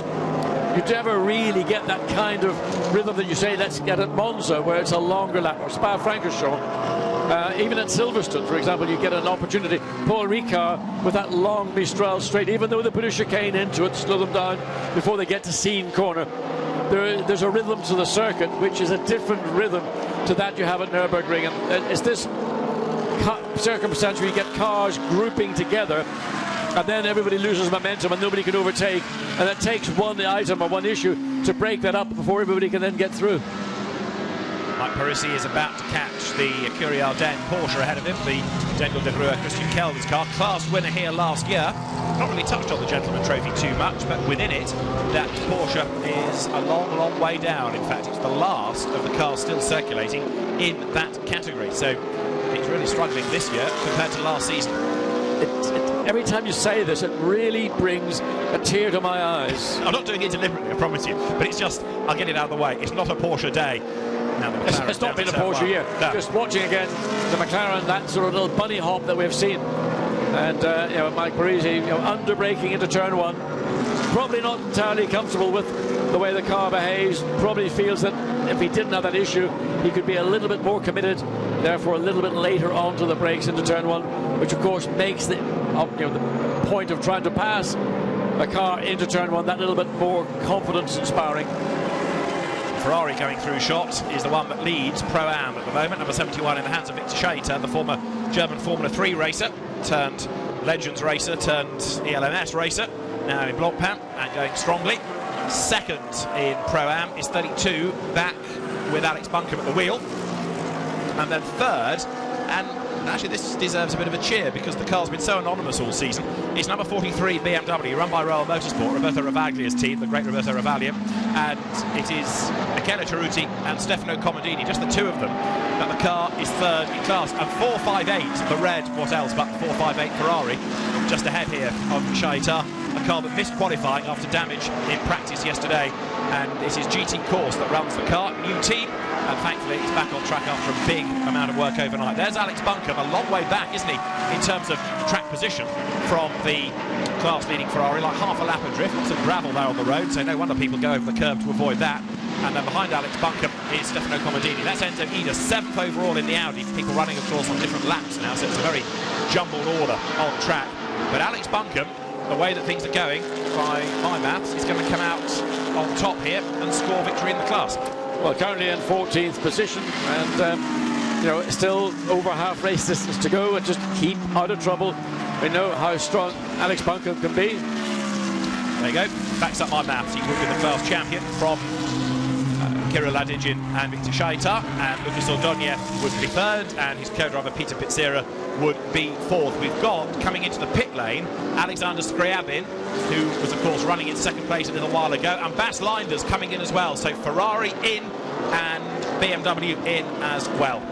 An opportunity for Baz to, or the car, it wouldn't necessarily be Baz in the car, Baz is just about jumping out of it, but for that car to overtake, and if they can do it in this pit stop, they came in a few seconds, 5 or so seconds behind, and the problem with the driver change with the Ferrari, not really getting the smoothness that you'd like, but the Mark VDS will be hoping for that car to move. It came in 7th place, and Scriabin would have been in 5th place, so possibly a pass as we see side-by-side action. Mike Parisi goes past the McLaren at the exit of turn 17. And one of the Mercedes, I think that was the Jones Brothers car, also trying to follow through. So that is, for those two cars, a second stop. And in comes the leader. Bernd Schneider then comes in number 84 for his second pit stop of the race. BMW have got it done and taken the position. Yeah, absolutely. I mean, there's a bit of organised or disorganised chaos with the Ferrari pit stop. Looked like wheels are bouncing all over the place. There is the leader in. The Ferrari have got it all back together. They're going to come out directly behind the BMW. So it ought to be Maxime Martin, who, if nothing else, is mega.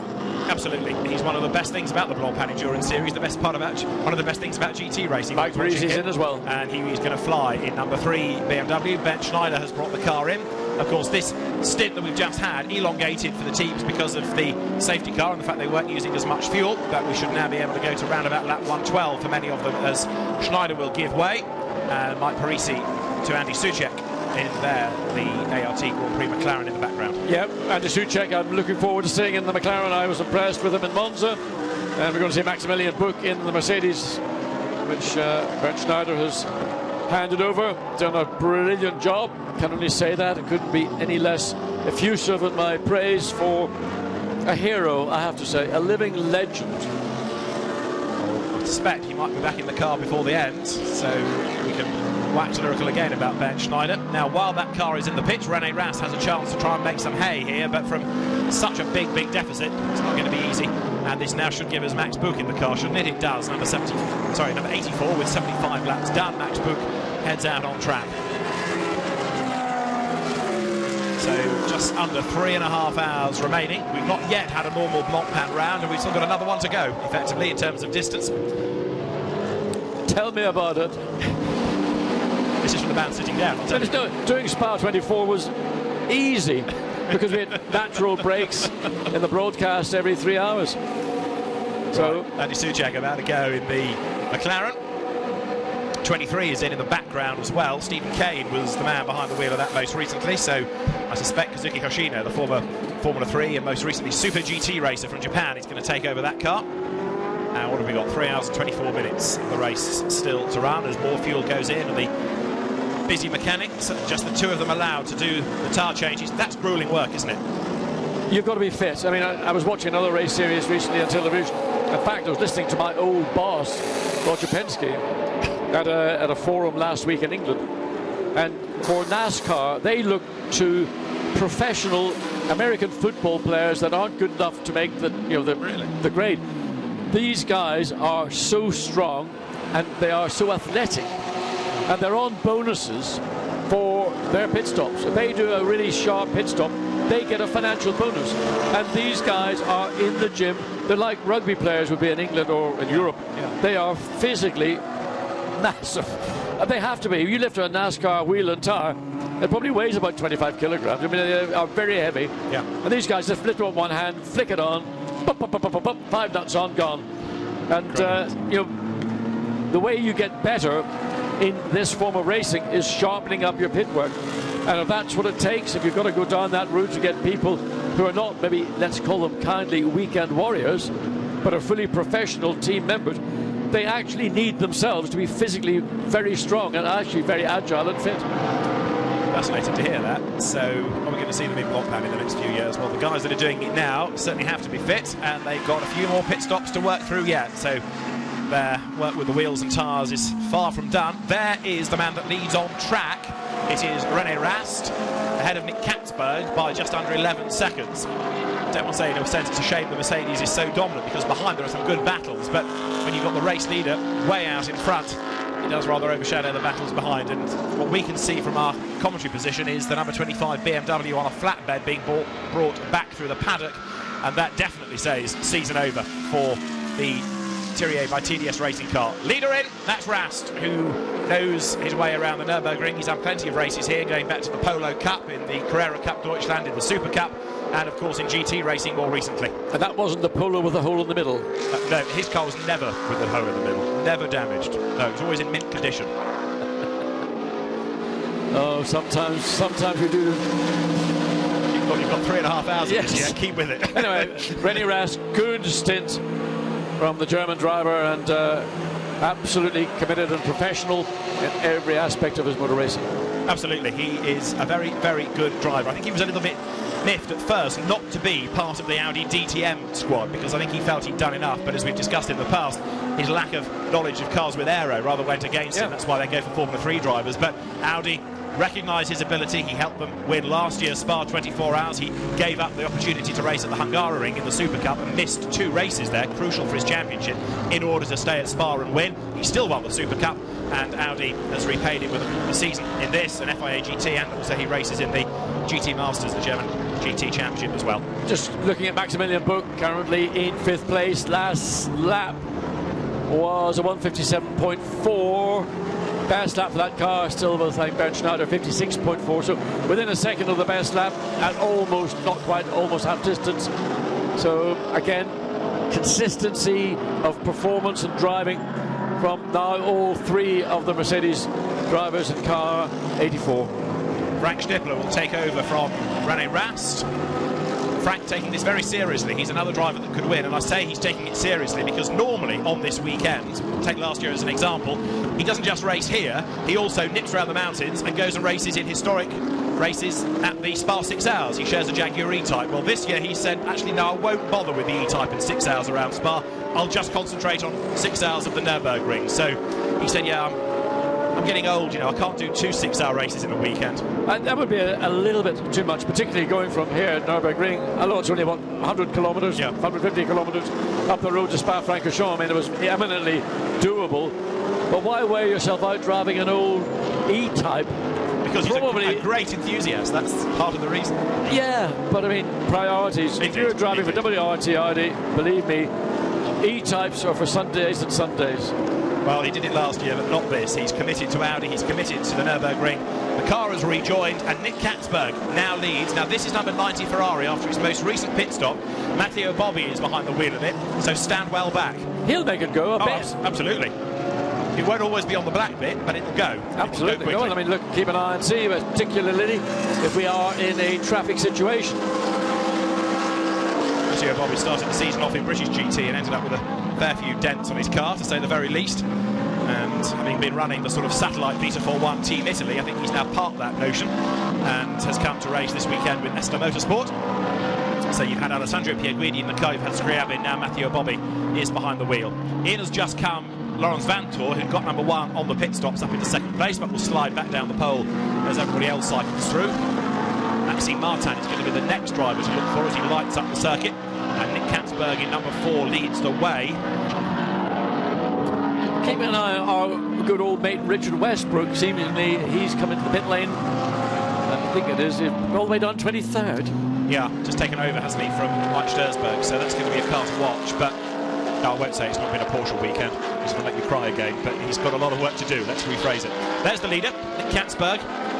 Max Buch is going to be second over the timing line if the BMW doesn't pit. But Maximilian Buch is lapping 1.3 seconds a lap quicker on that last lap than the race leader Nicky Katzberg. Well, of course, Max Buch has just taken over that car 3 or so laps ago. So fresher rubber and, of course, a much fresher driver in the car for the first time as Katzberg comes out of turn 17. Let's see what his last, or this current lap, he's concluding 159.4, so he lost a little bit of time in that last lap. Maximilian Buch will be coming across the line shortly. Last lap 56.8. It was a very strong lap at this point of the race. 18 minutes before we get to the midway point. I'm intrigued to see when Katzberg pits, because number 3, the sister car of Bas Linders, did an extra 8 laps in this stint, which has included the safety car, whereas others, such as the leading Mercedes, did an extra 5. So it should be in another 2 or 3 laps time that you start to anticipate number 4 BMW, but can they stretch it even longer like number 3 BMW did? We're running out of sequence anyway, so there's no problem about having the 2 in the pit lane at the same time. Nick Katzberg, I suspect they'll want to maximise. Henri Moser will go next, but he's not as quick as Katzberg. He's quick, but not as quick. Well, Buch on that last lap, 1.4 seconds quicker than the race leader. So the gap, of course, because of the offset of pit stops, 43.2 seconds between first and second. But when Katzberg comes into the pits to make that stop. Let's have a quick look at the Gentleman Trophy. That's being headed by number 53, the Gorini Pernod Thirion Sport Garage Ferrari, ahead of this year's champions, Jean-Luc Blancpain, Jean-Luc Bobelic and Patrice Goëlard. And then third in the class is 52 from Sport Garage, Eric Cayrol, the vastly experienced French touring car racer, Bruce Logereau and Justin Azcarati, 2 Frenchmen and a Venezuelan. That's not a bad joke. In third in the class, and you can see how it's rather Ferrari dominated. Poor old Porsche way down the pecking order in the class. I didn't hear that. I didn't hear that comment. I thought it might get a reaction though, even though you didn't hear it. We're on lap 80. Nick Katzberg leads the way, and I still think we're going to be another 2 or 3 laps away from his next pit stop. He'll probably prove me wrong in a minute, because as I look up, is there going to be a BMW heading down the pit lane? There is. He's in this time. So that means he will have done 80 laps. Yeah, he's taken it 4 laps longer under the safety car. So lap 80 he comes in, and if they're doing 38 lap stints, which is the desire, then it is going to be lap 118 when we next see that car.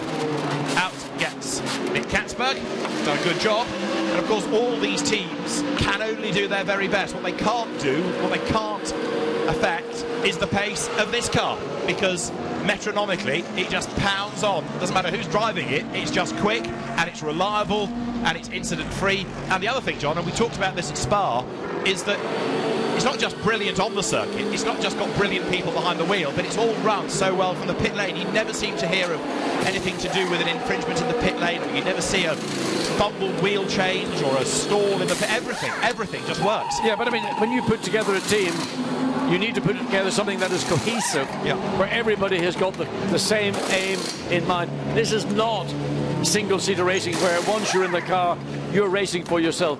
Right now, this team is racing for the Drivers' Championship for Maximilian Buch.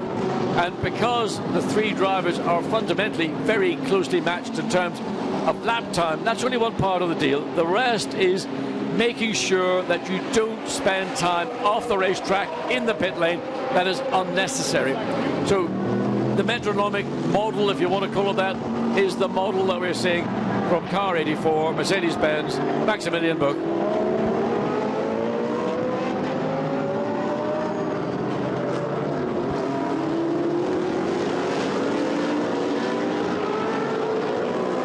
There's 4 back on track then, and Marcus Paltler in fact has gone back behind the wheel. I was thinking it might be time for Henri Moser, but they put Paltler back in for his second stint. as we said early on, you've got to be careful in doing your driver computations not to go over this maximum of 2 hours and 20. I mean, would you assume, because that car made a late stop initially, it was an hour and 15, wasn't it? I mean, that was one of the last cars to come in. Yeah, I know. So this is going to be a relatively short stint, because they've got 2 hours 20 they can do maximum. That's right. So it's going to be, well, it's certainly going to be a shorter stint than his first stint was.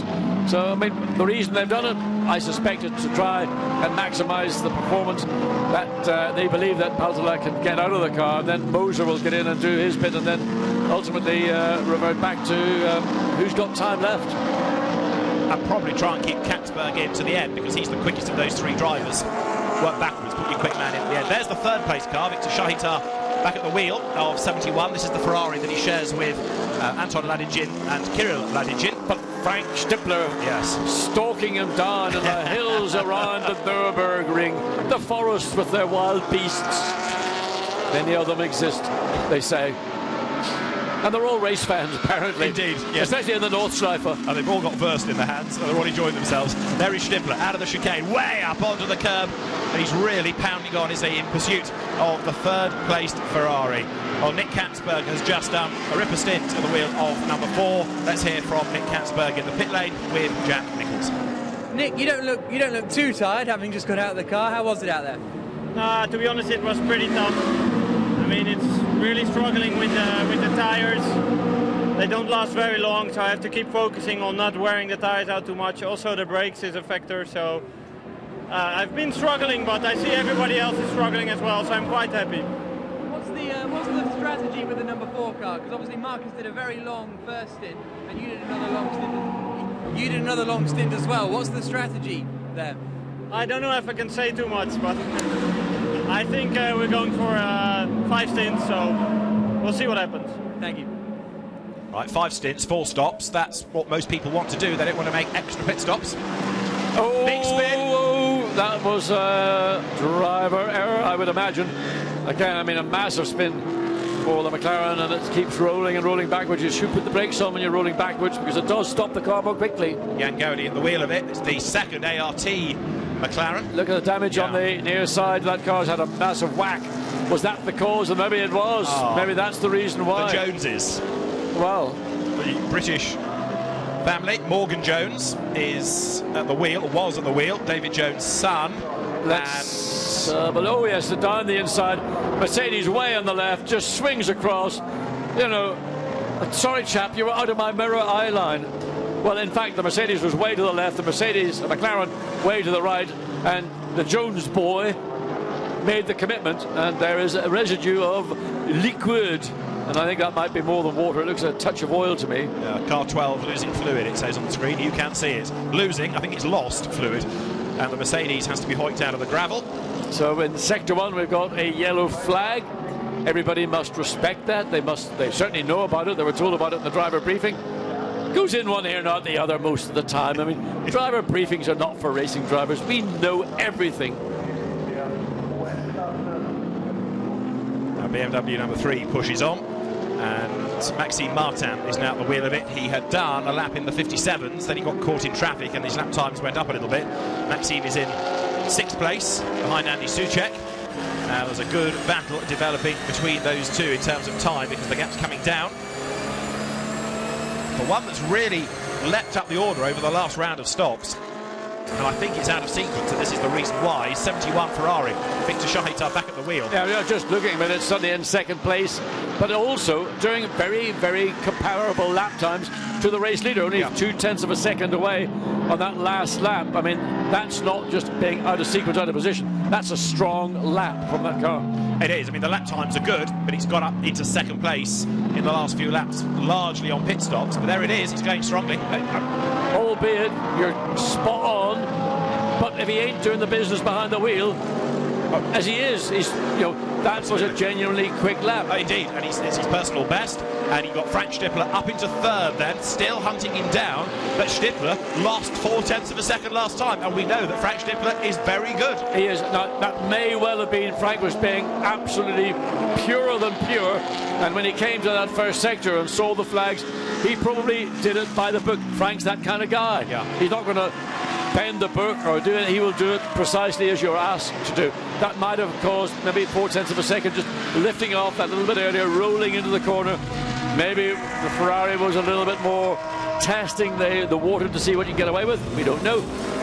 So let's watch and see if Frank Stippler comes out of turn 17. Was 1.3 seconds behind on the last lap. And this time around, the gap, 1.2. So, getting back up to speed. Here was the incident with the Mercedes and the McLaren, and the track is now clear. We've got greens all around the circuit. Ferrari looks good, stable, exit out of the corner, not being aggressive on the throttle. Don't look, John, don't look. You won't like it. You won't like to see a Porsche in trouble. Breaks my heart. Okay. Absolutely, I'm going to have a word with my friends at Porsche. This is not what I have been a lifelong fan to see. Breaks Richard Westbrook's heart as well, because we have not been able to see the best out of Richard all weekend, and ignore it in a sense, this car now, because it's going to lose so much time to be out of contention. But it would be nice to see Richard being able to go at proper pace. It's not often that you see any Porsche, but certainly not the Haribo one, with mechanical maladies, but we've got them today. I mean, Richard's in danger of getting away early from the racetrack, possibly getting back home for a baby change, you know, a nappy change. I don't recommend it. Well, I don't recommend it. No. Debriefing, Richard. It's the only way forward. To develop the car, you must stay another night and debrief. A little bit of elbows being pushed one way or the other. The Nissan splits the BMW and the Porsche coming down into turn one. Just simply quicker. Now the Ferrari also thinks, oh, I saw how that was made look rather easy. And he actually has got his way past the Porsche as he goes into turn two, and maybe thinks about going around the outside of the BMW, but looks up the inside and gets into position. And I mean, it's not a battle for the lead, but it's clean racing and everybody's doing their bit. That Ferrari is a lap down on the Nissan it's chasing, so those two cars are in the same class, but they're a lap apart. But 123, the Team Ukraine car, has now got Raffaele Giammaria at the wheel, and we know that Raffaele is very, very quick, former Porsche racer in GT terms, but very good single-seater racer. And he was a big rival against Richard Westbrook at Donington at the start of the month in another GT series. Richard had his first ever Ferrari drives in the rival car in the same team to Giammaria. What a traitor. I mean, a Porsche driver going across and racing for the prancing horse. Well, driving a Corvette in the States was one thing, but a Ferrari is quite another. No. The dollars, my son, the dollars.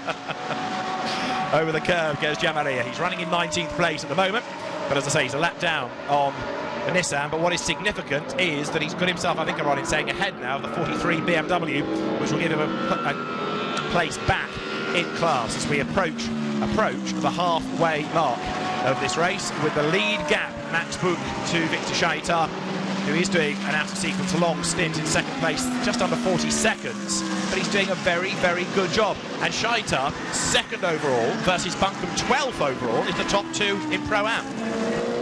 Well, we heard Nicky Katzberg say how tough it is out there, and believe me, it is tough all the way through the field. Sun again is breaking through. We're almost not totally bathed in sunlight here at Nurburgring as we come up to this midway part of the race. Tyres, brakes, and you can add in drivers are taking a hammering. And I mean, once the tyre has gone over its optimum performance curve, which probably comes relatively early in the tyre's life, then you just got to be careful. Everything you do, the entry into a corner, application of brakes, application of throttle, progression, not slam, is how you're going to make them all live. News from the pits, Hexis out of the race, accident damage given as the official reason. So we've lost the Hexis McLaren. Brother puts the tin hat on a rather underwhelming season in Blancpain, sadly.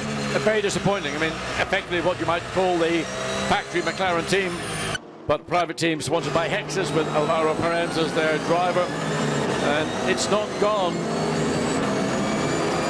well. No. And I don't know why or how to explain it, because Hexis are nothing but an extremely professional operation.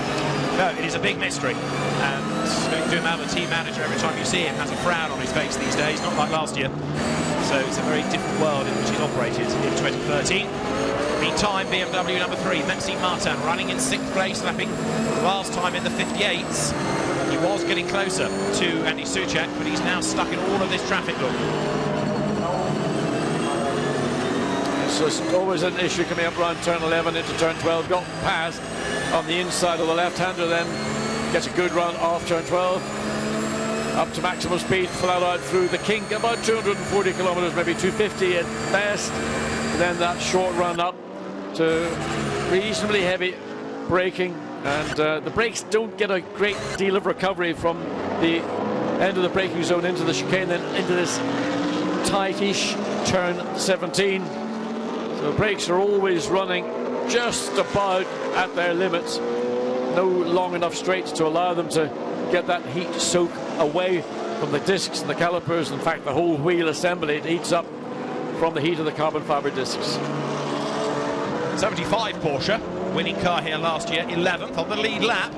So that's a thumbs up, John, isn't it? That's a double thumbs up. Yeah, okay. Maxime Soulet at the wheel of it. Sorry, tell you a lie. Xavier Martin now at the wheel of it. They've done a driver change. Xavier Martin certainly will drag the performance. Let's look in the garage. And is that the Joneses? It is. Team Pyro running the car.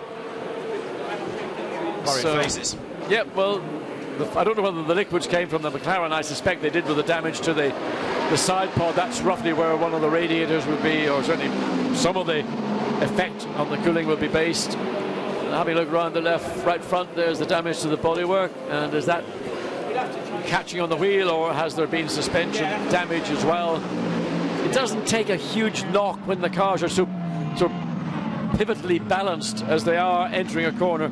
So even a small impact could cause a fairly major spin. But that did look like Mr. Jones didn't really know the McLaren was there and just swung in like a sea anchor and clobbered the McLaren, and well, a fair bit of liquid going on.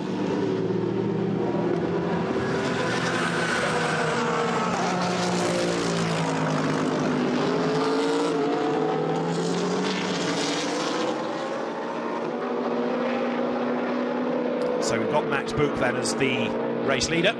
In terms of whether we're going to have this as 1,000 Ks or 6 hours, most teams working on the premise it's going to be 6 hours. And go on. No, I just want you to point out that there is the Porsche driven by Masson, who is currently in 11th place. That's a positive Porsche story, and we were letting it go by. It's very positive. It'll be more positive when he gets past that Audi and gets in the top 10. Harold Primat is ahead of him, 0.8 of a second, and Alex Buncombe comes up the inside, and this is going to be a place change. 11th goes Nissan, and down to 12th goes Porsche. Good overtake. Alex Buncombe read that one very well indeed, and just got again a good run out of turn 17. Masson trying to look away around. This will try to undo. I think slightly caught unawares by Alex Buncombe's pace, and certainly caught unexpectedly into turn 1 with a really good racing driver overtake. Xavier Masson from 11th down to 12th place. Frankly, the Nissan has just got too much pace for the Porsche this season. But Masson is no doubt going to continue on. This is going to be, no doubt in my mind, a car that will finish inside the top 10, because we haven't even reached mid-distance of the 6-hour race. Now we're just a minute and a half away from that, but we're still a little bit more racing to go. It's been a long old season for the teams. They've done 825 racing laps coming into this round, because we've had 3 3-hour races, the 24 hours of Spa, which is a fabulous event. If you've never been, then make sure you go in the future, because it's a wonderful event. It may not have quite the pageantry of Le Mans, but it's a proper enthusiast's event, and if you like GT cars, it's just the place to be. And now, after 24 hours of Spa, another good circuit and another format, 6 hours. New concept for the championship this year, this 6-hour 1,000-kilometre race, and it's certainly a very good notion indeed. As Alex Buncombe tries to work his way up into 10th place now, and he's got past the Audi, dives up the inside, coming into the chicane, picks off Harold Primat, through he goes. Well, that Nissan has got serious performance, because he got past the Porsche in very much the same way, just had the momentum, caught the Porsche, passed it into turn 1, and then doing the same in the Audi, coming up the back straight. So what's gone on? And Nissan has a problem in the pits. Is this a rear tyre issue? 71, remember it was out of sequence, so Shaitan now doing his third stop I should say, and drops down the order. So he will fall closer to the Pro-Am class opposition as that car rejoins the race now. Buncombe in 10th place. At the 3-hour mark, now. The race leader last crossed the line after 2 hours, 59 minutes and 46 seconds. So it's going to be officially after 3 hours of racing, 89 laps that will be done. Just to round up the Buncombe story, he's 20.3 seconds behind Anthony Kumpum in the Audi in 9th place. That's a fairly tall order, and if he can make any inroads into that in the remainder of this stint, we'll just keep you advised of that to see whether Alex Buncombe can make further progress. Certainly the last 2 overtakes have been pretty impressive. Last lap was 1:58.6.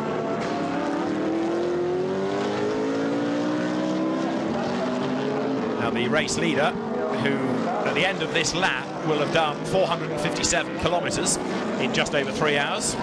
So that tells you how much we're going to get within 6 hours of racing.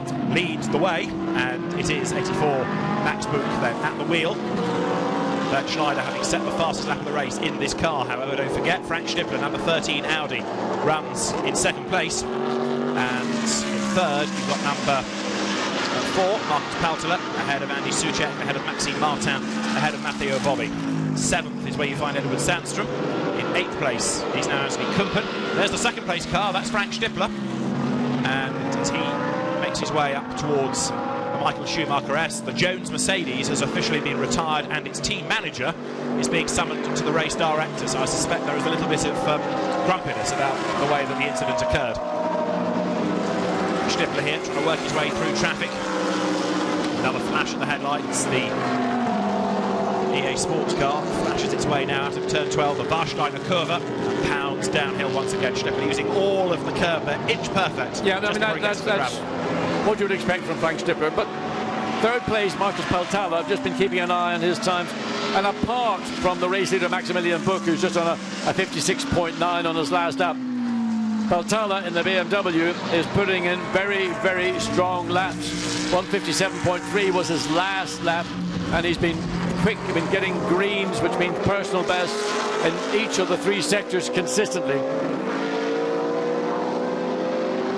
Coming up over the timing line is the 3rd and 4th situation there. The BMW 3rd, Marcus Paltela at the wheel, and then in 4th place behind is Andy Soucek. And then you want to see the 5th place car and see whether Maxime Martin is getting any closer, because last time he did lap fractionally quicker, but only by 4 tenths. And Paltela is getting away from Soucek. BMW 3rd, McLaren is 4th, and Maxime Martin is a further 12 seconds behind. There he is, going into turn 1. So that is the 5th place car. Maxime Martin, who is normally able to work wonders, is struggling to chip away, really, at Andy Soucek's advantage. Well, and not only that, the sister car to this, Paltala, is actually, Maxime Martin's last lap was his fastest lap so far, 57.1. So he is getting now the lap times from that car, which we had anticipated. It had been Paltala who had been marginally quicker over the previous 2 or 3 laps, but Maxime Martin, 157.1. And he is looking now again to find mechanism to get closer to the tail of the McLaren of Andy Soucek. That's your Pro-Am leader, that's Alex Buncombe, who so far has done the lion's share of the driving. And it's good to see Alex going so well after that monster hit he took at Spa. He's been a winner here in the last month or so at the old timer, the historic Grand Prix, driving in 1950s Jaguars and other such electrical machinery. Alex, very versatile driver, so he is leading and he's on target, quite some wood to touch, to be the Pro-Am champion in the number 32 Nissan. It runs in a different colour scheme, of course, from the sister car in the team. It's one of the LJRM cars now in a different team, as it's 2nd in the class there, 71 after its pit stop. Kirill Ladygin at the wheel of it, and of course now drops back to 2nd in that class, but Kirill Ladygin doing personal best in sectors, going strongly. Yeah, doing a good job, again, just getting personal best, middle sector, and good lap time, 157.7 was his last lap, so he's running very much at the pace of those cars. Ooh, a bit squeaky there. That's the position, that's the teammate, Sergei Slobin, ahead of Kirill Ladygin, 13th and 14th overall, but Ladygin wants to make his way up the order, get past his teammate and try and go after Alex Buncombe. How the world changes for a racing driver, because Kirill Ladygin in a Ferrari began his racing career as a double Lada champion back in Russia. Someone's got to start somewhere, and don't knock a Lada. A nation has survived in those brilliant cars. Very true indeed. And then 3rd in the class is Mercedes, because Klaus Hummel, having taken over from Adam Christodoulou, who took over from Steve Jans, is currently 3rd in Pro-Am in the Black Falcon Mercedes. The Pro Cup Mercedes is just ahead of it, in fact, 15. So you've got Pro and Pro-Am Ferraris, and then you've got upper place last time, number 19. There is Andreas Simonsen, but 18 is the one that's third in Pro-Am, and is running just behind it on the road down at the Turn 8 hairpin. Well, we're now into another Blancpain race, effectively. We've had 3 hours, only another 3 to go, and I reckon the first 3 hours have gone pretty rapidly. Let's hope the final 3 hours go as rapidly. I think we saw an awful lot of action, some of which was unintentional, some of which was, let's say, penalised for over-enthusiastic driving. But so far, it's been an interesting race that's been dominated by the Mercedes 84 of Buch, Goetz and Bernd Schneider. But behind that, Frank Stippler, the McLaren of Mike Parisi and Soucek, no, that's Paltala, I beg your pardon, for third place. Paltala, Soucek, and then Maxime Martin. Second through fourth, I don't think is safe. Any one of those 4 drivers is in a position. There's 35 then, back into the pits. This car, having lost laps early on, really out of the hunt now. It will keep going and it will get into the points in class. It may salvage something yet back for Lucas Ordóñez. Alex Buncombe leads the class, and for Ordóñez to take it, he's got to be second, and I don't think he's going to do that, so it's a very, very tall order. Yeah, and the difficulty getting that left rear, didn't seem to want to free from the hub particularly easily, but back out. Beauty of being where Nissan are on the pit lane, they're at the very end of the pit lane, so they can literally get on it, and 50 kilometers in the speed limit, pit lane speed limit, is forever.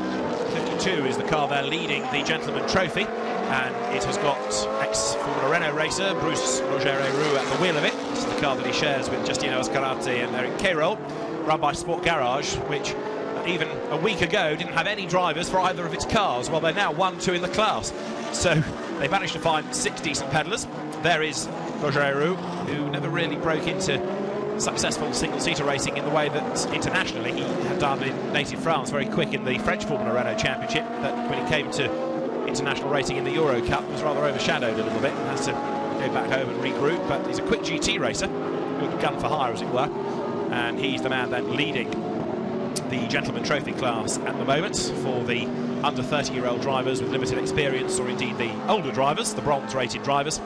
And so the Sport Garage Ferrari leads its class happily from the sister car, 53 of Leonardo Guarini, but there's 52, right on the tail of number 2 Audi. Remember, that was in the gravel a while ago. Nicky Mar Melnhoff put it in the gravel. He's still behind the wheel of it. Yeah, so. And Nicky's having down in 27th position, having to be slightly defensive. The Ferrari looks to come down the inside. This time Nicky gives ground and lets that car get through. I would imagine he didn't do it out of choice, but he's out of sequence so far down the field. So really, it's just a matter of going through the motions for the Austrian, and disappointment for him.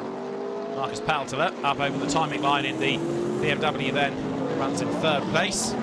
There, second in class for Sport Garage, it's 53. That's Philippe Thirion at the wheel now.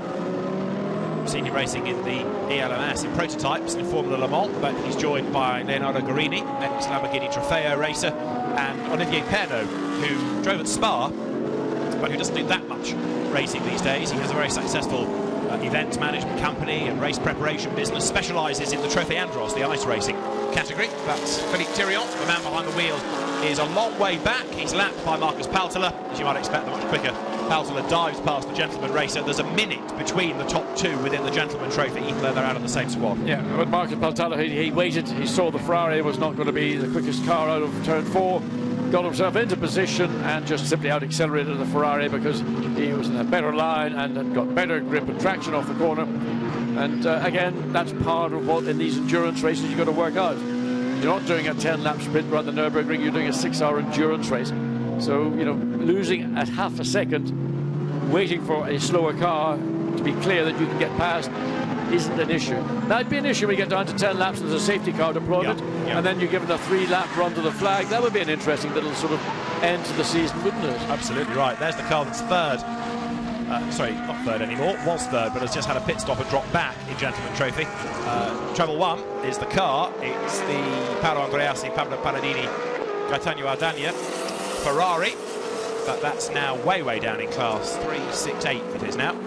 though it's fallen back a long way. Behind is the Stars and Stripes Pro Speed Porsche of Charles Espenlaub, Charles Putnam and Joe Foster. Down towards turn 1 goes probably the fastest highlighter pen in the world. You can't miss it in that livery. Can't say it's my colour of choice, but hey guys, you know, when you pay that money, you can have it painted whatever you like. Whatever you like. Number 90 Ferrari, which was running strongly early on, remember. Now Matteo Bobbi is at the wheel of it. You go from a highlighter pen yellow to a blue Ferrari. Good to have different colour schemes, I suppose. And there it is 6th, and ahead of it... still running. You can't keep it down. The Rasputin Racing, Kessel Racing Ferrari. Unbelievable. I mean, it's 31st. That car had severe damage, and they've got it back again out on track. I mean, great testament to the marque that they can do that. And Daniel Zampieri is behind the wheel of it, number 31. But there's 458. Now, this is 3rd in class, which is a fair effort, bearing in mind they missed most of yesterday's running with damage. This is a car run by GT Course. It's a new team, largely for people that want to race in the VLN or the Nordschleife. So there's Alexander Maxwell, Christian Colas and Pierre Eret, who's probably the more famous of the three internationally, having done quite a lot at Le Mans over the years and in the Le Mans series as well. But this car yesterday morning was hit up the back when it came out of the pit lane rather slowly and waywardly by the Kessel Racing 44 Ferrari. It didn't help either, and the amount of damage done to 458 meant that they had to go away and get new subframe and build in a new engine and a new gearbox, and they've only had the car for 10 days. Well, maybe they signed one of those deals with the manufacturer that they would take a certain amount of parts at a fixed price, and then bits they don't use, there's so many deals that you can do. But it's not ideal, a brand new car, to have it so severely damaged. But more importantly to me is the work done by the teams to get these two cars fit and ready to race, certainly in the case of qualifying yesterday, the Kessel car. And then here they are. One of them was damaged severely this morning, or earlier in the day, and it's back on the track again. Indeed so. And for 458 to be 3rd in class, that's no mean effort. 75, Xavier Marson still pounds on. He's just put a lap there on number 43, the BMW back in the hands of Michele Cerruti, who has been racing this year in Formula 3 in the European Championship, but go back 3 seasons, was a winner at Monza in Superstars, the largely Italian-based V8 touring car category. Now, we've got 2 hours, 47 minutes to go. It's time for a catch-up from the pit lane. I think Jack has been on patrol. What news, Jack? You mentioned earlier on Hexis were out with damage. That was because Steph Dusseldorp was at the wheel trying to lap a gentleman driver when he was then attacked himself. So they went 3 wide into turn 11. Dusseldorp was in the middle, and the contact forced the Hexis car out of the race. Also, the number 35 Nissan we saw in the pits a few moments ago, they think all their problems are sorted. They were having problems with the rear left wheel after that incident way long ago, but that was a scheduled pit stop to hand over to Peter Petzera, but they have had 2, I believe, unscheduled pit stops since that accident. And that has really cost them any chance of the championship for Ordonez, hasn't it now? So, big drama for 35. Something else that's been in the back of my mind as well that needs investigation, but I think largely we know roughly where we are with things at the moment. Max Boot leads the way, Schnippler second, and there is the Porsche, Xavier Marson, who can't get away from Michele Cerruti. Down towards turn 1, and lower down the order.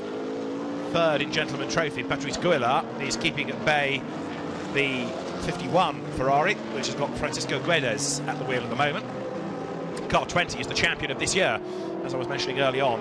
You heard before the race started from Patrice Gouillard. They won the championship at Spa. They won their class when they were joined by Fred Bouvi, former overall winner. But 51 going very strongly indeed here. So Francisco Guedes getting right up onto the tail, former Ferrari challenge racer. Now, having had that passion for the Ferrari brand, doing some rather longer races, and coming into Blancpain this season, and these two cars very evenly matched. Patrice Gouillard, who is at the head of this little battle, vastly experienced driver, been racing for a good 3 decades, if not more now, in just about every GT or sports car category known to man. The pit lane's getting very busy. There's a BMW coming in with a lot of damage on one side of it. The Kessel Racing Ferrari is coming back in as well. These two Ferraris pound past the pits once more, and they do so completing for them 92 laps. The race leader has done 95. There's the BMW you just caught a glimpse of, which has got a bit of damage down one side of it. I think that was the car that's lost ground early on with puncture. Kessel Racing's Ferrari back in again. It's got a gold card account in the pit lane. It's been in that often now, but with drive-throughs. It's now had 7 pit stops. Most people have done 2. So you can tell that they're struggling, and poor El Kessel that started the year so strongly and quite emotionally with a win at Monza. Remember that Monza race? Ferrari won all 3 classes. That was the best day for the Ferrari as a brand all season. The leader has gone by and done 96 laps. Frank Stippler still runs in 2nd place in Audi number 13. 96 have done, what are we looking at, 112 onwards really, I think, before the next significant pit stops. With all due deference to Kessel, the car that's 31st is no longer significant, and they're not going to score points in the class in the championship either, for they're going to be in the top 10 in order for points to be scored. 33 for a win in this race. It's double distance race. New for this season within the Blancpain Endurance Series. Michaela Ceruti, look, has unlapped herself from Xavier Must. She's 19th, and the Porsche runs in 11th. But we've had a switch around between those two, and that's bad news for a Porsche driver, because if a back marker can get past and unlap and actually break away by 2 or 3 lengths, it rather shows that you're struggling for outright pace. Which I'm afraid to say is something that's been prevalent about the Porsche all day. The gap between 2nd and 3rd is 2 seconds. The gap 1st to 2nd is now nearly 50 seconds. There is just nothing anybody can do, seemingly, to stop this Mercedes. It was the real fear that the car would run away and hide, and it's actually happening. It's just so dominant.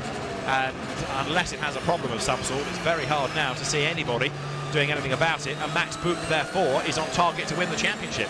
He came into this 2 points back of the Ferrari drivers. You've got a car that is with a good balance of performance. It's got lots of grunt, and it's well suited to this circuit. It's got 3 good drivers at the wheel. It's got a very good team running it in the pits, and you add all of that together and it is very strong indeed. The next Mercedes that you find is down in 15th place, the Black Falcon car with Andreas Simonsen at the wheel, but HTP, possibly with the benefit of having Ben Schneider on board as a Mercedes factory driver, have unlocked something in that car that other teams have not, and it is just the benchmark car as it was at Spa. So strong, and it goes to show what difference a good team and a good combination of drivers can make. Not saying that Black Falcon is a bad team, but it did indeed score a class win here last year. But HTP Motorsport, just the benchmark Mercedes team, as we now work lap 98 for the race leader here in the Blancpain 1000.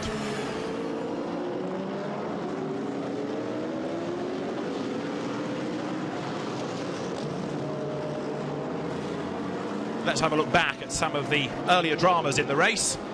Ferrari Porsche battle in classes. Up front, though, it was Mercedes versus Ferrari versus McLaren at turn 1. The flaming Porsche of Eric Dermont was in the pits by the end of the opening lap, but actually he fared a little bit better than 1 or 2, because approaching turn 5, suddenly there was bodywork in the air and there were cars off the road, bouncing into the barriers, and a lot of damage done. That wasn't the only drama on the first lap, because there were more spins and there was more damage as well, and Andrew Danilov limped back with damage. The Dennis Anderson Insight Racing Ferrari was off the road as well. Baz Linders busy in the early laps of the race, trying to work his way up through the field. A punctured tyre for Claude-Yves Gosselin in his BMW Z4, as up front it was Max Goetz who just built up a very comfortable advantage. Battles raged on lower down, and it was Alvaro Parent versus Daniel Zampieri that was the first real talking point. There was this bit of contact as Zampieri tried to turn across the front. He got his own back, but it cost him. A drive-through penalty was the result for that. Then, because he also crossed the white line at the end of the pit lane, a second drive-through went the car's way as well. Driver changes at the end of the first hour and 10 minutes for the majority of teams. Max Goetz gave way to Ben Schneider. Then this monster accident for Fabio Babini, very nearly rolling as the Ferrari cannoned off the barrier. Contact with Stephen Kane in the Nissan. A smashed Ferrari smashed the dreams for Louis Machiels and Nick Commerson of taking a 3rd title in a row. A big spin for Zampieri as the Ferrari, for Cesar Ramos rather, as the Ferrari spun coming out of turn 13, and with yet more damage the car was wheeled away. The team hard at work to try to get it back into the race. Up front, the Mercedes of Buch, Goetz and Schneider led. The Jones family Mercedes was in strife as it got involved with the number 12 Jan Gaudi McLaren. The Mercedes has been retired. The fluid-leaking McLaren also out with a busted radiator.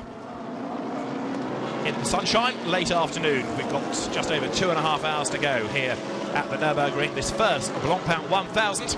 And the hardy fans continue to watch this mouth-watering field of GT cars continue on their way. We started with 50.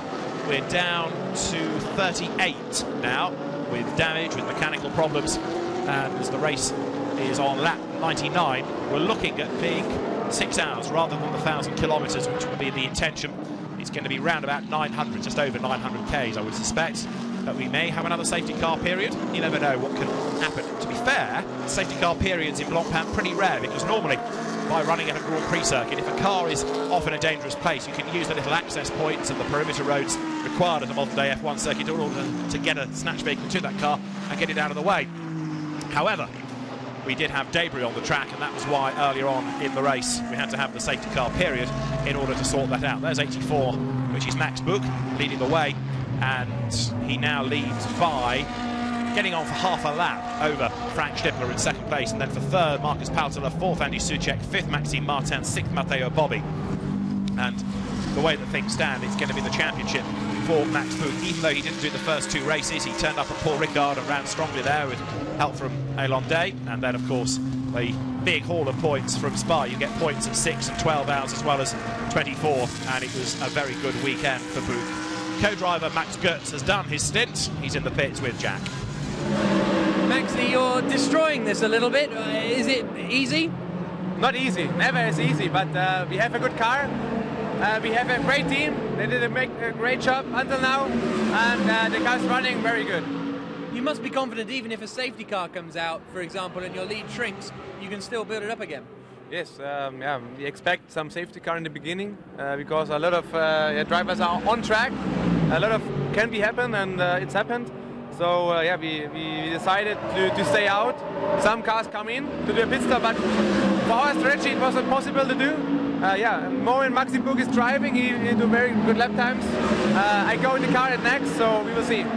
And then will that be your last stint, just you and Bernd to go? Yeah, it will be my last stint, and then Bernd is going in the car, Bernd Schneider, and then in the end Maxi Buch, and hopefully he win in the end. Fantastic, thank you. Thank you. Well, that would be the best way to win the championship, wouldn't it? To win the race and be the man behind the wheel as you take the checkered flag. So that's the strategy. And as he walks into the garage, Max Goetz goes past the now retired Jones family Mercedes. That is 84, the HTP Motorsport car. Bernd Schneider, having won here in the 24 hours, wants to win the 1,000 kilometres as well. An extraordinary season, and his extraordinary CV continues to expand. Absolutely, and the one thing I can categorically say is they've not lucked into this position.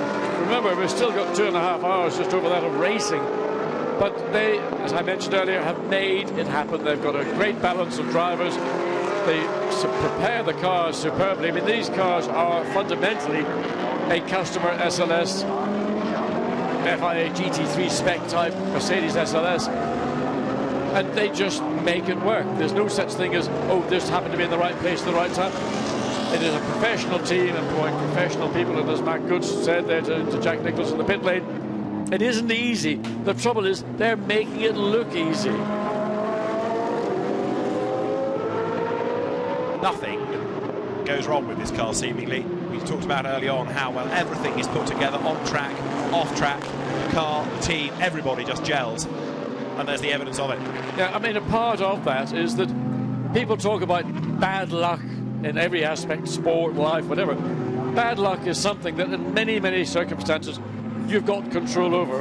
And what a team like HTP are able to do is they've got the financial stability to change parts at a life rather than saying, well, will it get through? Or reliability is something that is in the control of a team, but the team needs to have the proper fundamental budgets and people in it to understand. So you don't overrun the lifing of an item, be it on an engine, a gearbox, a transmission, suspension, whatever. And that's why historically we've seen some teams consistently win and other teams win, let's say, inconsistently. But if you haven't got the budget in the first place, then it's very difficult to actually put into effect what I've just been saying. It's also a good circuit for the car, the Nurburgring. Remember last year in Blancpain, I know it was a 3-hour race, but we had a Mercedes second overall, right on the tail of the winning Porsche and winning the Pro-Am class. So it was the best showing for the cars all season. There's 32, Alex Buncombe, back into the lead of Pro-Am. And as he turns his way through the last corner, let's go and have a word with his team manager, because Bob Neville is in the pit lane, and so too is Jack Nicholls. Bob, things are looking good for Alex. Yeah, Alex, it's a fantastic stint from him. He'll be finished in a minute, up to 9th, I think. And that'll secure him the Pro-Am Championship? Well, we need to finish in the top 4 for him to win it, I think. So it's what, 2.5 hours yet to go. And but a little bit more difficult for the 35. Sorry? A little more difficult for the other car. Yeah, the other car has had a problem on the left rear, which has meant a couple of 3 stops. So it's currently in 8th place, but that's not good enough for Lucas to win it, I don't think.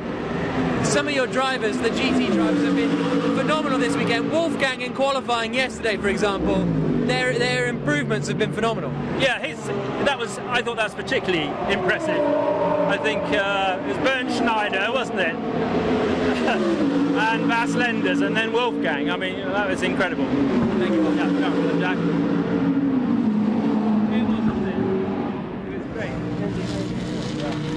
There is Bas Linders' car, Maxime Martin at the wheel, right on the tail of Andy Soucek. Now this is the battle for 4th place. We've done 101 laps, and 4th and 5th are now covered by 0.252 of a second. We know that Maxime Martin is the special one, and he tries to get up alongside the McLaren, which he does, but he's then got the outside for the next corner. Well, Andy Soucek almost opened the door and said, "Well, come through, Maxime, I'm not going to battle you," but then suddenly he found himself in position to control turn 4 and back at the races. Maxime Martin saw the opportunity. The McLaren overran the apex, and that was where the opportunity came. But of course, the McLaren, and it's still the McLaren running way wide on the exit of turn 6 to the run down the hill. Maxime Martin clearly has got the pace, but is he going to be able to make a move stick? Because he did get alongside, technically he got in the lead, but the McLaren was in the right place at the right time and consolidated that current 3rd place. Coming uphill then, through the Michael Schumacher-esque, avoid the gravel, so ride the curb. You've got there Maxime Martin on the back of Andy Soucek, now towards turns 11 and 12. The Warsteiner curve is turn 12, and then the speed builds on this final part of the lap, and Martin tries to get up the inside. Doesn't happen there. Lot quicker off turn 11 than the McLaren was, and I mean it isn't an ideal place to try and make a pass. You'd have compromised your speed onto the straight, and I would have thought that the McLaren, had it been overtaken, would have been able to get back again on the run-up. But as it happens, Maxime Martin realised it wasn't. Oh, the Ferrari again! But this time at the pit lane entrance. No, he didn't spin in the pit lane entrance. He probably spun coming out of the chicane and spun across the pit lane entrance. I mean, that car has been punch-board and countersunk so many times today. I mean, it's got to go in the record books. Zampieri was at the wheel. His latest drama puts him on the grass then. Carries on as Soucek comes through, now 4 tenths up on Maxime Martin, who will no doubt try to break as late as he dares, going down towards turn 1, try and nick back some of that time. Tighter line through the first corner. Andy Soucek in the ART Grand Prix McLaren running in 4th place. Ahead of them is Marcus Paltela doing a really good job in 3rd place in BMW number 4. I mean, you can see the BMW clearly has got more bite as they go through turn 3. McLaren isn't able to get the car into the apex in that low-speed corner. That's where Mike Parisi is losing all the time, and that allows Maxime Martin to get right close to the rear wing of the McLaren. But again, Parisi's putting the McLaren in the bit of the road that Maxime Martin wants, and consequently the pace is being controlled by Parisi. They go down towards turn 8. The race leader, by the way, has just got over the timing line. That shows you how far back from the lead these two cars are, even though it's a great battle for 4th place. The leaders then are on lap 104. And as ART Grand Prix drivers and team look at the monitors, Soucek runs in 4th place, but only just, because Maxime Martin is very determined to find a way past. On screen on the Pro Cup standings, but they might yet change. And look at the car under braking that Soucek right on the limit again, this sort of front-end bunch. Maxime Martin again looks to try and take turn 12 away from Soucek, but not able to do it. He's a little bit closer this time though, so he may think about it through the curve, but the gap again on 3-4 car lengths opening up all the time. They're heading up towards the chicane. Again, the frustration for Maxime Martin. He's done all the catching, but now it's so difficult to find a way by. And again, at certain parts of the circuit, he's stronger. Is this one of them? He thought about the inside line, but Andy Soucek was wise to what was coming. He's able to move across and cover the line. They both run wide there, using all of the curb. I mean, looking at the McLaren, I mean, it obviously has got a lot less grip, but it's under braking that it looks particularly tricky for Soucek to keep the car on control. But you can see just how much he's able to stretch the gap, the advantage on the straight bits of the track. But here into turn 1 and all the way through turns 2 and 3, the BMW will be back right all over the rear of the McLaren, and hopefully he's going to try and think. Turn 3 looked like an opportunity about 2 laps ago. McLaren again not able to hold the line to make the apex, but still gets a straight line. But again, look at the gap closing on the exit as the cars accelerate. That's just simply grip from the BMW, nothing to do with horsepower. Flash of the lights from Martin, which is a bit cheeky because it's a genuine fight for place, this, for 4th spot. But you could argue that were he to get past, he'd be able to pull away from the McLaren, but Andy Soucek can defend quite legitimately that 4th place. Maxime Martin behind him as they come downhill once again, approaching turn 8, hard on the brakes, set the car up for the right-hander.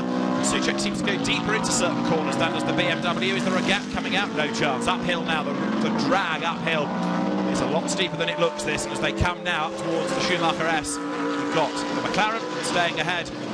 Maxime Martin is running there behind him in 5th place. Alex Bunker, by the way, has just pitted, so the Pro-Am lead's going to change as we look at the fight for 4th place. It's Mercedes, Audi, BMW, McLaren, BMW in the top 5, and this is 4th and 5th. And Andy Soucek, when he gets out of his car, I'm sure, well, first thing he'll say, no grip. And you can see it all around the racetrack. The BMW in the corners has got the advantage, but it can't do anything about it once it gets into the straight bits of the track. And he's particularly coming out of turn 12 and also coming onto pit straight, not able to use his advantage and get into position. Now there, we're coming out turn 17. He ought to be able to get onto the tail of the McLaren. He does do so, but from here down to turn 1, that gap stretches from what is maybe 2 car lengths, 2.5 car lengths, down to about 4. You can see the car just ebbing away all the time. Down towards turn 1 they go, and as we ride with Maxime Martin, he's got the McLaren ahead of him. This could be the lap on which he gains the place. Let's ride with him. Right, so into turn 2. Again, turn 3 has been the bogey corner amongst a number of corners for Soucek. Martin, this time the McLaren again, it's running wide, it gets alongside, but can he get enough of the BMW's nose ahead? No, he can't. Makes the cut back now, come up and get alongside the McLaren under acceleration on the run down into turn 5, but can't really do anything about it. Still has to concede to the McLaren into turn 5, but it's happening eventually. It's going to be Maxime Martin will find a way through, but Andy Soucek is probably driving a car where he knows he's hanging on by just anything he's got. Under brakes into turn 8, runs wide, another chance, but Maxime Martin slightly caught unawares of the McLaren running that bit wide, wasn't prepared, couldn't take advantage of it. Then up through the fast turns 9 and 10. Here's the downforce coming in, that helps offset maybe the lack of low-speed mechanical grip that Soucek appears to be suffering. Certainly under braking, the car has looked uncomfortable for the driver. Then again, Martin had a few looks into turn 12, couldn't get it done this time, isn't attempting to do it. His next opportunity is going to be through this curve, turn 13, but McLaren just pulls away, and frustration for Maxime Martin. No way he could do anything here to the chicane. All he could try to do is get a good run out of the chicane and again rebuild the process at the end of turn 17. Sebastien is watching the pictures. Henri Moser is the other driver there on the pit wall from car 4. Don't think we've seen him behind the wheel yet. The fight comes over the line. McLaren ahead, look down again towards turn 1, 105 laps done. Maxime Martin was 3/10 back when they came over the line. So frustrating for him, this. He's done the hard work, he's caught up, but now he just cannot find a way through. As soon as he gets past, I'll put money down that he's going to pull away, but Andy Soucek doing everything absolutely right, defending where the BMW is stronger and pushing where the McLaren is stronger. Now let's go to the pit lane. Let's hear from Bas Leinders, because he's watching this great battle. His car is involved, and Bas is with Jack. Bas, we're watching the car struggle to get past the McLaren at the moment. Yeah, the McLaren is approximately 1 second slower than us per lap, but apart from the straight line, they always have a little bit more speed. So but we are boxing now, so hopefully we can pass them in the pit lane. So it should be okay. The race is still 2 hours long. Et Marc, tout nous manque et on essaie de ramener une coupe. Thank you.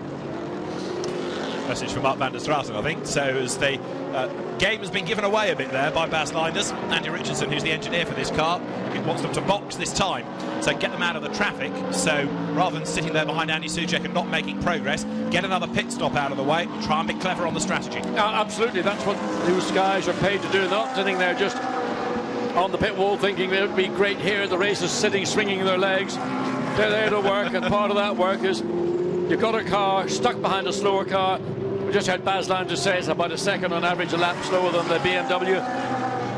When the window opens and the opportunity comes to take it, then do take it. Get Maxime Martin in, whether it's a change of driver or not, we don't know. We'll see that when the pit stops come. Again, Maxime Martin getting frustrated just with some of the back markers getting... Oh, he comes in anyway. So this is the opportunity that Mark VDS are going to try and make for them, not only to get onto the podium, but to try and put themselves into a much more competitive position outside of the leading Mercedes. So that's a shorter stint, because rather than running to 38 laps, which is the ideal, they brought the car in a bit early, as you heard why, to get him out of the traffic. There will be a driver change. You can double stint tyres, you can't double stint drivers under these regs. So it is going to be Jelmer Berman back into the car, Martin out, Bas Linders on the pit wall, so it leaves you one option, doesn't it? That Jelmer gets into the car. Jelmer, whose dad Herman Berman was a very quick GT racer in a Marcos, going back a good decade or maybe two now. A plywood Marcos or a more modern metal one in the Correza owned era of the Marcos used to be made from marine plywood. That's right. Yeah. For those that don't know, in the halcyon days of Jem Marsh and the company's creation. Jelmer Berman in. Bas Linders looks pensive, doesn't he, as he watches the stop. Oh, and that's dear. a problem for 51 Ferrari, which is parked by the side of the road. It is Felipe Barreros, and he's going no further. And he's got a radiator punctured, I suspect. Yeah. And I would imagine probably on the verge of all the coolant has vanished, and what's left is simply steam. As the BMW is off the jacks, Jelmer Berman takes the car back onto the racetrack. It will be on the racetrack, but it's in the outer lane of the pit lane, although it's a 50-kilometre speed limit until you get to the end of the pit lane. That outside lane is part of the racetrack. What I think we're seeing from VDS now is they're going to have to do this on 5 stops. They've got 4 as the ideal, but I'm not convinced that even allowing for one more stop, they could go to the very end of the race. I might be wrong, but I think we're looking at 5 now. Well, let's look at it this way. One of the BMWs stretched it to 1 hour and 15 minutes, which, if you multiply that by 2, is 2 hours 30, but we've got 2 hours 22 of this race remaining. So they can make this stint last hour 15, which they did on the opening stint. They might be able to, I mean, you don't know what there could easily be another intervention, safety car intervention. It's going to be a very close call, and it's a question of whether they have got principally the fuel. As Soucek now, Jeremy, he gets the nose cut off by the BMW. All a bit congested down at turn 1 as some of the leading cars are coming through, the lap cars. Marcus Paltala, Andy Soucek. This is the battle for 3rd place. It seems Soucek having to fend off the attention to Maxime Martin. Now he's the one applying the pressure to Marcus Paltala, who in his own right is battling with the Mercedes as they come down into turn 5. But the Ferrari, yes, it's still there. You can't put the thing down. It keeps chopping up and biting the ankles of something, usually another car. It's now had, I think I told you, 7 pit stops. And there's the Richard Westbrook Porsche as well, the Haribo Porsche back into the race, and Richards at the wheel. This will be fun, won't it? 44, Daniel Zampieri versus Richard Westbrook, 2 drivers who are decidedly Albert's mother that they're a long way down the order and out of contention, with absolutely nothing to lose. And Richard gave him a nice little hip and shoulder there, just as he came out. Didn't touch him, but just the back end of the Porsche flicked it a little bit. And the Ferrari, you had to see as Richard on the lights flashing furiously to let him get through the Mercedes. And frankly, the way this Ferrari has been running all afternoon, I wouldn't want to have it behind me at any point. My anorak pocket would like to go back to the saga of number 3 BMW, and having had another go at some numbers, if they go to lap 144, and I reckon the flag will come out on lap 178, they might, well, they should, in fact, get away with it without another pit stop. So I think they're still running pretty much to plan. We've got Zampieri 31st and Richard Westbrook is 34th. There are 3 laps between them, so it's a shame that it's not a proper battle between these two. I mean, Richard did what he had to do, but the Ferrari clearly is the quicker car, and it's also been driven in a fairly combative manner by all 3 drivers. It's been the poor thing. You want to put it out to retirement after this race. It couldn't take anymore. This is the battle for 3rd place. Marcus Paltella and Andy Soucek. Paltella in the BMW and go through turn 2. The McLaren looks better chasing than it did being chased. Yeah, you're right. Yes. There's Marcus Paltella and Andy Soucek getting closer and closer. The gap at the start of this lap was 0.7 of a second.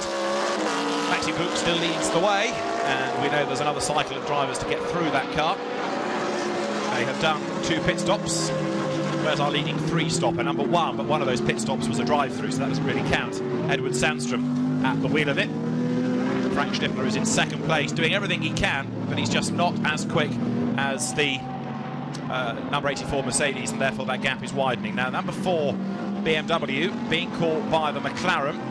Is there any chance that they can play a game or two here, delay the McLaren to try and help number 3 jump ahead on the pit stops? Dangerous dice to roll, but it's a possibility, but I'm not sure. Given the pace of the number 4 BMW, they've very much been running their own races early on in this. Remember, 4 was ahead of 3 for the majority. Whether it will be sacrificed, I'm not quite sure. I think that's a fair call, because just looking at the last lap of Paltella, running in the 59s, now that might have been due to the traffic that they were in, as likewise so was Andy Soucek running in the mid-59s, whereas others around them, Stippler, middle 58s, and in fact, even slightly slower lap from Maximilian Book in the lead car, 57.9. You never know. I mean, Baz Linders plays his cards close to his chest, and if there's an opportunity to do something to put the second of the 2 Mark VDS BMWs into a better position, bearing in mind it's gone slightly out of sync on the pit stop, you never know. You just don't know.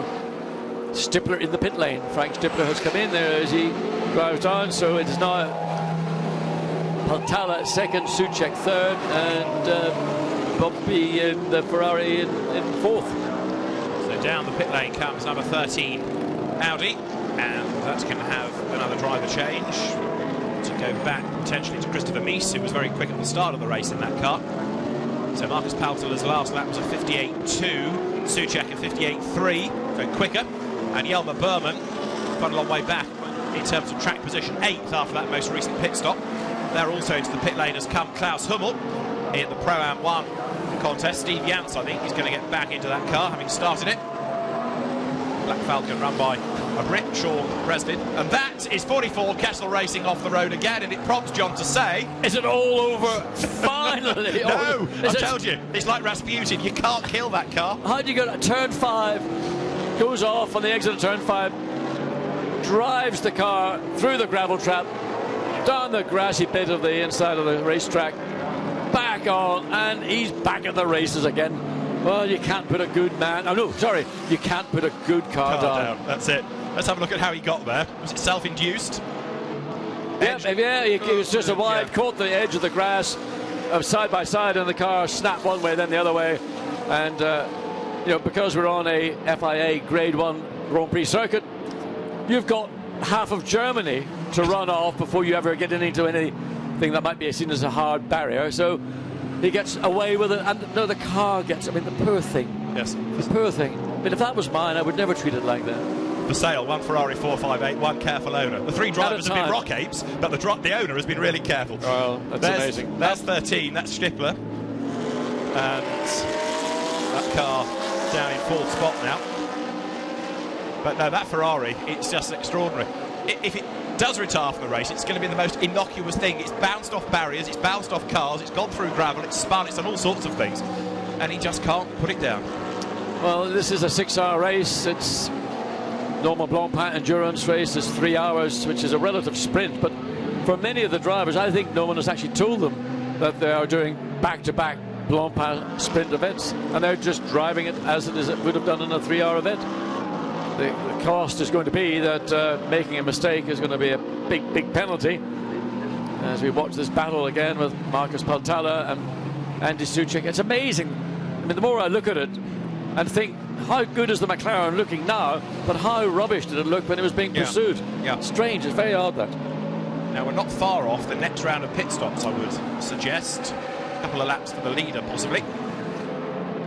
We know that number 4 went a long way early on and therefore goes further through each stint of the race. So you've got, at the moment, 84 Mercedes dominating the race. Teams are getting ready. For example, there is Antoine Leclerc getting ready to take back from Andy Soucek. And that car in 3rd place can't find a way past the BMW, so it may well box in the same way that Maxime Martin boxed in order to try to jump ahead of that McLaren. Yeah, I mean, it's simple arithmetic for the guys in the pit wall to work it out. And Antoine Leclerc, it is cooler outside than it might look on camera. Temperature probably only about 11, 12 Celsius. Lovely day, lovely afternoon. I mean, it could have been pouring, could have been even snowing at this time of year in the Eifel Mountains as the McLaren comes into the pit lane. Andy Soucek, and I'd like to hear his comments, and if Jack is down there to ask him the struggle that he had keeping the Maxime Martin car behind him, and then the fact that he was able to challenge Paltala in the sister car, and it all looked, relatively speaking, much better. I mean, the lap times in both those two battles with the BMWs weren't hugely different. In comes the McLaren, and Antoine Leclerc has to go for a run now to catch up to the car. He almost overran. He almost got a bit of oversteer running onto the car. I thought, actually, because the soles of your boots, not all of them, they're not always rubber soles. Sometimes they can be leather soles, and leather on concrete doesn't have a lot of adhesion. Wouldn't it have been funny if it'd gone down in his path to get to the car? That wouldn't have been funny at all. You're mean. I'm cynical. I'm mean. I know I'm mean, but you know, everything is so focused. He runs, and he almost got to a point where he overran the door of the car to help Andy Soucek out. So now what we need to see is whether or not Jelmer Berman can come over the line ahead of the McLaren and leapfrog him on the pit stops. So, well, with Berman being out in the car, having done the laps on fresh rubber, he's coming up through turn 13 up to the chicane, and he's probably got about another 18-20 seconds before he would pass the car, the McLaren, which is still only getting its rubber, so it's going to be an easy thing. BMW have worked it out, done a good job. McLaren have lost out, so he'll have to travel at 50 k's down the pit lane. Quite a long way down the pit lane as the BMW roars past, and there it is. Yeah. Easy. What an easy way to take a position. You fight for an hour to get past, and just good pit work, you know, coming in at the right time, taking advantage, getting out. Jelmer Berman, clear air. I mean, yeah, I love it. Baz Lyndon was saying that they were a second a lap quicker than the McLaren, but they couldn't get past it. Take the McLaren out of the equation, you get that second a lap back. It all adds up. Yeah. So not rocket science. No, this indeed. What you know. Andy Richardson, the man who devises all of the computations for that car, number 3, has worked it out well. He's put Berman ahead of a very hot and bothered Andy Soucek, Mike Parisi with him, and so Antoine Leclerc into the car as now Marcus Paltala comes down the pit lane. So we've had a BM and a McLaren of significance pit, and now number 4 comes in, I think, to put Henri Moser finally behind the wheel. Just looking at Andy Soucek, very flat. I mean, that was a hard stint for Andy. He had to battle to defend, then he was battling to try and overtake, and you could see him taking on liquids just to get something back into his system. No doubt having sweated heavily in the car, and Mike Parisi, who had done his stint before he handed over to Soucek, would have been just talking about some of the issues. We've seen some of the difficulties that the McLaren, that particular car, has had to deal with around the racetrack, especially under braking, where it's looked to me to be uncomfortable and unstable. Sorry to interrupt you, John. And just fundamentally not always having the performance in a corner that the BMW has got. I was about to say, I reckon the leader should be in any moment, and he is. There he is, bang on cue at 113 laps, so 84 comes in. But don't expect anybody to really get ahead of him on pit stop, such is the domination of the car.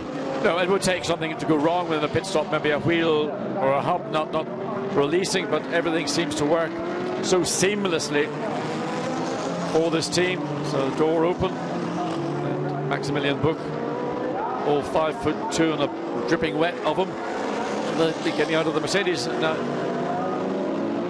waiting to see, that long camera shot's hard to tell just how the driver change is going, but obviously it's pretty easy as the BMW makes its way back out onto track. Unfortunately, finds itself behind the number 2 Audi.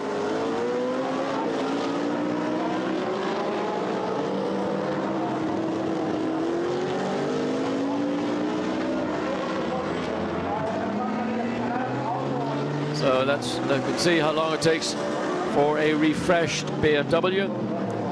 Nicky Katzberg on board to get ahead of the BMW up the hill into turn 5.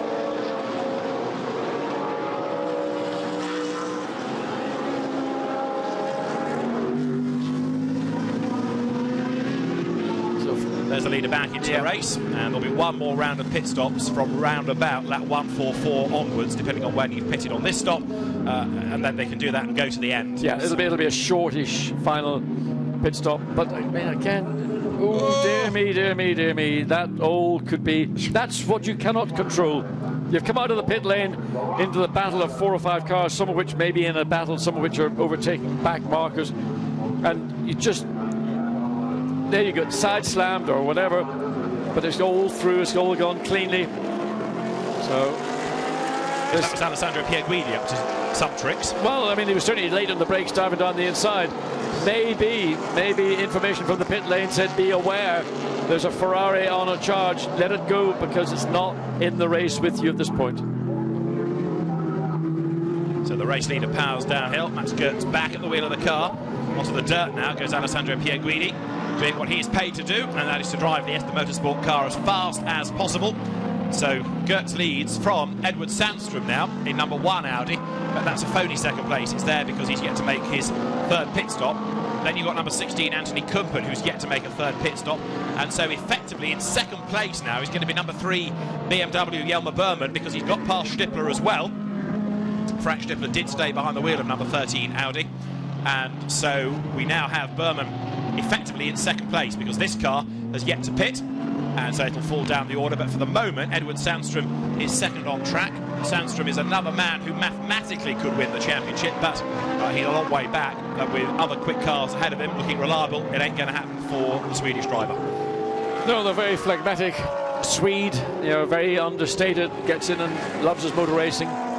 Not a dynamic superstar as others in the series aspire to be, but he knows the car, he knows what he's there to do, and he's got that outside chance. And make no mistake, with just over 2 hours remaining, lots of things can change. We've had a lot of action very early in the race. We're now in the middle phases.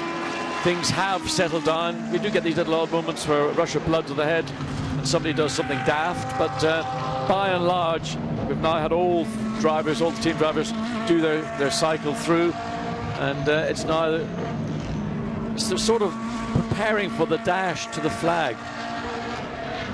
Yeah, 2 hours and 7 minutes to go, and another round of pit stops, and still anything can happen. I'm still trying to work out how on earth anybody can conquer this Mercedes. I don't think it's going to happen, is it? Because the car is just so strong. There's Edward Sandstrom, who runs 2nd on the road, and there behind is number 4, which is now a lap adrift after the most recent pit stops. It's got Nick Katzberg back at the wheel of it, but that car is going to gain a lap back this time through. Yeah, I mean, the Mercedes is running so much within its own potential. It's not being stretched or pressed, so you're not putting the load into the wheels, the tyres, the suspension, the brakes, any part of the race car. So, yeah. And all 3 drivers are so polished within the whole machinery of HTP that, I mean, literally you could chamois the car off and take it somewhere, do another 24-hour race if you wished. Now this is Frank Stippler versus the BMW Nick Katzberg. This for 5th place, and there's contact. So the Audi just about hangs on to the place. Nick Katzberg looks for a way by, can't find a way through. The Audi team is the only one I've spoken to that is having to factor into a pit stop a change of discs and pads. That surprises some teams, but because of the extra weight, Audi suggesting that they are going to have to change discs and pads in the last pit stop, and that's going to cost them 30 seconds. They factored it into the calculations already. They don't want to do it, but they fear it is going to happen. Say that again. They are going to have to do a disc and pad change, they fear, before the end of the race, and to do that in the garage adds another 30 seconds to the pit stop.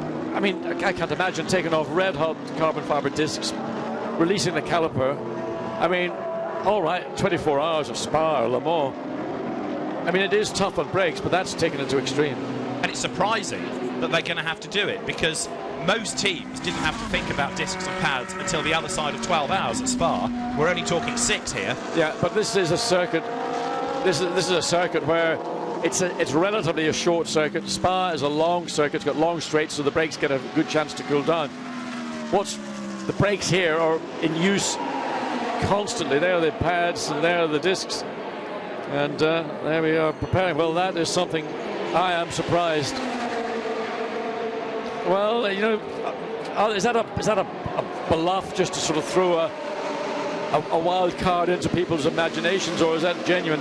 I mean, the thing with here is you do use the brakes a lot. The trouble is the brakes don't get a lot of chance to recover. So they're just constantly, never losing sort of the build-up of heat. And but it's the actual wear. I mean, to wear a set of carbon discs out in a race like this, on a circuit like this, personally, I'm surprised. It's not a regulation stop that they have to do. It is something that they may have to, but they fear they may have to. Well, I mean, so if you feared you had to do it, would you not have tried to control the pace of the race? A different perspective. I know maybe that's what they're doing. Maybe they are. So but I mean, they might get away with it, but if they do have to do that, the ideal time, of course, to do the discs and pad change is under a safety car, because you lose less time. Sure. And you get it into the garage where more people can work on it. So if you see an Audi head for a garage, that's the clue. But if they can get away with it, then they're not going to have to do it. They will try and go to the end and save that 30 seconds. You can't afford to lose a second, never mind 30. No, not at all. I mean, it's just for me the concept that they're actually considering it, because they weren't able to handle the situation any other way. That's what surprises me. That, you know, I mean, it's okay. I know it's a tough circuit and brakes, but you know, there's things you can do to just simply brake fractionally earlier and don't nail it on the first application of the brake pedal. Let the car roll into the corner. I mean, it actually makes so little difference to lap times. It's an imaginary difference rather than an actual physical difference. Different drivers will treat the brakes in different ways, I suspect. Of course, the data is such that you can have a look at how different drivers brake, where they brake, how much pressure they apply to the brake. Very much. I mean, it's you're starting for 10. Who do you think generates the most brake pressure? Who's the biggest, the heaviest brake stamper out of the WRT Audi drivers? Oh, it's a hard one. Go on, give me a clue. Give me a nationality. Swiss. Really? And female. Ryle Frey.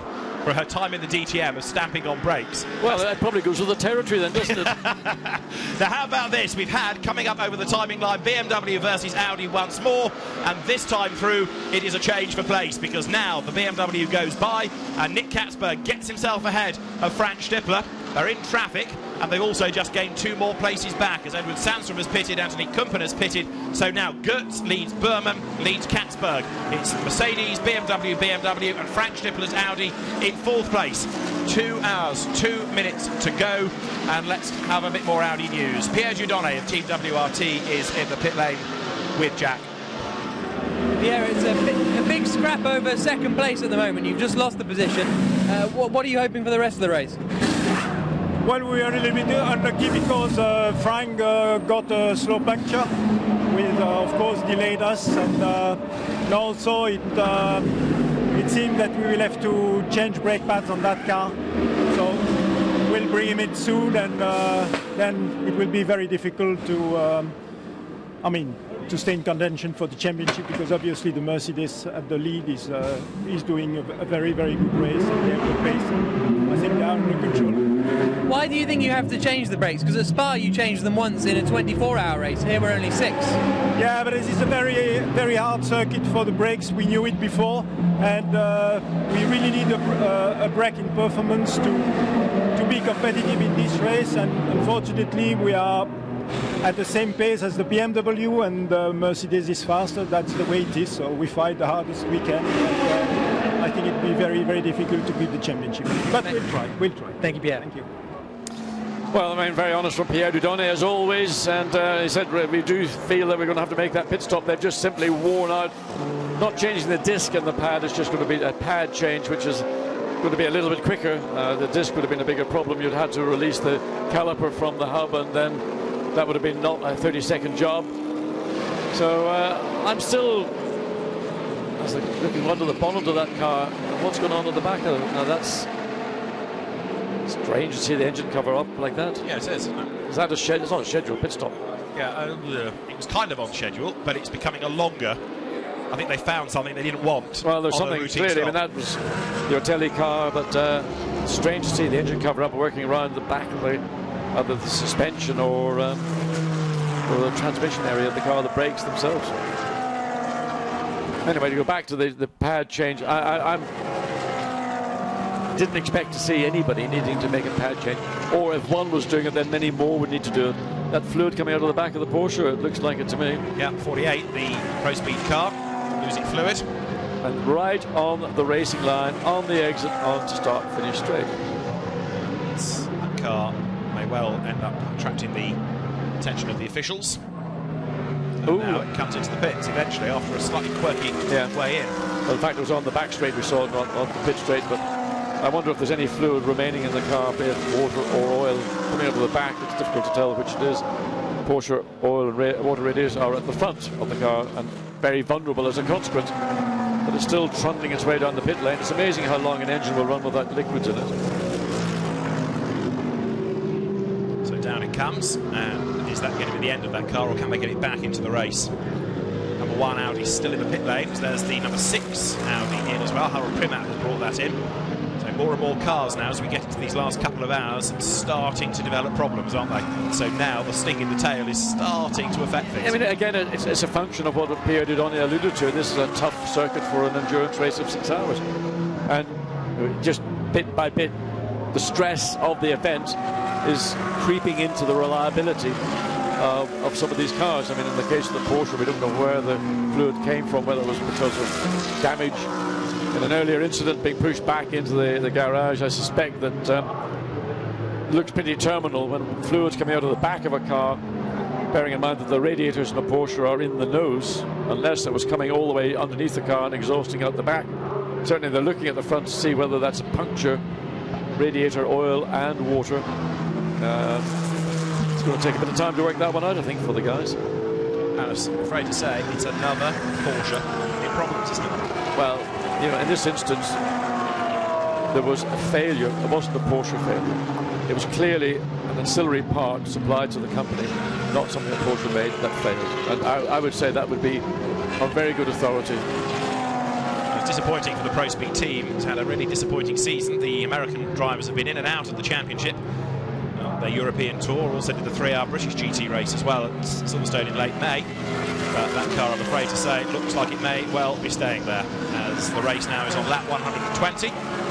Still working on the assumption that we go to lap 178. We've got an hour and 57 minutes still to go.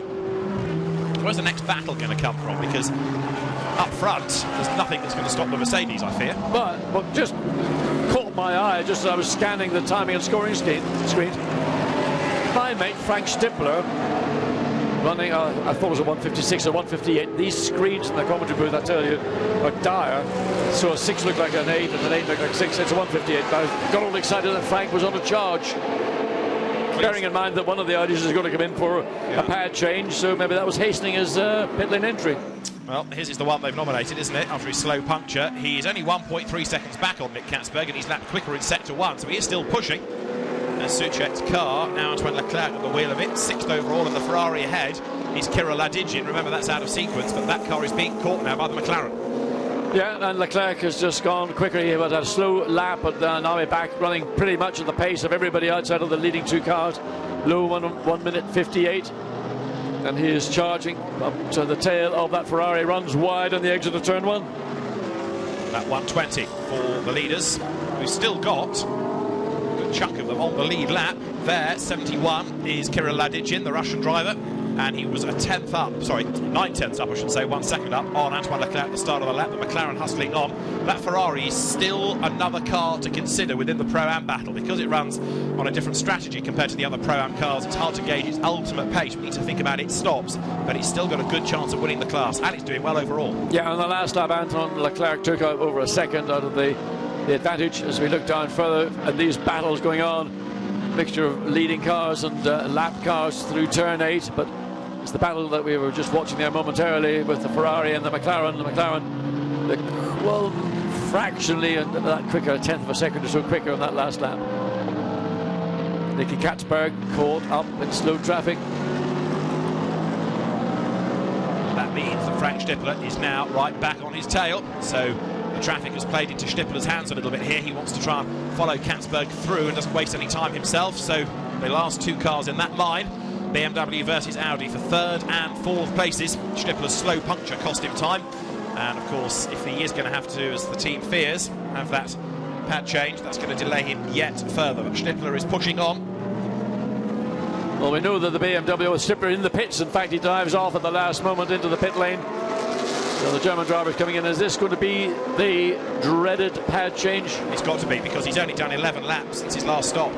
Well, I mean, if it is a pad where I've had the Ferrari again, I can't. Well, that's another one. Sorry, I've had wear out a set of race pads in a race car, and I also wore the discs out. Now it's a mechanical problem with that Ferrari. It comes down. Bang. Was a toe there? It was a mechanical problem, but he got snookered. I mean, he got punched on the right rear. No wonder the suspension didn't like it and said enough's enough. And so that car stopped and out. Blancpain, yeah. They've already been crowned as the Gentleman Trophy champions, but I'm afraid they'd like another win here. Well, they just get on about their business very quietly and do it in a very gentlemanly fashion. And to be knocked out like that. Is that car, once they've done the tyre change, going to go on the jacks and be wheeled around and go into the garage? If it is, that's the brake issue rearing its head. So see what happens next. I talk about these being 2-part pit stops. The fuel and driver is part 1, tyres is part 2, but this could be a 3-part pit stop. No, they've dropped it down. Or have they? No, jacks are coming out.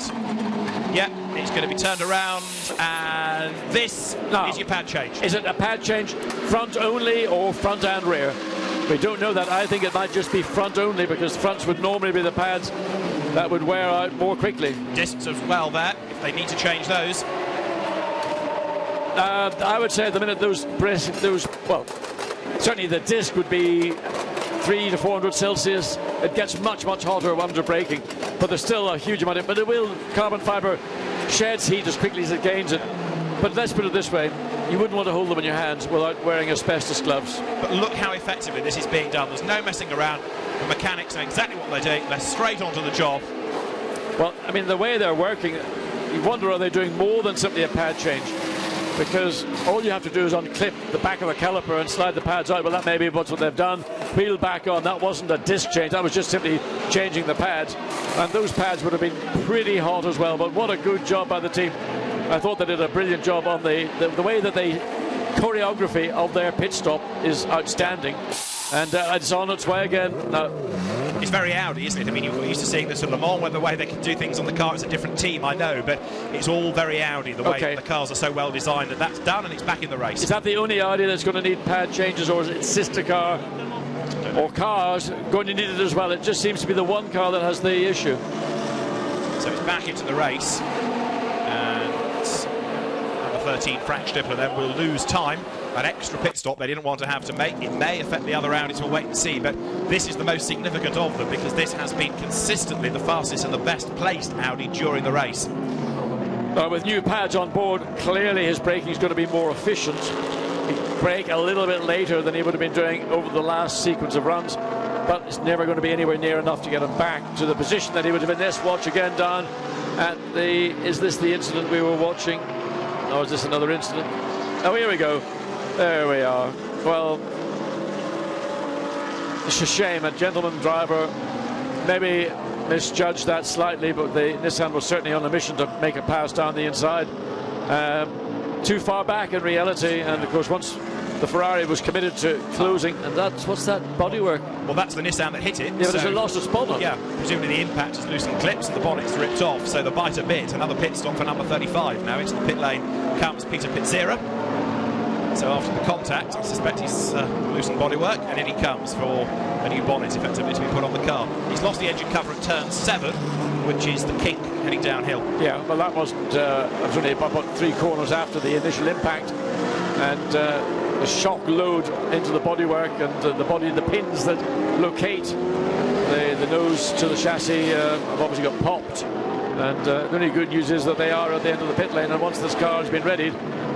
Now, whether there's a spare bonnet available to be immediately fitted, or whether they're just going to tidy it up. And would they be permitted to go out without a bonnet on the car, assuming all the other bodywork is in a safe condition?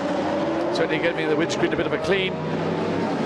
And if there is a bonnet, no doubt it's probably buried somewhere in the Bob Neville transportation, and got to get that out, and has been pre-fitted. Lots of teams go through these bodywork exercises of pre-fitting every part.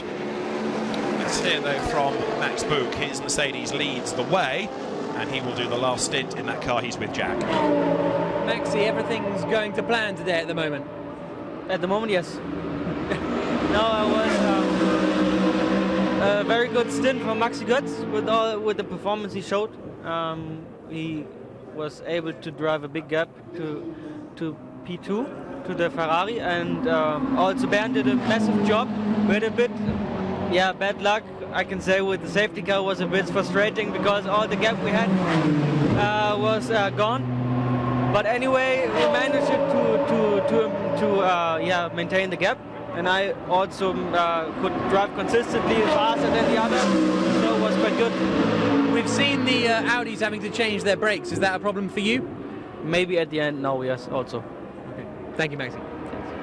Interesting. I mean, if I was his team manager, I would have said, you gave away something you shouldn't have given away. Yeah. I mean, that kind of information is what a team doesn't pay a driver to share with us. Very, very honest of Max Buch to do so. But if you've got an issue, we've seen Audi had to show their hand. Now it may well be that the lead Mercedes, and that could be another dynamic that could see an interesting lead up to the finish of this race. So if a Mercedes might have a brake issue, and we know that Audi does, then the question has to be thrown at BMW, doesn't it? It may well be. We have to wait and see. Yeah, I mean, Nissan off track. That's Alex Buncombe. Or it's Alex Buncombe's car. Jan Mardenborough at the wheel of it. It's Alex Buncombe's championship hopes you're looking at, really. Down at turn 8. Now, that, again, is a big braking area. Our Nissan maybe beginning to struggle with brakes. Remember, first time we've had a Blancpain Endurance Series race, a 6-hour race here at Nurburgring. A 3-hour race, none of these items would ever raise their head. 6-hour race, suddenly it's becoming, maybe it's not just one team affected, could be two, maybe now. That was an issue that was a break. He's going back slowly also, and he just let that other car get through in turn 11. And Jan Mardenborough doesn't seem to be running anywhere near maximum. Sounds like he's short shifting. He is short shifting. I mean, it's difficult to judge him because the car ahead isn't actually pulling away. So there's an idea, in fact, so whether there was a problem or whether that was just simply an error from the young British driver. He doesn't go into the pit lane, so he's not concerned about what it was, but it did seem it took him a little bit of time. Maybe he got dirt, pick up on the tyre, so therefore he wasn't able to get onto the pace that he'd been at until he had the tyre surface cleaned up. And while this car may be having problems, so too number 35 we saw come in without its bonnet. The team manager of that has been told to go and he's gone off again. Down at turn 1, he's going to hit the barrier. He's not any brakes left at all. They've just disappeared on him. He's in the gravel, and that could be the end of the race. And now, what does that do to Alex Buncombe's championship hopes? I mean, it just came down into turn 1, and it appeared the car made little effort at all to slow down. We think that going into turn 8 on the previous lap, that may have been a brake problem, but there now clearly an issue, and this is a team that no indication that brakes were going to become an issue, and I just wonder now, will that drive many more people on the pit wall?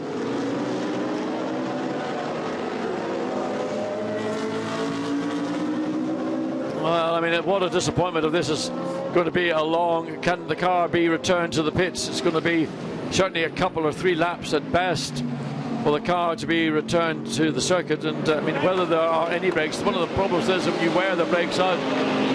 As we look at the other Nissan now being worked on in the garage, this is the bonnet being replaced, and from what looked like a very, very good afternoon for Nissan here at Nürburgring. One car, Alex Buncombe in the background there, you can see watching, but really his concern is going to be all about his car, which is currently nestling up against the tower wall on the exit of turn 1. If 32 stays where it is in the gravel, the one in the pit lane has won. Lucas Ordonez's car, for purely him, Lucas Ordonez would be the class champion. If they get 32 out of the gravel and still circulating, then Alex Buncombe's got a chance. But at the moment, 2 injured Nissans, one in the gravel and one in the pit box, are disputing the championship. And whichever one moves, I think, it's going to secure it. In fact, if 32, the black one off in the first corner of Jan Mardenborough, doesn't move at all, then even that gives the championship to Lucas Ordonez. Peter Pitzera next in the championship shares with him, so he can't outscore him by definition. Then it's Alex Buncombe. We know his car's in the gravel. Then it's the Homerson and Maciel's Ferrari, and we know that's out of the race. Then it's the Hassin Bade BMW, and that's out of the race, and nobody else can outscore from there. So it's going to be Lucas Ordóñez's title, unless this car can get back into the race. Well, father and son Buncombe are standing there watching on screen as we're watching as well. The concern would be if that was the brake that caused the incident, and you have to think it was. So let's look and see any sign of anything popping out through the wheels that would indicate, well, the back end slapped to put in. I just think he couldn't get the car slowed down. There you can see the discs, they weren't glowing. Okay, that was down at turn 8. So let's watch now. There's a puff of smoke out of the left front. They'll be coming onto the main straight. There's smoke, you can see blue smoke coming out of the left wheel on the brakes, and now the car just isn't slowing down on the grass. The concern is that if the pads have literally been worn out, that not only do the pads wear out, that the pistons get so far extended they can either get almost sort of twisted in the caliper, or worst scenario, you pop the whole lot out, which of course means you've got no front brakes, and then to get the car repaired if you can get it back to the pits. There he is making his way back. Look at the smoke coming off that left front wheel, but it maybe isn't as bad as I'm making it. There we see Nissan getting prepared, driver change coming up. Is it unfair? Or is that the driver change going to the car that's in the pits? Is it unfair to ask why, having been off the road at least once and clearly knowing there was a brake problem, he didn't pit and persevered? I think probably he thought he had control of it. You know, there he is, Trundley still running around. Hasn't made it back to the pits, he's still on track. Let's hear from Alex Buncombe then. His championship hopes hang in the balance a bit here. How does he feel about it, Jack? Alex, it looks like some kind of brake issue. Yeah, that's what it looks like. Just lost his braking down at the bottom hairpin, and then didn't come in the pits and went into turn 1 and ended up in the barrier, but it was extremely light, so he's been towed out now and he's just on his way back now. So I think it's just pads I think are gone, but I think it seems like the Audis have done the same, and I think everyone's sort of struggling on the brakes. So were you aware they were going to be marginal? Well, not really, because we did Spa and did 12 and a half hours in Spa, so we thought we'd easily do 6 here, but we're only 4.5 hours in and we're getting brake played. I mean, I'm not sure if it's more than pads or what, if they're just sort of low, or if it's like a brake problem, but we'll have to wait and see now. So the car's being towed back now. What does it mean for your championship? Well, we've wrapped up the team's championship, but for me personally to win, I need 10 points over Lucas, so I don't know where I need to finish, probably in the top 5 in Pro-Am, so it's going to be a tall order now. Thank you, Alan. Thank you. He's absolutely right. It does have to be the top 5, and that's assuming, of course, that Lucas Ordóñez doesn't score. And they're trying to get his car back into the race, so it's going to be fascinating in the remaining hour and 42 minutes exactly what does happen next down at Nissan. Well, it just goes to show that when you introduce a new element into an endurance race, and that by doubling the distance from 3 to 6 hours on a racetrack, that is suddenly casting up lots of issues and problems, which probably most people, Audi certainly anticipated it and have now made that pad change. But certainly I don't think, from what Alex Buncombe was saying, that Nissan thought they were going to have a brake problem. But we are 4.5 or so hours into a 6-hour race, and just at the point we're at now, we're seeing teams having to seriously make assessments of whether a pit stop to change, be it pads, or even worse, if you've worn out the disc. And that would take a lot longer, because the disc itself has got to be caliper removed and the whole assembly. Let's look inside. As far as you can see, well, it doesn't look dire from what we're seeing, so whether that's just an illusion or a way to get the wheel off, they're going to have to do the wheel change, then spin the car around. They're going to change pads on it. I assume that that's what they will do, as we saw Audi do, but they go through the process of refueling and tyre changing, then drop it down, then lift it up again, put the jacks under the car, or the trolley jacks, and spin it around. There we go. Not being done quite as rapidly as it was at Audi, but in effect the only car they're fighting is the one that's in the other garage, so that's the real threat as far as championship points for 32 are concerned. A rather sort of bizarre situation that the two cars that are battling for that championship, there's fluid, and does that come from the brakes, are both in the pits, having work carried out. So Lucas Ordóñez, who drives the white one that's in the other garage, is 10 points ahead of Alex Buncombe, who drives this one. Their co-drivers are mixed and matched over the year, so none of the co-drivers are in contention for the championship.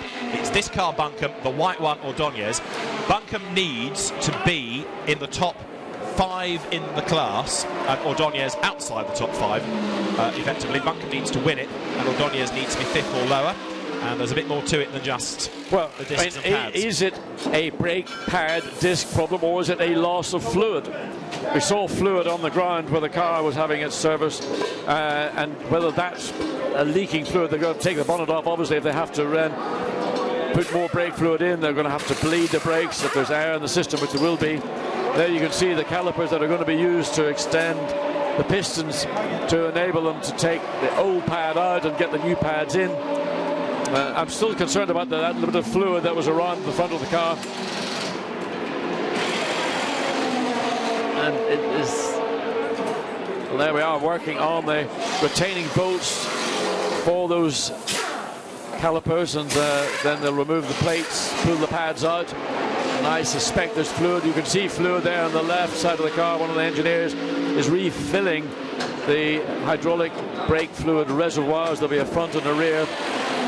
Dual system on all racing cars, that's a mandatory regulation. But where did that fluid come from? Had they actually let the piston get so far out of the caliper that it's popped it out? If that's the case, that's a much more difficult thing to repair, because to get the piston back into the caliper, there's a seal, and I mean, almost you'd be quicker to change the caliper than try to reposition the piston into that caliper. And there's work continuing along. Well, they now just trying to get a view from the pit lane camera, but engineers were pretty much covering it up. That car has now fallen to 6th in class. If it finishes 6th in class, Alex Buncombe would have 60 points in the championship. Lucas Ordóñez going into the race had 61. So from that point, it is impossible for Buncombe to win the championship, and he's lost a lap on his nearest rival. He's lost 2 laps now on his nearest rival. So if that car, it needs anybody ahead of it to drop out and gain places. So there's no chance now of Alex Buncombe winning the championship unless people ahead drop out, and therefore Lucas Ordóñez, even though he's in the other pit garage, is going to win the championship because he had 61 points going into the race and Alex Buncombe had 10 less. And so from where that car is, Alex can't now score enough points to overhaul Lucas Ordóñez in the championship unless anybody else ahead of them in Pro-Am retires in the remaining hour and 37 minutes. So it's worth going back out into the race and trying to do it. But unfortunately, what we can't now do on the current evidence of him being 6th and 2 laps down is take the championship. There's nobody else other than those 2 Nissan drivers that can do it. But Alex Buncombe from 6th or lower cannot overhaul his teammate. That's that championship situation boxed off. We just need to see him get back in the race now. Yeah, I mean, they've got a brake change, got discs being changed as well as the pads. But just interestingly, off camera from all that, his fastest race lap has been set on lap 115 by Zampieri in the Ferrari 156.3, indicating that, you know, there's still a lot of speed and pace in the field. And the Ferrari, the car that's been almost so there, look at the pads, you can see there's not a huge amount of meat left in those pads, but they're not dire.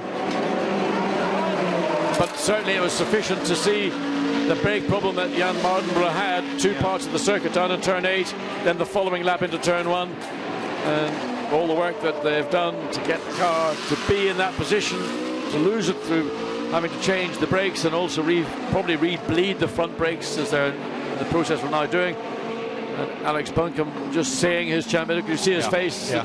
He came with his family, his father's here, hoping to celebrate a victory in his category, and it's all simply going up and break the fluid.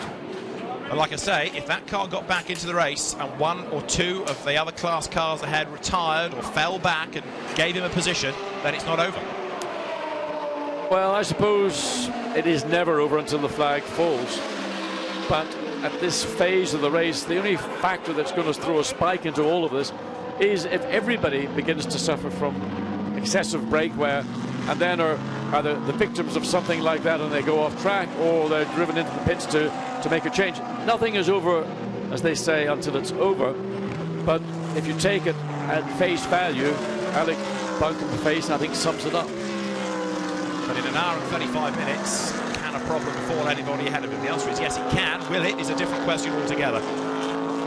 Now, while we've been looking at drama for Nissan, it is only fair to report on a modicum of good news, which is Kessel Racing, because who has done the fastest lap of the race, John? I just mentioned it. Daniel Zampieri. I said that 5 minutes ago. A star. Despite the fact the car is as dog-eared as it is, he's pounding on, and he's done the fastest lap, 26th overall now. So he too continues to push on. And I think that was the point I was making, is that, you know, we think that this point in the race that, you know, everybody's into a rhythm. They're not really now, that their positions have more or less been settled, other than something unforeseen as we're now catching up with high brake wear. But there's Zampieri in a car that's been punchboard and countersunk goodness knows how many times this weekend, still is able to wrestle away the fastest race lap from the leading dominant Mercedes-Benz. The Pro-Am order then is number 71 Ferrari, Anton Ladygin leading the way ahead of 1, 2, 3, which is ahead on track but behind because it's a lap adrift, and that is now back with Andre Lebed at the wheel of it. Third in the class is BMW 43, having its best showing of the season as the season comes to an end. Stefano Comandini back at the wheel of the Roll Motorsport BMW. Fourth in the class is David Dermont. Fifth is Steve Jans, that's McLaren ahead of Mercedes. And then sixth, but in the pits, is Alex Buncombe's car. Oh!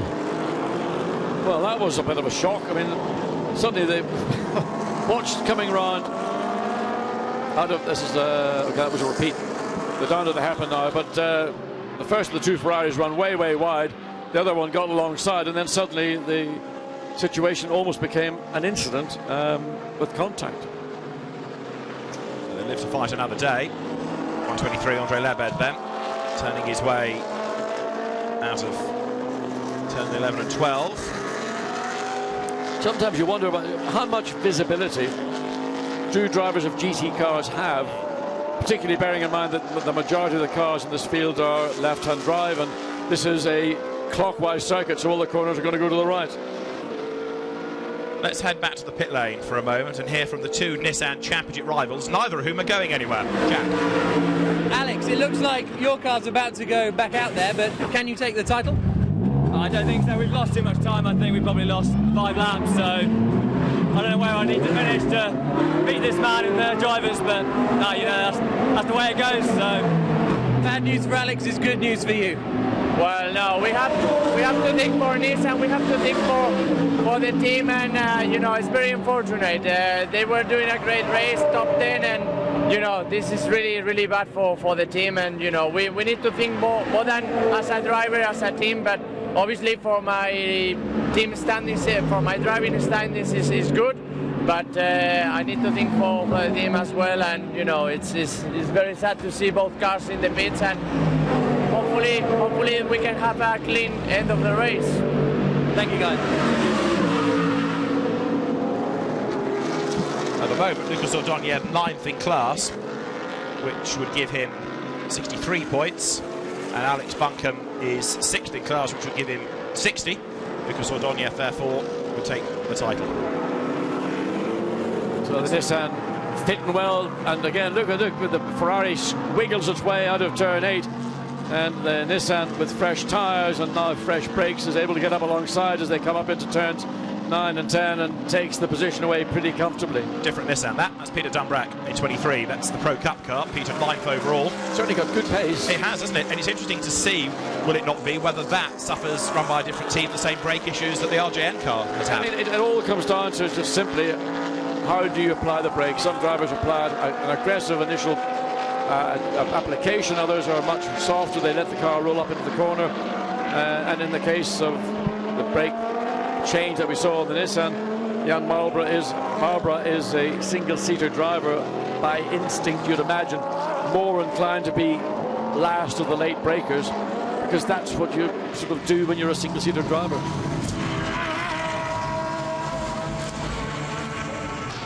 Audi number 13 has rather fallen away, of course, after its pad change, and René Rast at the wheel now in 11th place, but 2 laps down, so it has certainly cost them dear, plus the not just time you take for doing that, but the overall time of the pit stop and driving in and out of the pit lane, so it all adds up, and the Audi challenge ebbing away, isn't it now? René Rast, another driver who came here with a possible chance at the championship, joining Schnipper and Mies. They came here 2 points back from the Kessel Racing Ferrari team, but there's nothing they can do now about the dominant Mercedes, which continues to lead. And apart from pit stops, where we've had obviously the order shuffled, that car has just been the dominant one throughout. But remember back to Spa, where Audi were uncompetitive, but they just plugged away, kept going, and they've got that podium in the end. And what they're doing here, I mean, René Rast is now running down Dumbrek, I think, in 9th place. He's only 9.6 seconds behind. Lap times indicating that Nissan running, well, a second and a half a lap, sorry, the Audi running a second and a half a lap quicker than the Nissan. So they are doing what professional drivers and teams do. They're out there. They know that if they give up now, they're never going to get anything. Things can change. I mean, it's unlikely they're going to get a podium, or unlikely that's going to put a different complexion on the championship, but nevertheless, you have to keep going. Indeed so, and that will now be the attitude, one would think, at RJN for number 32 back into the race, the Alex Buncombe car. And it is Mark Szulzicki behind the wheel, another of the Nissan PlayStation GT Academy winners. So Szulzicki given the driving duties now, and we'll see what he can do to bring that car into contention at all. But I fear, having said that it's just lost another spot. Yes, it has. It's down to 7th in class, so life becomes even worse for Alex Buncombe. He needs 2 cars to drop out ahead really now. There's the leader, Max Goetz at the wheel. An hour and a half remains. And they're talking about having another stint for Bernd Schneider and putting Max Buch into the end, aren't they? But I wouldn't have thought they needed to do that. They necessarily wouldn't want 2 more pit stops. If they do put Bernd Schneider in, it'll be a very short stint. And I suppose it would be nice for Bernd to take the checkered flag, as he did in Spa. I mean, the season that Bernd Schneider has enjoyed, winning in Dubai and winning Nurburgring 24, winning Spa 24.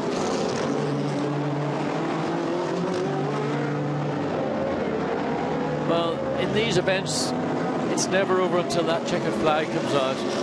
As easy and as gracefully as we're watching the lead Mercedes complete lap upon lap, be it Buch, Goetz or Schneider, this Mercedes has looked flawless all afternoon. Yeah. Only moment where they maybe were slightly concerned was that safety car intervention. Middle 157s consistently from Maxi Goetz. BMW in 2nd place, waiting for it to come across the start-finish line to see what the time gap is between 1st and 2nd. Just maybe thinking about the possibility if Mercedes did opt to, or were forced into making a pad change, as we've seen Audi do and now Nissan do also. Just looking at 84's driver's door, slightly open, isn't it? It's not quite sealed in the way that the right-hand side door is, and it should be. Apparently they had dramas in the pit stop making that door close properly. I don't think it's going to be a big handicap, but the door just slightly ajar on 84. But even that's not affecting them in any way at all, is it? No, but we've seen with SLSs on occasions, if the hatch isn't fully retained, they have popped open. Yeah. And that would certainly be a pit stop that they would have to come in and address. And they just can't put old gaffer tape on it to seal it up. You don't do that with doors. So how long does that car go before its next pit stop?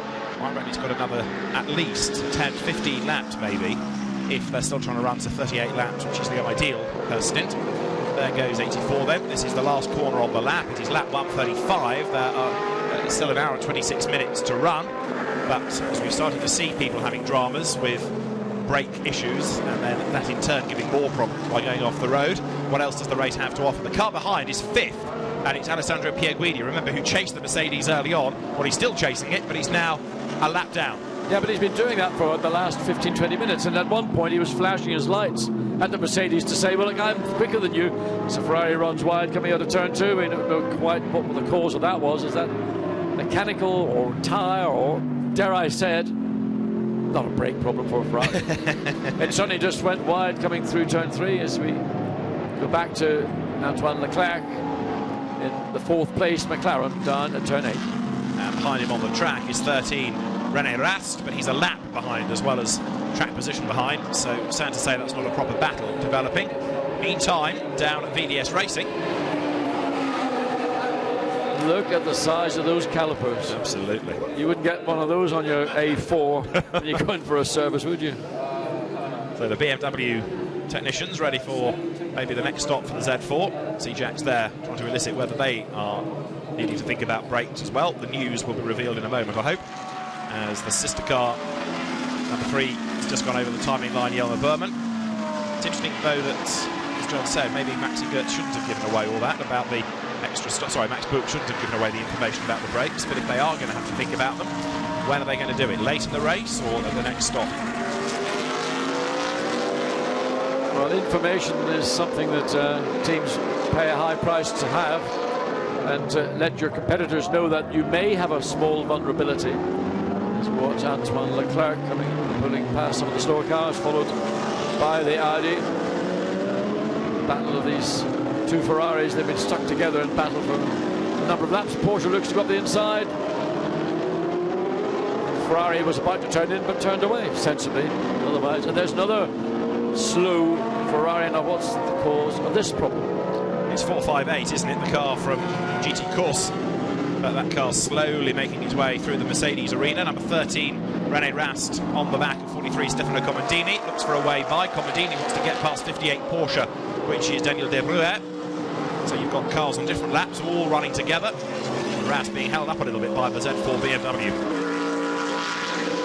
René Rast is chasing down Peter Dunbrek, and the traffic will stall that progress out, so looking to see where the Nissan happens to be as Audi comes through turn 8, still waiting to get past the BMW. Looks to put the car up the inside into turn 8 and 9.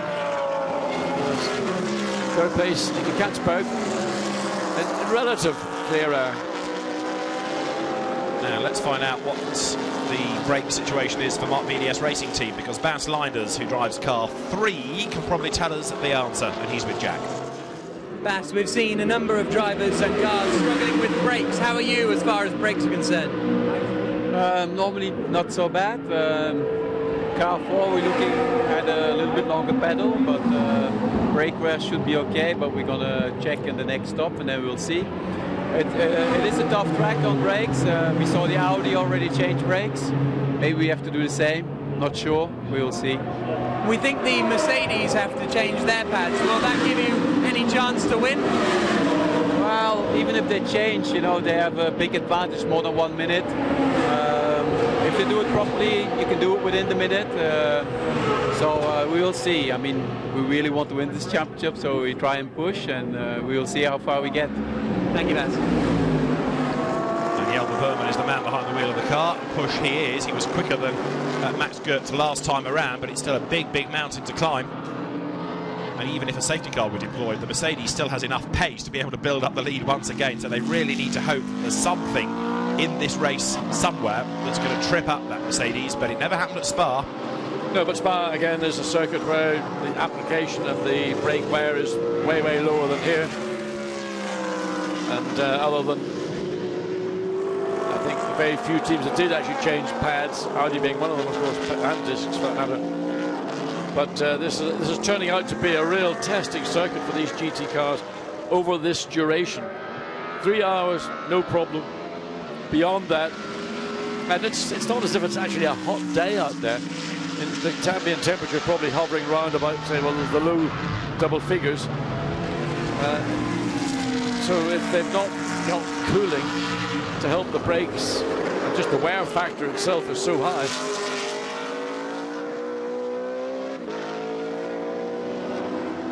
In splendid isolation, Jelmer Berman comes over the line. He's over a minute back from the car that he's chasing. His last lap was 3/10 quicker, so he's chipping away. You've heard Bas Leinders say they really do want to win this championship. He was being a little bit more modest yesterday when I spoke to him and saying, well, we don't really deserve to win it this year. We've had a bad season, we've had one win, we've not really been a proper contender, we've had all sorts of dramas. Last year we felt we should have won it, but, you know, we'll see what happens now, I think, because they've come within a sniff of the title. He's a bit more committed to it, and the car second. And don't forget the sister car in third place. Real turnaround for number 4 this year. Different engineers, different driving combination as well, and the car far more competitive. Last year it was a little bit token, but this year number 4 has been a competitive proposition for the most part of the season, perhaps never more so than here. It ran at Spa early on, and it continues to be a proposition here. difficult for the podium. 71 Ferrari is leading Pro-Am and leading by a lap. There it is, with Anton Ladijin, ex-Carter, now European Touring Car Championship racer, at the wheel of it. And remember that this car runs out of sequence, but it doesn't really matter anymore, I suspect, because the car that it was out of sequence with was the Blancpain Nissan, which is back in the race, albeit 7th in class and therefore out of contention provisionally for the championship. So it looks as though it could well be a victory here in Pro-Am for SMP Racing. A new team to Blancpain this year, and a very strong team as well, with this increased participation from Russian drivers and indeed Ukrainians that we've had across the championship this season. Funny little message come up on screen. Cars 6 and 16 must respect track limits. Both cars are Phoenix Racing Audis. Yeah. That's keeping it in the team, isn't it? Who are the drivers? 6 is Christopher Haase, he's 14th, and 16 is Marcus Winkelhock, who is 6th. You couldn't meet two nicer young gentlemen. Indeed so. 71 then. Anton Ladijin up towards the end of the lap. Comes in really early, hugs the curb all the way around turn 17. Some drivers hang out a bit later, then make it a more acute turn. But that's down to the individual driver's preferred style, and seems to be working for Ladijin. Now towards turn 1 he goes, as he turns into the corner, going over the timing line is 32 Nissan Mushelsitsky at the wheel, but unless people fall out ahead of him, then championship hopes for Alex Bunkum have gone. This Ferrari continues then to dominate Pro-Am, but another race of high drama, hasn't it, with some of the championship contenders self-destructing, and as we saw at Spa, this clockwork-like Mercedes that leads the way dominates once more. There is 43 BMW, second in class, Stefano Comodini at the wheel, Michele Cerruti, the other driver of the Z4 BMW. It's a rather anonymous car, that. Virgin white livery tends to get overshadowed a bit in class, and this, again, the best we have seen of that all season. It's going to be a fine way if they can round out the season with a podium, which they deserve after the trials and tribulations of a hard season across the Blancpain Endurance Series. Antoine Leclerc currently in 4th place. He's not that far behind Nicky Katzberg. And I wonder whether Leclerc's got anything left in his tank to make a charge up to that 3rd place BMW. Now towards turn 8 comes Comodini, the 3rd place car in the class. He's going to be back to Ferrari, 123 Andrei Lebed, Team Ukraine, chasing after the white BMW. So a really different look to Pro-Am in this race. Slightly unusual looking away to the Pro Cup, given that we've had a lot of the front runners in strife, but it just carries on from where Spa finished, doesn't it, with the 84 HTP Motorsport Mercedes continuing to hold sway. Sector 1, Mercedes quicker. Last lap, and the gap widened accordingly. So again, the gap is widening, Goetz to Burman. So there is Team Ukraine 3rd in Pro-Am. Russians head of the class, and Team Ukraine 3rd. And that Team Ukraine, as I said earlier on in the race, doesn't just race in this championship. There is Andrei Lebed, but also in the GT Super Sprint Series, the Brunswick Superstars, winning a Donington a couple of weeks ago, and has done a very good job. And if you're wondering why it's a blue and yellow Ferrari, they're the national colours of Ukraine. So with Raffaele Giammaria as the real gun in that car, having done one of his stints, up towards the end of the lap it counts now. Katzberg in the pits, so Leclerc goes up into 3rd place. There's the BMW. Katzberg getting out. So 1 hour and 16 minutes, just beyond the ability of the car to go that distance. 1 hour 15 was like the best we've seen. So is this going to be another car that goes in, have its pads, possibly discs, but certainly pads changed? It's going to be interesting to see when they put on the wheels and tyres. Then they'll put the little trolley jacks under the car and spin it round. So it really is getting a bit of a game of poker here with some of these teams in the top 3 podium positions, to whether they will actually be forced into a pad change, which is something that never really seemed to be on the agenda. They're going to do it. Yes, there are the jacks. Up it goes there. The trolley jacks go underneath. It's only done a 27-lap stint, so clearly something was awry. And so this is the first chance we see a BMW showing its hand in terms of brake wear. Into the garage it goes. So a 27-lap stint, much shorter than they want to do. But if the brakes are going, they need to address it. Well, you saw how quick Audi was. is it going to be as quick at BMW? The trouble is, the space that the guys have got around either side of the car to work on it is very limited. Taking the bonnet off, now whether again they're also going to have to replenish some of the brake fluid, but certainly when the brake pads wear, then the volume of liquid in the brake cylinders correspondingly reduces. It's only when you fit new pads that suddenly the fluid levels come back up. But they want to keep a check on that to make sure that there is the appropriate amount of fluid in those master cylinders when the new pads are fitted. Everything looks to be okay. So bonnet goes back on again. Slightly convoluted way that the bonnet fits on the BMW. Does taking that off also give them a bit more space around the wheel? It might give them some more space as well, but an opportunity just to do a little bit more of a check around the front of the car. Of course, there's no limit on the number of people who can work on the car when it's in the garage, whereas on the pit wall or on the pit lane, they're restricted to 2 at any one time. It's certainly a slower stop than the 30 seconds or so that Audi allows for it, but as long as they don't lose too much time, then they're going to be good to get back in the race. But I think they've lost a lap for sure now by this. Bonnet back on, wheels again back on, so the work's nearly done. But if this is how it's going to be for number 4, and they have to do the same work on number 3, it's going to lose them a lot of time. They're struggling to get the bonnet, look, all the locating pins and hinges all in line there. The car now being pulled out. So satisfied that the work has been done, they're going to then put the hydraulic jack or the... There we are, car will come down. There we go, fire it up, and off it goes. Lots of rubber on the pit wall, pit lane, not the pit wall. What isn't on the pit wall? Round of applause. A round of applause. The engineers, but it's cost them a lot of time. Well, you know, keep up the morale, chaps. Don't say we were beaten by Audi and walk around with faces like a Lurgan spade. Into the pit lane as Cameron Rast as well, out in number 13. There goes number 4 back on track. Nick Katzberg shown as staying behind the wheel of that car. So it's cost them quite a chunk of time, and number 3, Jelmer Berman, has just gone across the timing line, still dropping away from 84.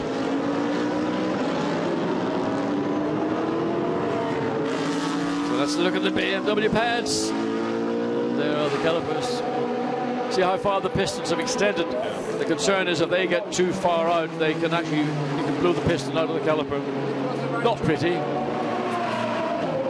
Just going back on something that happened quite a few hours ago now. Remember, we saw Adam Carroll's McLaren parked by the side of the road with 3 wheels. Confirmation from the team that it was a problem with the wheel nut. It certainly wasn't finger trouble. So disappointed that we lost that car, but that tidies up that story of one that had run well in the first stint when Rob Bell drove it. It did very well indeed, and it's unusual in a team like the Gulf Racing team to have something of that nature occur. Yeah, it's the leader, and look who's still being pursued. Yeah. I mean, this has been like this entire stint from the time the Mercedes came out onto the track. It's been pursued by the Ferrari. The only thing that's different is that there's no more flashing lights from the Ferrari, having no effect whatsoever. Alessandro Pierguidi down in 4th place. That's a lap down, 12 seconds. Well, it's not 12 seconds, you can see the gap. Nevertheless, Alessandro Pierguidi doing a good job here this weekend.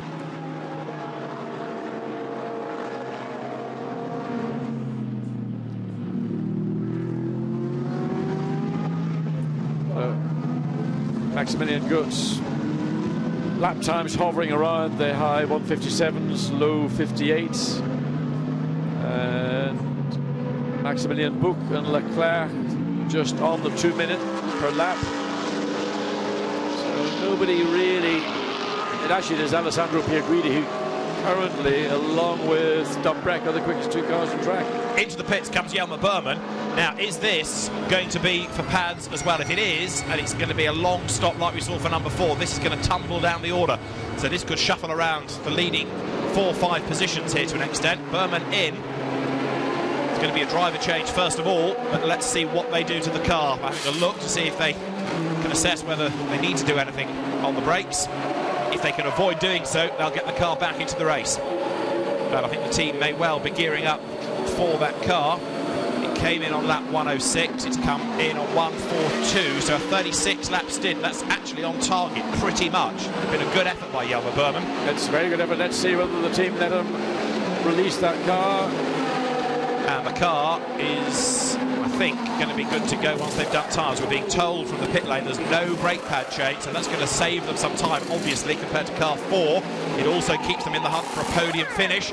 Here are the new tyres, but we're being told that there are no indications of those little jacks being prepared by the mechanics. You can see the car is nowhere near the pit box anyway to swing it round easily, of course. It's a little bit further up the pit lane to give them some space. So as the team is just about ready to go, the car is dropped down, it fires up and away it goes. So car 3, no pad change, back on track. And we're also being told of some debris out on the track at turn 10. The last time we had debris on the track, we got a safety car. Depends how much debris there is, but this could also be significant with just over an hour to go. Well, it's on a very quick part of the racetrack. It's on the exit of the Schumacher chicane. So if there is debris there, they may well want to, dare I said, safety car intervention. Depends whether it's something of any consequence, or there it is, but it is, that's not going to go away on its own. So that may well see, certainly there'll be a regional yellow flag. Whether any marshal is going to be brave enough to run out and try and remove it, or whether they might feel it's the safest thing to just simply throw an intervention. René Rast, I mentioned, came into the pit lane a little while ago. That was an unscheduled stop, possible collision with the number 11 ART Grand Prix McLaren, and it may well be that that has something to do with the damage, as this left rear puncture for the 458 Ferrari brings it slowly down the pit lane. So that's another possible candidate for shedding bodywork. It is in the pits with its puncture. There's the debris on the track. Let's see what develops out of this. So was that the result of, or the consequence of, the carbon fibre bodywork on the racetrack? To left rear, the bit of bodywork looked to be on the left-hand side of the track. Can't always make 4 out of 2 and 2, but anyway, the fact that a car has come in so quickly after we've seen debris on the racetrack indicates that it's partly responsible. And there is 35 Nissan plunging off the road once again.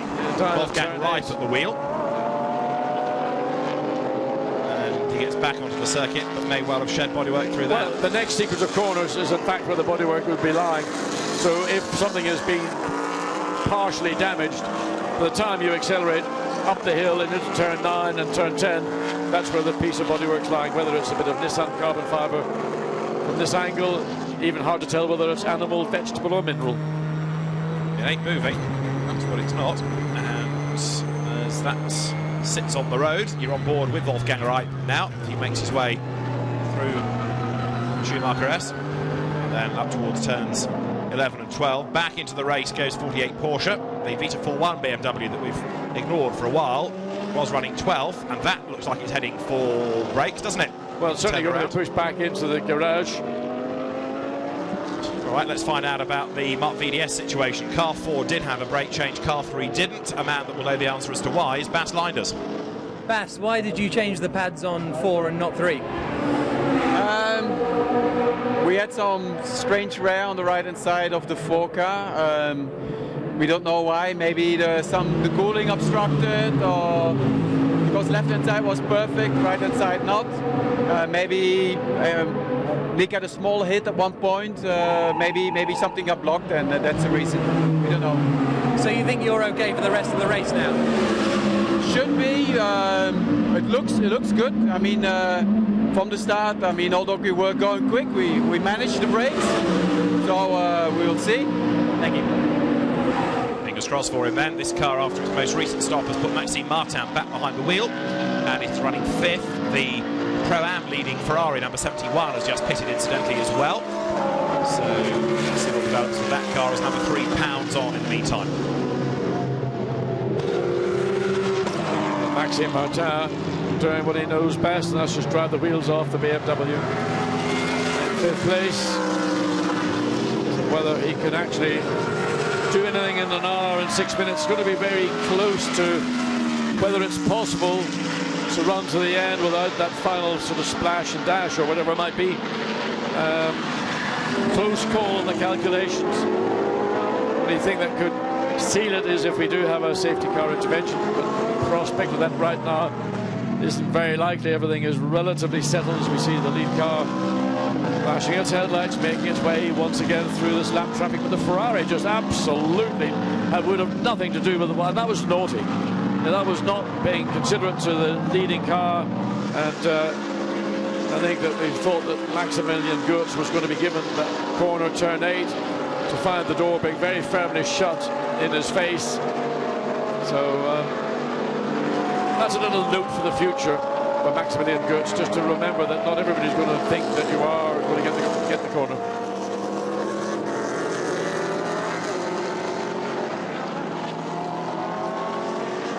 There's the race leader, mired in traffic still, saying to be mindful of the actions of those around him. Number 2 Audi is the one ahead, Francesco Castellacci. That last stop for number 3 BMW, I think that's possibly enough now to get them to the end. It's going to be tight, but they could just about get to the end from there. They'll have to look after the fuel. They need to bear in mind the driver time. But I think, because I'm working on 178 laps for this as being the checkered flag point, I think that will just about get them to the end, but we'll keep an eye to it.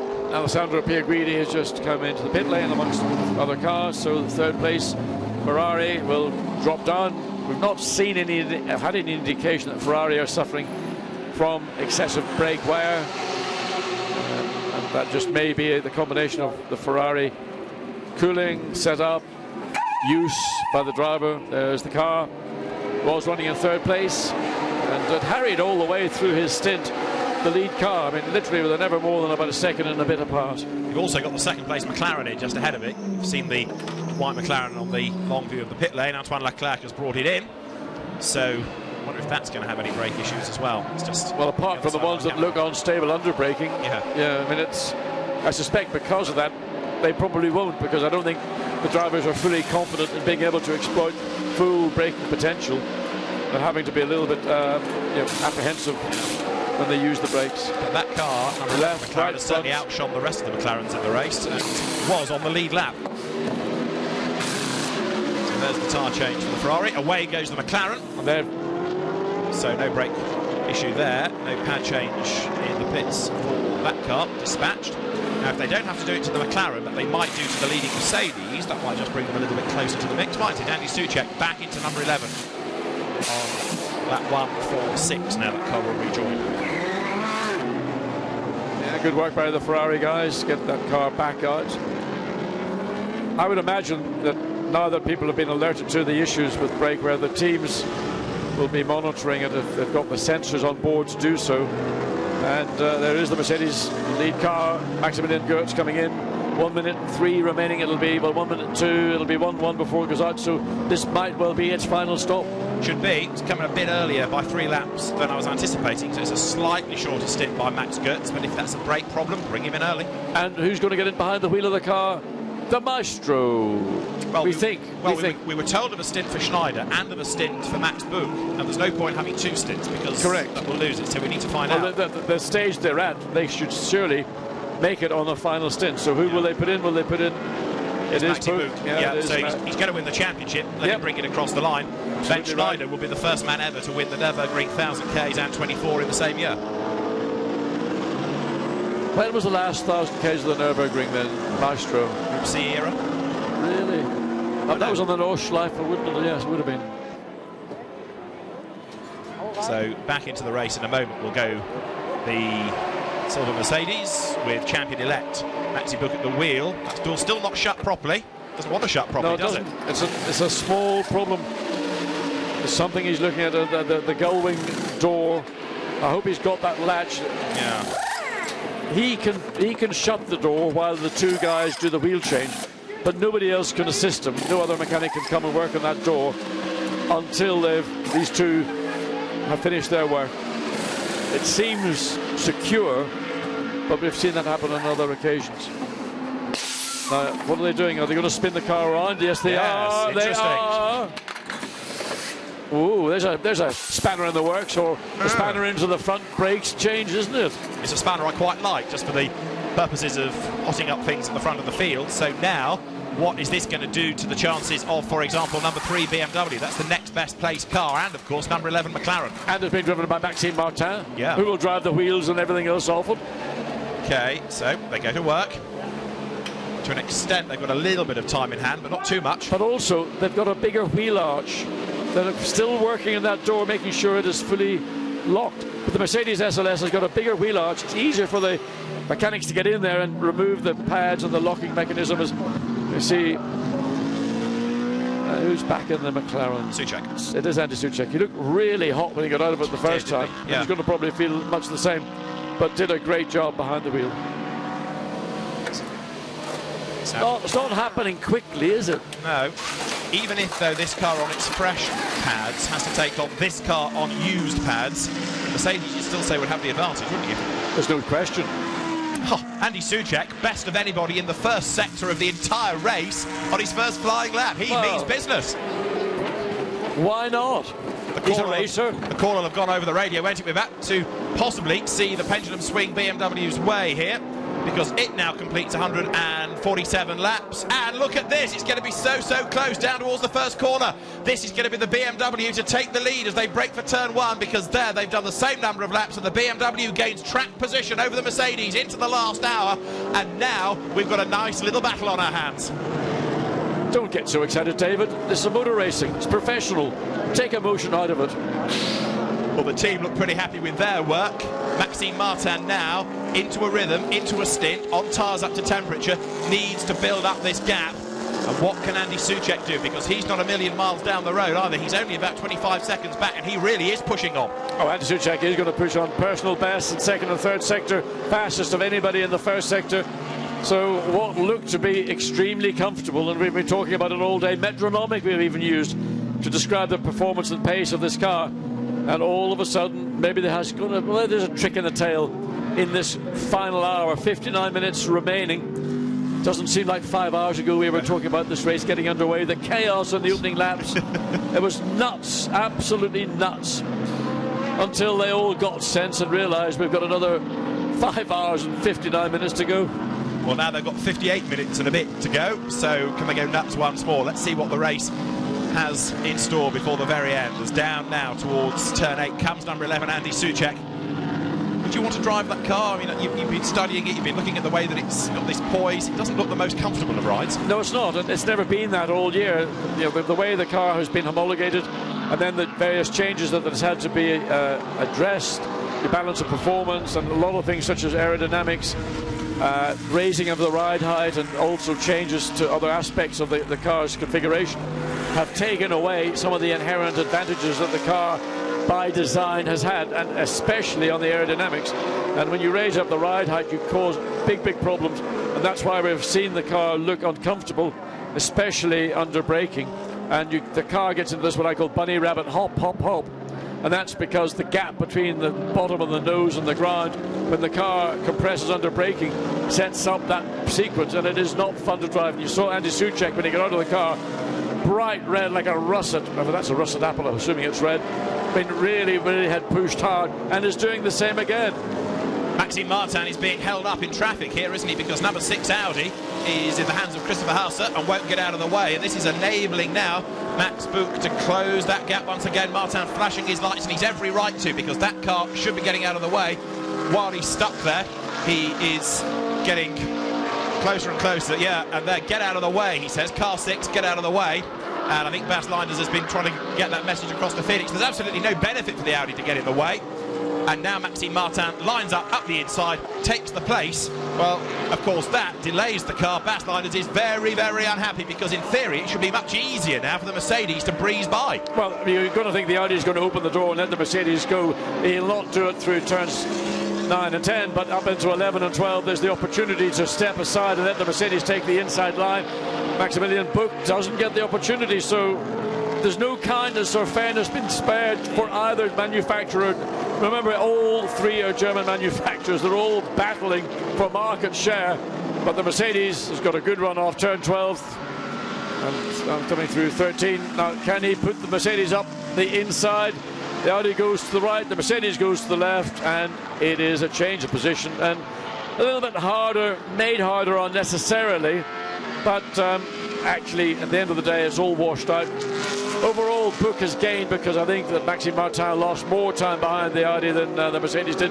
So net, it's gone to Mercedes. And the team manager of that car being summoned to the race control building immediately. Not quite sure what they can do other than just give the team a stern talking to, because the damage is done and now the places have been sorted out anyway as the car has been lapped. But the race director wants a word. It depends whether the Audi was getting waved yellow flags in a there's a regulation, which there is in other formulas, that if you ignore a wave yellow flag on 3 occasions consecutively, as we look into the pit lane again, work going on. Let's have a little replay and see what happened coming up into the chicane. And the Porsche misses it. Oh, over and does she spin? Does the old pendulum effect of the 911 configuration? No, it doesn't. The engineers have done a great job done at Weissach, Stuttgart, Zuffenhausen, whichever. But drags a bit of gravel onto the track. Here's that gap. It looks marginally extending in favour of Maxime Martin. I mean, it's very, you're only talking about bits of tenths of second. Sector 1, although Maxime has done a personal best, not as quick as Max Buch, who's just fractionally quicker. And as he comes now up through the Michael Schumacher S, I've got a feeling that Maxime Martin's on borrowed time here, because that Mercedes has been so good all day. It looks to me a bit inevitable that it's going to catch up and get through. Yeah, and also, I mean, I think Maximilian Buch is a pretty special young guy, and we know what Maxime Martin can do, but Maximilian Buch is matching it in the car, and let's say that the Mercedes on the day is the superior race car here at Nurburgring. Nevertheless, it's a real battle between these two. Buch again closes up, under brakes into the chicane. This is your championship battle as well. If the BMW wins the race, it wins the championship. If that Mercedes is second to the BMW, then it's going to be second in the championship. And Bas Linders knows that this counts now. That's going to be how it would pan out. The BMW would be victorious over Max Buch, and then in third, Götz and Schneider. So that is how things potentially would pan out at the moment. And in fact, that situation is not strictly true, because that was done just before Audi number 16, which was in the lead, made a pit stop, and they were then second and third. So now they're first and second, the same situation, but by a different points tally. Well, Maximilian Buch is realising that he's got to do something special. He's not going to get it easy from Maxime Martin in the lead BMW. And the advantage that the BMW has is being matched, and in fact probably exceeded by the Mercedes, and Maxime Martin will have to do everything in his physical possible to hold the Mercedes at bay. I've yet to see Maximilian Buch in a real drag-it-out knuckle fight with another competitor, but we might well see that in the remaining 53 minutes. So the gap comes right down into turn 8. Mercedes itching up onto the back of the BMW. Maxime Martin has got to drive out his heart here for 53 minutes, and Maxime Buch flashes the light saying, come on, I'm quicker, get out of my way. You don't find an easy route past Maxime Martin, do you? So what if you're quicker? Yeah. Pass me if you're quicker. You know, same old story. You know, you get the lights going, put the pressure on. Maxime Martin is not going to respond to that, but Buch is right to do it. I mean, keep the car in the mirrors, go one way, go the other way, try and distract the driver. But at this level, and these two drivers, there's not an awful lot of tricks that they're going to be fall for.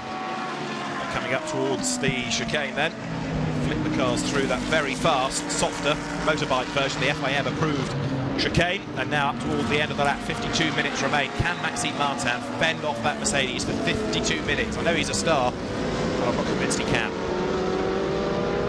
It's a long way to go. A lot can happen. And Maxime Martin watching as Buch looks down the inside coming into turn 1. He needs to be a couple of car lengths further down the track than he is to really try and make it stick, and then he's got to contend with Maxime Martin going defensive. He'll be allowed to make one defensive move. He's not going to be allowed to weave all over the racetrack to keep the Mercedes behind. And it looks like the Mercedes' best shot is going to be into turn 1. But surprise, surprise, I suspect Maxime Martin is well aware of that too. It's going to be under braking, and of course the Mercedes has got fresh brakes, whereas the BMW is on brakes that's done over 5 hours of the race.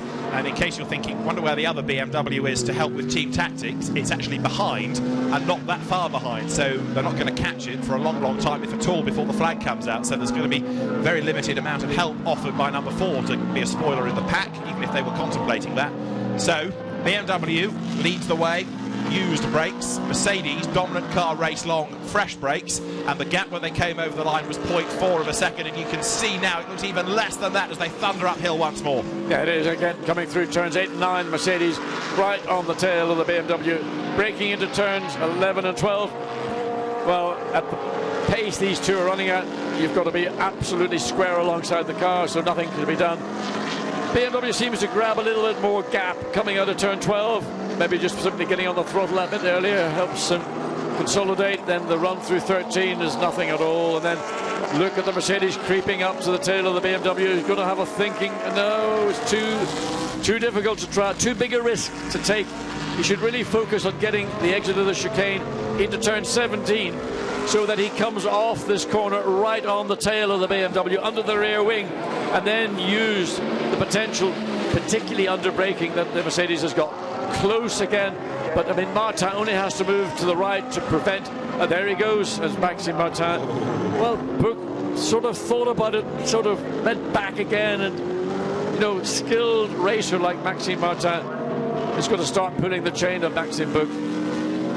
Remember how far back that BMW was in the first hour of the race, and gradually it's worked its way up the order with quick driving, with good strategy, and now it's fighting for a race win and a championship win. Ye of little faith. Yeah. Endurance racing, it's what happens in the middle section, the opening section, is never going to be the same as what happens in the final. And there is that Mercedes now, they're in traffic, and this is going to be an opportunity for Book to try and make a move on the leader, Maxime Martin. He's got to get away around this Ferrari. The Ferrari is quick in a straight. Maxime Martin goes out to the right, tries to find an overtaking maneuver. He gets down the inside, but can Book get through as well? Yes, both first and second, but slightly more awkward for Book because the Ferrari was on the outside, wasn't able to get the maximum exit speed out of the turn 8 down the bottom of the hairpin, and then consequently the gap, another couple of tenths or so of a second. The sparks coming off the bottom of the Mercedes as it exits out of turn 10, then up the hill again into 11 and 12. Down in 10th after the first hour was car 3, and as the story has unfolded, now it finds itself in the lead. Right, we've heard a lot from Mark VDS. Let's go back to the Mercedes pit bunker to HTP Motorsport and hear from Maxi Goetz, who's with Jack Nicholls. Max, you've got the best brakes out of the two of the cars. Where would you make the move? We have to do what's C, because the brakes were really bad in the moment. We decided to change, otherwise we get a bigger problem maybe, and we lost 30 seconds. So it's quite hard for us, but it was necessary because we don't want to see too much risk. Okay, well here they come. Let's have a watch. Goes the Mercedes to grab the race lead. Maxime Martin tries to get the switch back. He's going to get back in front. Is he going to be able to take the line for the corner? Yes, he is! Fantastic! Maxime Martin goes back up front oh so briefly. We had Maxi Book in the lead of the race, and Maxime Martin is back up front. But if it happened at that corner once, it may well happen again. Maxime Martin is working overtime, but I don't envy him that task. Well, this is the only part of the track that really looks realistic for the Mercedes. Gets down the inside, but he's so tight, he can't slow the car down enough to make the apex without overrunning, and Maxime Martin don't have to show him the opportunity twice. Gets the drive, gets ahead before they get to turn 2. Critical for Martin to do so. Now down the hill into turn 8. Will Martin be able to consolidate and keep the Mercedes behind, even down in turn 8? Less easy for the Mercedes to make a pass at this part of the track. It's all going to happen, in my opinion, into turn 1. And we've seen what happens if you go down the inside and haven't got the space to tuck the car into the apex because you're just carrying too much entry speed. Here they come, nose to tail, with 46 minutes, effectively 47, still to run.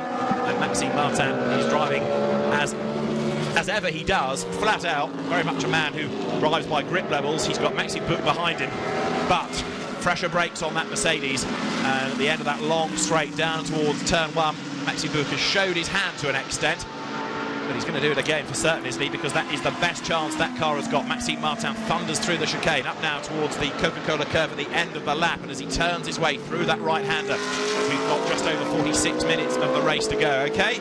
Can he get enough of a gap, or is this going to be another demon dive by the Mercedes? He's got too big a gap. I mean, even though the Mercedes has got greater straight line speed, he came off turn 17, the final turn, onto the pit straight. He was too far back. And what I believe he should try to do is not worry about trying to make a pass up into the chicane, but base his pass into turn 1 on the exit of that chicane, so as he gets closer to the BMW in turn 17. and then gets the drive off that corner and then can put himself in position before they ever reach the braking zone into turn 1, and then he can claim the corner will be his forever. Depending on who wins this battle, wins this race, they are going to be the champion. Maxime Martin and Jelmer Berman and Bas Linders could win for Marc VDS Racing, but it is only Maxime Buch, because he's done one more race than his co-drivers, who could win for HTV Motorsport. This is the view from Maxime Martin's BMW. It all looks serene up front, but boy, is it a different story behind. This is turn 8. He turns in, gets the clipping point for the corner, and now powers uphill once again. The clock ticking away, but from Maxime Martin's point of view, it's not ticking away quickly enough. 45 minutes remain. It's going to be probably a much longer 45 minutes for Maxime Martin than it is for us watching this final battle, as again Buch shows the nose of the Mercedes up into turn 11. Nothing serious, just trying to harry, get the concentration of Maxime Martin to look rearward rather than forward. For me, this is where Buch has got to start preparing for an overtake into turn 1. Not try and brake too late into the chicane, but get the car settled, then get on the throttle and stick to the tail of the BMW as close as is possible on the run up into turn 17. Get even closer, halve that distance to make sure that when you get on the throttle, the BMW is attached to you, and then you can use the toe, you can use your extra speed and maybe the additional braking capacity. But again, Martin has got the marginal advantage. Buch's going to have a look down the inside, and Martin pulls over, lets him go, and he's going to repeat the treatment up the inside. For God's sake, you know, maybe I shouldn't be so harsh, but I mean, Maxime Martin knew precisely what was happening, and he knew what to do. And the young German in the Mercedes-Benz sailed on looking for the iceberg that was never there. And I mean, Martin pulled over to the left. Come on through, come on, come on. Off hurry you go, up. off you go. Yeah. There's a lot more experience in the BMW than the Mercedes. Here it is again, John. Yeah, easy. Watch Martin. He pulls over to the left. Look, there he goes. There's the room, there's the corner, sunshine down. Oh, you overran the corner. It was easier this time. Well, you know, I tell you what, Maximilian Buch is going to come away from this race a much better educated young man, and he's pretty impressive as it is. He's getting a real lesson in the art of winning a race with a less competitive car than your competitor. And if you wonder why people rave about how good Maxime Martin is, this is exactly the reason, because he's in a car that's not as quick as the one he's defending from, but he is doing an absolutely stunning job. Twice he's been passed, and twice he's grabbed the lead back again. And we've got 43 minutes of the race to go. The battle is not over yet. I do fear that when the Mercedes gets by, finally, it will make it stick, as long as it's not by another wayward move at that corner. But for now, Maxime Martin is really making Max Buch earn this race lead if it's going to happen at all. And you'd think these are the only two cars remaining in the race, but there's still, what have we got, another 28 so cars running. The problem is these two cars are going to catch the bulk of the field, which is a further part of the circuit away. When that happens, again, that's going to play to the potential strength of the Mercedes, but it will all depend on, he's closer this time. Can he get it done? He's going to go down the inside this time. Matt isn't going to give him the ground. Buch's got to pull back. Now he's going to make the switch back. Can he do what Martin has done successfully? No, Maxime Martin didn't give him the opportunity, but close, could have been contact into turn 2. And that was interesting that Buch backed out of it and let the BMW, which was slightly more to the centre of the racetrack, almost overrun the corner. Now let's see if we can get some expert opinion on this from a man that races the second place car. Bernd Schneider is with Jack. Ben, what would you do to get past? Sorry? What would you do to get past? You know, I think it's still a long time to go, and we have still the possibility. You have to give him some pressure, and I think our car is pretty good over the distance. And that's 41 minutes to go, and I think if we keep pushing pressure, in the end, he have a good chance to get him. Thank you. Maxime Martin again on this part of the circuit just extends that advantage ever so slightly. But Martin, comes across a crippled Ferrari. Yeah, right or left rear, or is it crabbing? Well, that looks like mechanical more than just simply a tyre deflation. It's 53. Motorsport Garage car that was second in the Gentleman Trophy. That's a significant car in class that we've lost. It's not as significant as the overall lead, but there it is, limping back with damage. A lot of damage, that left rear bodywork, you can see being shredded again. Lots of carbon fibre. Stay off the racing line, but inevitably at some point you have to cross it to get back into the pits. Up towards the end of lap 1:57. Slightly closer this time in turn 17. Now, another opportunity. Watch what Martin does. He will know if the Mercedes is closer this time than before. He may have to go more defensive, but Buch can't really do. I mean, in fact, in this run down, although he looked to be closer, he didn't benefit from it. Martin doesn't give him quite enough width, does he? Quite rightly, he defends well, and that's the only real place that you've seen Maximilian Buch diving up the inside and trying to gain that place. He can't do it, so now as he turns his way through turns 2 and 3, he's back behind the BMW. Again, he closes up under braking, but Maxime Martin, who everybody raves about as being one of, if not the best GT3 racers, is proving exactly why he is doing that. Now as they come down through the next S, through turns 4 and 5, is that going to be an opportunity anywhere for 84 Mercedes? Here they come, nose to tail still. Maxime Martin having to take more defensive lines, but 84 Mercedes in the hands of Maxime Buch right up behind him. They both run wide up onto the curb, of course. Maxime Martin using as much of the road as he possibly can to maintain the momentum, to maintain the speed, and to delay and to keep ahead of that Mercedes as Philippe Thirion limps what's left of his Ferrari into the pit lane. In Pro Cup, it's BMW versus Mercedes. McLaren still third, don't forget Andy Soucek, but his lap times are not as quick as this intense fight up front. Fourth is Matteo Bobby in number 90. Fifth is Enzo Ida in Audi number 16, I should say. And then sixth, Michael Alyoshin for Ferrari. Close again, coming through turn 11. So just watch the exit, see whether the gap extends as it's been doing. Just gets on the throttle a little bit earlier. And Maximilian Buch. Nothing really like putting the flashing the lights, just reminding Maxime Martin. Now he's close. Keep that gap if you can. Keep the gap. Close it down if you can. Get right under that rear wing. Now he's backed off, going to get on the throttle and drive the Mercedes hard out of the corner. But I think he's allowed the gap to extend a little bit too much, and all the benefit he may have gained is going to be lost. You can see the two cars virtually identical top speed. Martin then goes slightly defensive, then cuts back. Watch back. Buch is going to try and do the same thing that Martin did, but he's not close enough. It ain't going to happen.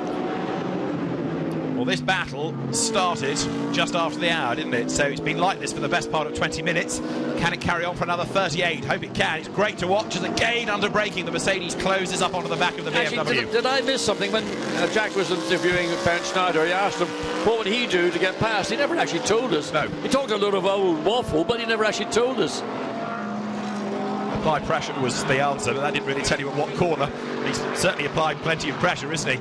As he comes then now down through turns 4 and 5. So the pressure is being applied by Maxime Buch, but Maxime Martin does not often crack under pressure, does he? No, I mean, the only issue, and we've not seen any traffic coming into play for these two cars for what, maybe 10 laps now. They are out there, believe me, they are out there. But it's amazing, on a racetrack of this distance, it's over 5 kilometers in length, you can run like this and not actually come up against somewhat slower traffic. But they will, they are catching it, and that's going to be the nerve. There are two of those cars. Within the next couple of 3 laps, these two cars are going to be challenging a way around a McLaren. I didn't catch what the other car ahead was. So it's not all there is the McLaren, the second of those two cars. So what, in another couple of minutes, another opportunity, and it's going to be not when but where on the lap you catch these two cars that are going to be lapped. Buch again runs down the BMW all the way into the chicane. He's just got to try and keep that gap here. That's slightly better this time. Now drive that baby off the corner. He's closer, but whether it's close enough and early enough for him to get out and draw up alongside the BMW. But you can see the gap, still 2 car lengths. He's round about the 4/10 mark every lap. Martin becomes increasingly defensive, doesn't he? Lap after lap, he moves a little bit nearer to the inside, but he's got the line covered through the corner, and the Mercedes not able to sprint up alongside through this next sequence. Martin driving that car to its strength, isn't he? Where it's strong, he maximises it. Where it's weak, he's able to stack up the Mercedes and prevent that from exploiting its advantage. And that's what a good driver does. He understands not just his own potential and his own car's abilities, but the competitor. And if you can frustrate, and I believe that there's a huge amount of frustration being felt in the helmet of Maximilian Buch, because he knows that he gets ahead of the BMW, it's his win, but getting past is not easy. That's the HTP team on the pit wall, studying the data. Coming down to turn 8, they're aware that there are 35 minutes to go. Closing up under braking is the Mercedes now. Is this an opportunity heading uphill? No. Maxime Martin gets the power down, sprints away. You've seen him early in this lap flashing his headlights at the traffic ahead, saying, come on, be aware of me. I'm on my way, and I'm not in a mood to be delayed by you because I've got this bloke right up behind me. Well, what I would be doing if I was on the HTP team is I would be down at the pits of these cars that are coming up and saying, you tell them to get out of the way. This is a battle for the lead of the race. So the BMW is through. Good job. Good overtakes, and well done by the slower car to get out of the way. But I would be on the pit wall looking at every car that's in the next 10 laps going to come into this battle. And look, the gap now, nothing. Mercedes gets up alongside. This is going to happen for him on the inside. Change of lead, change of championship leader as well. Maxime Buch goes ahead of Maxime Martin. Martin's being warned about exceeding the track limits at different places, but can he fight back and retake the advantage? Let's see. The BMW not as powerful in a straight line as that Mercedes, and the gap starts to grow. And so, with 34 minutes to go, we have a new race leader, and back into the lead of the championship goes Maxime Buch as they come over the line. But Maxime Martin will not give up. He's not going to go down without a fight, is he? You can see that the gap has opened up a little bit between the two. Martin's not near enough there to attack, but the Mercedes goes a little bit wide. Still not wide enough, though, to give Martin an opportunity. No, once Buch got ahead up into the chicane, and that was really all because of this slower car. It got out of the way, but Martin lost a little bit of momentum, and Maximilian Buch and the Mercedes picked that momentum up and used it. Got the run out of turn 12 and got alongside. He almost had to use watch it again. Coming out of 13, both cars out to the edge of the track. Goes almost with 2 wheels onto the grass, at which point Maxime Martin knows he's been mugged and he can do nothing to defend. Showed massive commitment, that, didn't it, from Maxime Buch? He had the speed, he was going to take the opportunity, grass and all, and he's done it, he's gone through, and now he's starting to pull away because he's half a second to the good in that first sector alone. So Maxime Martin now, I'm afraid, looks as though he's going to have to settle for second place. And that was good, clean, professional racing from two guys right on the top of their form, and Maxime Martin could have tried to squeeze the Mercedes, could have led to an incident, but he recognised he'd fought for the best part of almost 30 minutes to keep the Mercedes behind. On this occasion, just slightly slow out of turn 12, and the Mercedes was there to pounce, and Maximilian Buch saw the lack of speed off turn 12, and he knew he had his opportunity, and once he got alongside, then it was his corner. So is that game over? Is that the end of the story? Or in 33 minutes, is there a sting in the tail somewhere, I wonder? Still traffic around this racetrack. I mean, I'm amazed we've followed so many laps of these two leading cars where there's been nobody else in sight. And they must be somewhere around the racetrack, because we've got the best part of, what, 28 or so cars remaining. Well, the next car to lap is the Haribo Porsche, which has got at the wheel of it Richard Westbrook. And there he is, down at turn 1. So he's not going to be an easy driver to get past, so no doubt the teams have had a word to say, excuse me, Haribo, can you let your car move out of the way and let our Mercedes by? Well, that's holding him up. It is, isn't it? I mean, the Porsche clearly is much slower than the Mercedes through turn 2. Now Richard Westbrook pulls over and lets the Mercedes go through, and they look at the gap in Maxime Martin. I mean, he may well also have the issue that the other sister car had, and that is a brake problem. Notably, you get a very long pedal. You have to pump the pedal to get some brake retardation. It's a very uncomfortable situation for a driver, and right now Maxime Martin knows that he will be on the podium, but he's not going to be on the winner's podium unless something unforeseen occurs, which is with what, 31 minutes to go, not out of the question. Well, they're set for second in the race and second in the championship to Maxime Buch are lined as Martin and Burman if things stay as they are. But things may not stay as they are. There might be something else lurking in this race yet. As I said, Maxime Martin has been warned about respecting the track limits at turn 4. Maybe he was exceeding those in his efforts to keep at bay the Mercedes, so now he doesn't have to do that. Perhaps he will be within the white line, but he's still pushing on as he has to. 1.7 seconds back here. It shows you, doesn't it, how rapidly that gap has opened up. You've seen it visually, how far ahead the Mercedes has got in terms of time. It's 1.7 and growing in the sectors. Yeah, I mean, I think once Buc gone ahead of Maxime Martin, there was no question he could pull away. He's in a car that on the day is clearly quicker in every part of the racetrack. And Maximilian Buc has done, as has Maximilian Goetz and Bernd Schneider, a great job. Now there's the third place McLaren, Andy Soucek. He's obviously trying to run down, but he's some 29 seconds behind Maxime Martin. It isn't over. You know, if Martin does struggle with brakes for the last 30 minutes of this race, it's not out of the question that this car, it would take a lot of performance from Andy Soucek and the McLaren. But if you start losing 2 to 3 seconds a lap with half an hour to go, do the calculations, could be close. My brain's had enough of calculations for the last 6 hours. But you've been using a calculator. What are you doing? So there is the McLaren, third and pressing on, and in fourth spot behind is Matteo Bobbi in the Ferrari of SRO Motorsport. It's been there or thereabouts all afternoon, but I don't think it's going to be the car to catch, no, because you can see what the gap is. It's far too big, but Matteo Bobbi is still pushing on. So we're looking at another half an hour, just under, and something in the region of 178 laps as the duration. Still the fastest lap of the race claimed on lap 115 by Daniel Zampieri, and still that Castle Racing Ferrari is circulating, by the way. This is the car that is in fourth place. Matteo Bobbi a bit lonely at the moment and dropping away in the sectors. I mean, everybody we were watching have been lonely. The lead two cars were lonely, and now watching the fifth or fourth place Ferrari lonely, got the Mercedes behind it. Well, it's not actually all that lonely. The Mercedes is just waiting to see what it comes across the line. The difference is, look at this, lights flashing. Now we're seeing traffic that we wondered where it had all gone to. Depending on how the traffic falls, is that going to help Maxime Martin? He's now 2 seconds back. It doesn't sound a lot, but in this ultra-competitive world, it is a big problem to claw that back. There's number 5, which is Koen Wouters at the wheel of the Boutsen Gignon McLaren. The Belgian musician and TV presenter comes over the line, and there you've got 72, Mikhail Alyoshin at the wheel, the Russian driver, 5th overall. In 6th place behind is Enzo Ida in the Phoenix Audi. They're 72, however. Alyoshin turning his way through turn 1, and the Russian driver on the same lap as Matteo Bobbi, about 40 seconds back, so I don't think he's going to gain. What are his lap times like relative to Enzo Ida? He's pulling away. Ida in traffic was at the 2-minute mark last time, so he's dropping back, the Belgian driver, using lots of curb. Again, in turn 3, we've seen a few drivers really try to grab.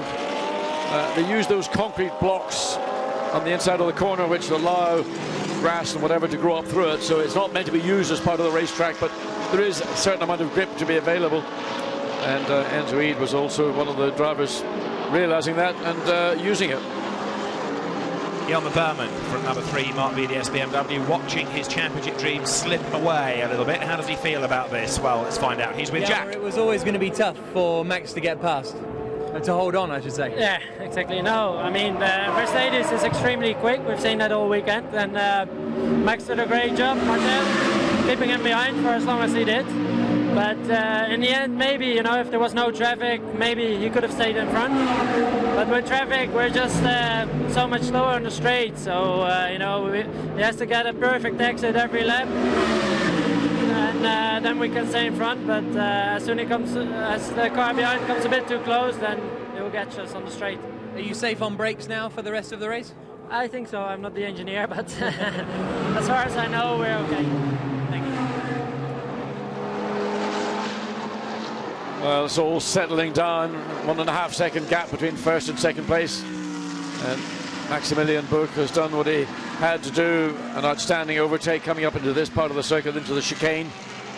And there is second place Maxime Martin, and as his co-driver Jelmer Berman said, it was that little bit of traffic, although it got out of the way, but it did have a bearing on the exit speed out of turn 12 for the Belgian driver, and didn't take a second opportunity for Maximilian Buc to pounce. So Andy Soucek in third place in the McLaren. McLaren will be pleased to get a car in the program, the Pro-Am standings. Well, best performance, 7th place, very good. So this is how we look in the race. I'll come back to the championship in a moment, because it's getting pretty good now, once again, with the pace of this Ferrari. But it is going to be Ferrari from BMW from Mercedes in Pro-Am with a 2-lap margin that this Ferrari's got in hand over the opposition, 71, with Victor Scheitar and Kirill Ladygin, potential champions. I'll come back to why in a moment. In 4th, you've got the 123 Team Ukraine car ahead of Junior McLaren, and then 188 DK Engineering BMW. Now, the way that things stand, with this Ferrari leading the class, it's the one I'd rather overlooked in all the Nissan excitement, but 35 has crept its way back up the order into 8th in class, and we're going to have, if things stay as they are, a tie on points in Pro-Am between 71 Ferrari and 35 Lucas Ordonez, and then you go to a tie-break in order to determine the champion. So having talked about all Nissan, I'd rather overlook that Ferrari's pace and the way that it was poised in the championship. It is a genuine contender, and now on a tie-break, Pro-Am could not be tighter.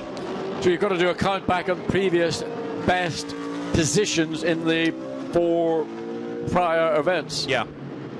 And if that matches up, then you go to grid positions. You go wins, then seconds, then thirds, and go back through it. Yeah. So it's going to be fun, this. I'll worry about that on another lap, because there's still plenty to look for here with the different fights that we have going on. 18 is the car that's currently 3rd in Pro-Am. It's Adam Christodoulou at the wheel for Black Falcon. They won their class here last year, Black Falcon. They won Pro-Am. But Steve Jans, who was one of the winners last year, is the only member in the car this year, and it looks like it's going to be on the podium once again, but this time around for 3rd. So the race, 24 minutes still to run, and it's looking, as ever it has, good for HTP Motorsport up front. And Adam Christodoulou running strongly. I mean, he's doing laps, matching anybody around him. Just seen a personal best. Actually, some of the other cars still, pounding away. Absolutely, I mean, Sandstrom in the down in 18th place, personal best, 2nd sector. You'd have thought, if you're 18th, why would you persist in pounding away? Exactly. But that's why we go motor racing. Yep. And there is a car that needs another place out of this race in order to secure a championship, and it's not going to do that unless somebody drops out, because Wolfgang Reif is 12 laps back on Richard Westbrook. It's the same situation for them now as it was for Alex Buncombe earlier on. We need to find a car that's going to drop out ahead of it. Well, so far in Pro-Am, the leading 6 all looking pretty reliable. It's tempting fate, isn't it? Alex Buncombe's car still circulating, but a long way down, and it's lost a place to this car, 35, Wolfgang Reif at the wheel of it. But, as I say, Pro-Am is going to go down to a tie-break with the 71 Ferrari holding sway in the race at the moment, and it leads by a lap. So unless that has a problem, then it's a job well done for Kirill Ladygin and Victor Scheitar for the SMP Racing team, on board with Wolfgang Reif coming over the line. Real shame for Bob Neville's team, isn't it? It's been so strong all season, so strong for the first half of the race, really, and then everything's kind of caved in around it. I mean, if you think back to Monza, how strong Alex Buncombe was, led that race from the front. And we thought, well, if that's what's going to happen, are the Pro-Am drivers really going to give the Pro drivers a run for their money throughout the season?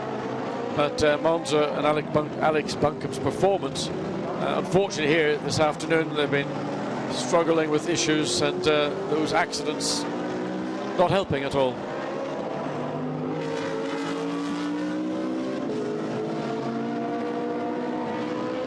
Gentleman Trophy still being headed. 19th overall. Good effort this by the 52 Ferrari, with the man behind the wheel of it now being Eric Carroll.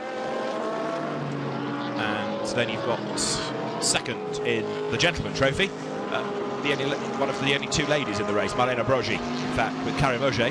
There it is, the McLaren, up into 2nd spot. That's a car that we've seen all day, but it's just pounded around, picked up places. And 3rd is 458, the GT Course Ferrari that's had all its woes across the practice sessions, and that now up to 3rd in class. Again, it just shows what John was making the point about early on. You keep on going, keep soldiering on, and there is the battle developing lower down the order in the classes. We've got Maxime Martin still running in 2nd spot overall, 2.3 seconds behind the race leader. 15 McLaren, 22nd overall, and Marlena Brogi at the wheel with, what have we got now, just over 20 minutes of this race to go, 20 minutes of the season to go.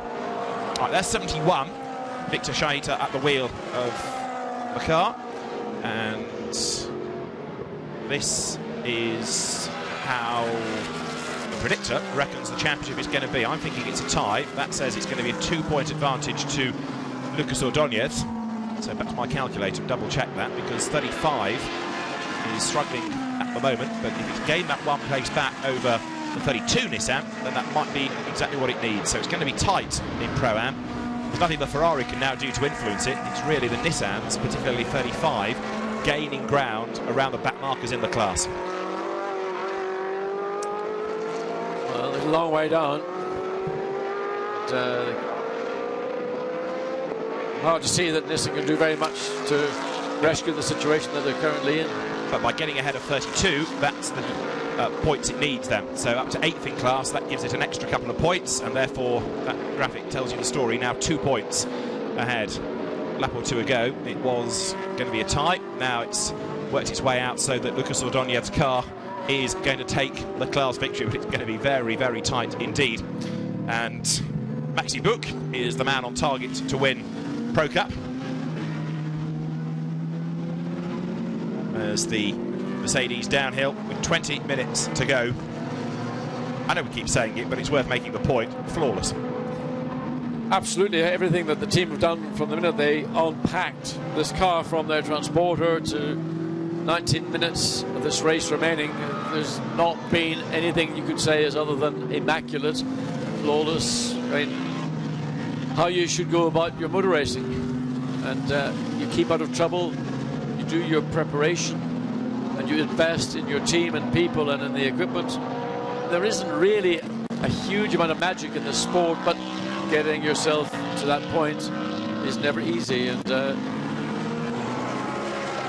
Maxime Martin will wonder, had he not had to deal with traffic up around turns 11 and 12, could he have kept Buch behind him for the remaining half an hour? That was the point at which the Mercedes did get ahead.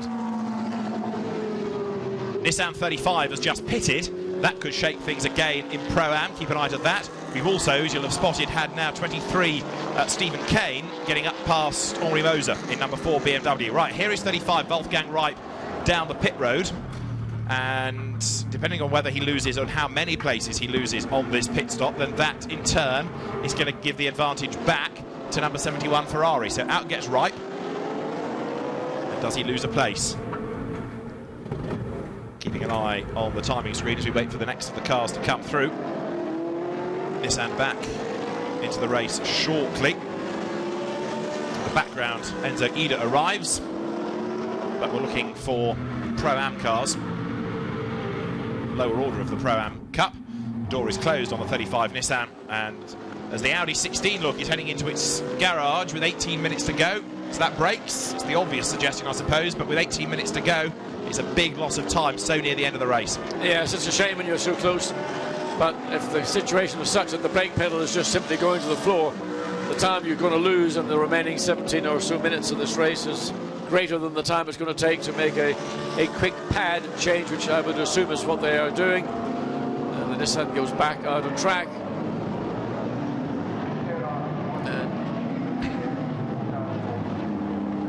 It's Peter Pizzera who's going to bring it home. It's Peter Pizzera back behind the wheel of the car and just acclimatizing himself to the feel of a car. You know, during an endurance race, these cars, their personality does change as the car gets worn or sometimes abused. One of the things about endurance racing and sharing cars is sometimes you don't get the most considerate teammates. They trash the car, bring it in and say everything's perfect. Then you get into it and you find everything's all over the place. Hopefully when you pair drivers together you don't get that, but it is one of the anomalies of endurance racing. Ferrari going slow, Ukraine car coming up out of turn 17 onto the pit straight. Couple of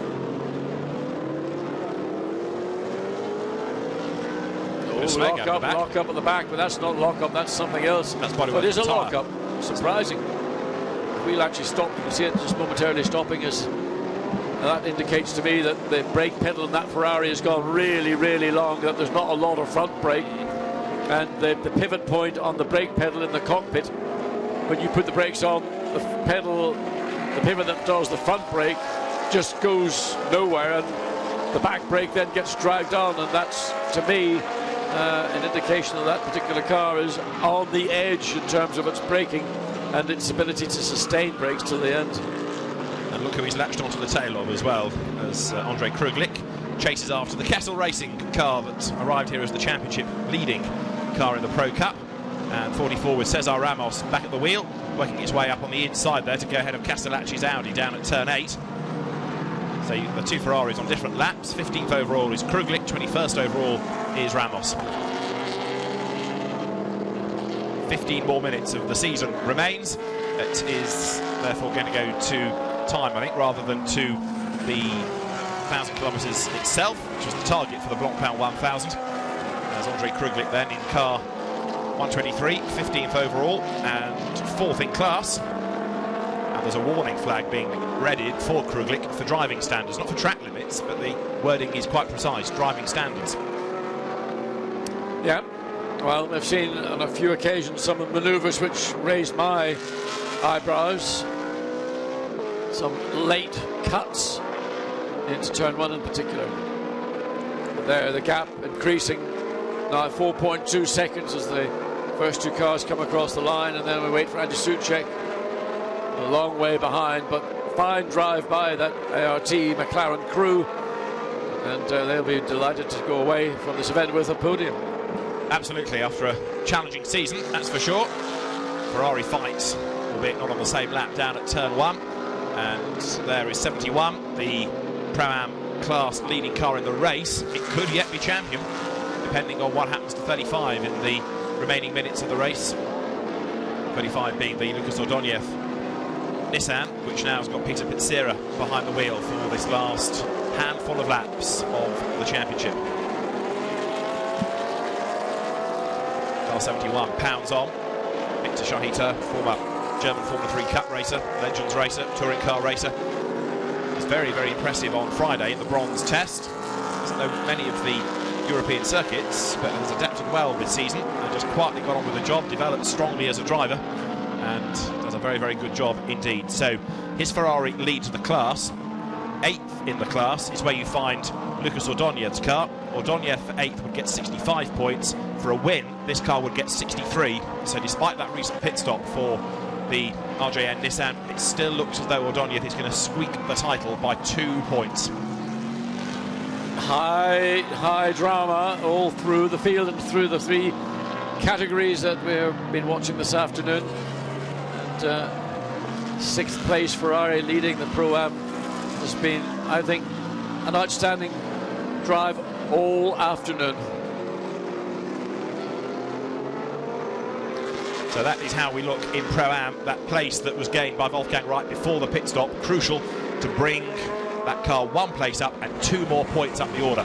So a 2-point cushion, Ordóñez over Ladijin and Scheiter. But it could yet all change. It could all change, but you know, it'll give me particular pleasure to see Bob Neville's driver, car, team, if they take the championship, because it is a family-run team. Bob and Liz run it, and Bob, a long-time Nissan supporter, and no doubt very keen to get this success, and then they'll trundle, literally like everyone else, down to northern Spain next weekend for a FIA GT Series event.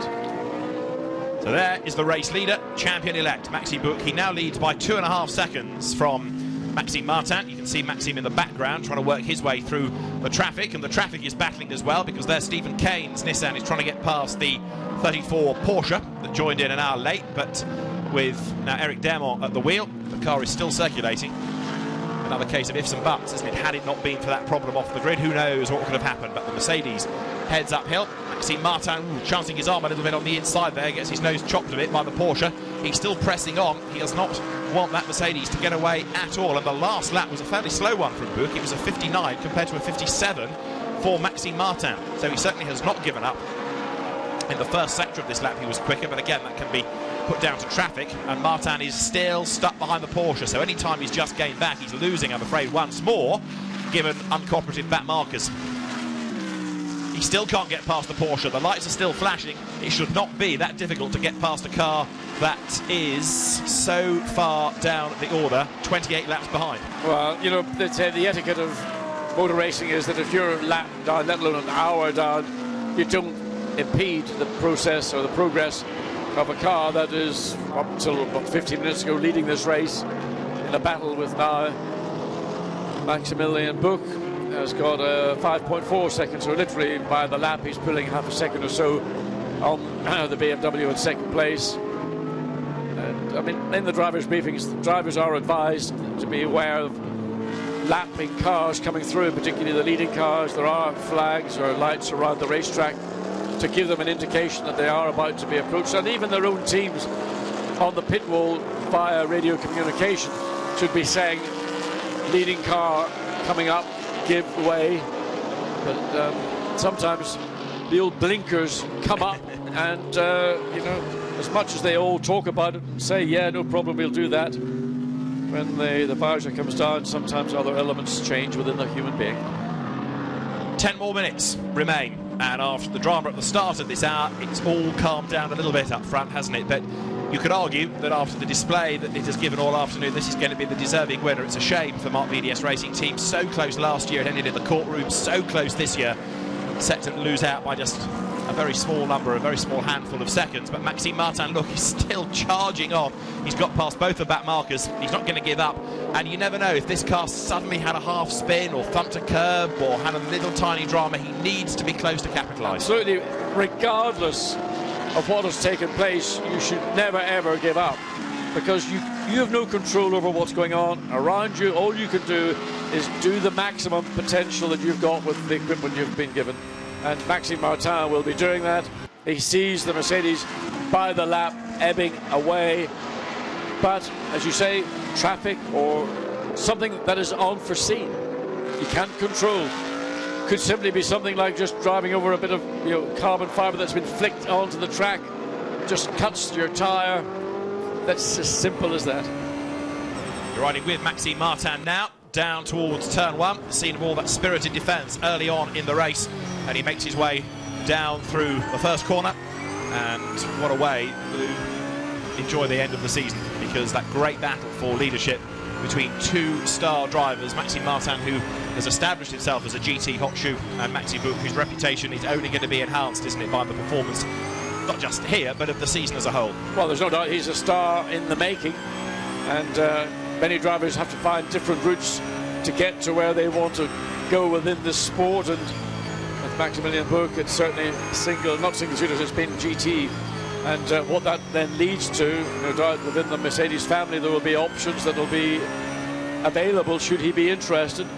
And for Maxime Martin, a little bit longer in the sport, much more established, and really his niche is in this form of sport, of the sport GT racing, and has got basically a seat wherever he would like it. Anybody in the pit lane would love to have Maxime Martin as one of their drivers. Maximilian Buch, former Carter, the reigning FIA GT3 champion. He's been racing in the ADAC GT Masters, in GT1 as well, and it looks as though it's going to be a very successful way to end this season for him in the Blancpain Endurance Series, because with only 7.5 more minutes still to go, he leads by 3.5 seconds, and Maxime Martin needs something untoward to happen to this car. But we've been saying that for 6 hours. People need something untoward to happen to the Mercedes, and it's not come yet. I don't think it's going to in the remaining 7 minutes. But fair play to the team, whether they've been driving it, engineering it, changing tyres on it, running the strategy from the pit wall.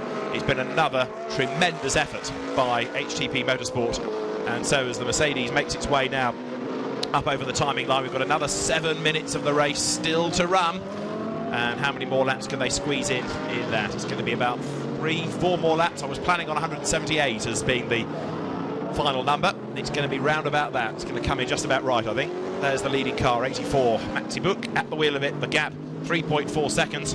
A drive-through penalty for number 72 Ferrari for speeding in the pit lane. 72 is not one that's going to affect the Pro or Pro-Am Championship situation, but it's 8th overall. It's Sergei Zlovin, shown as being the driver of the car. He's going to have to serve a very late race drive-through penalty. He's only got really 3 more laps in which to serve it as well, so he needs to crack on with that, get that out of the way. It's going to cost him a few places.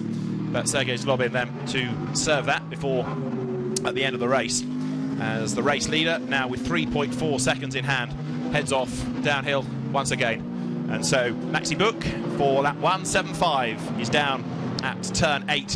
The HTP Motorsport team, Bernd Schneider, has only got the one stint in here, but he's done enough to remind you just how quick he is if you're in any doubt whatsoever. Max Goetz, former single-seater star, turned GT racer, and Maxi Book, who we've been talking about as a karter turned GT star, and the reputation is going to enhance itself here. The way that he battled with so cleanly, error-free against Maxime Martin, and that is 123 off into the gravel. It is Andre Kruglik. He's going to get going again, I think. Where's that? Down at turn 8. And yeah, back into the race.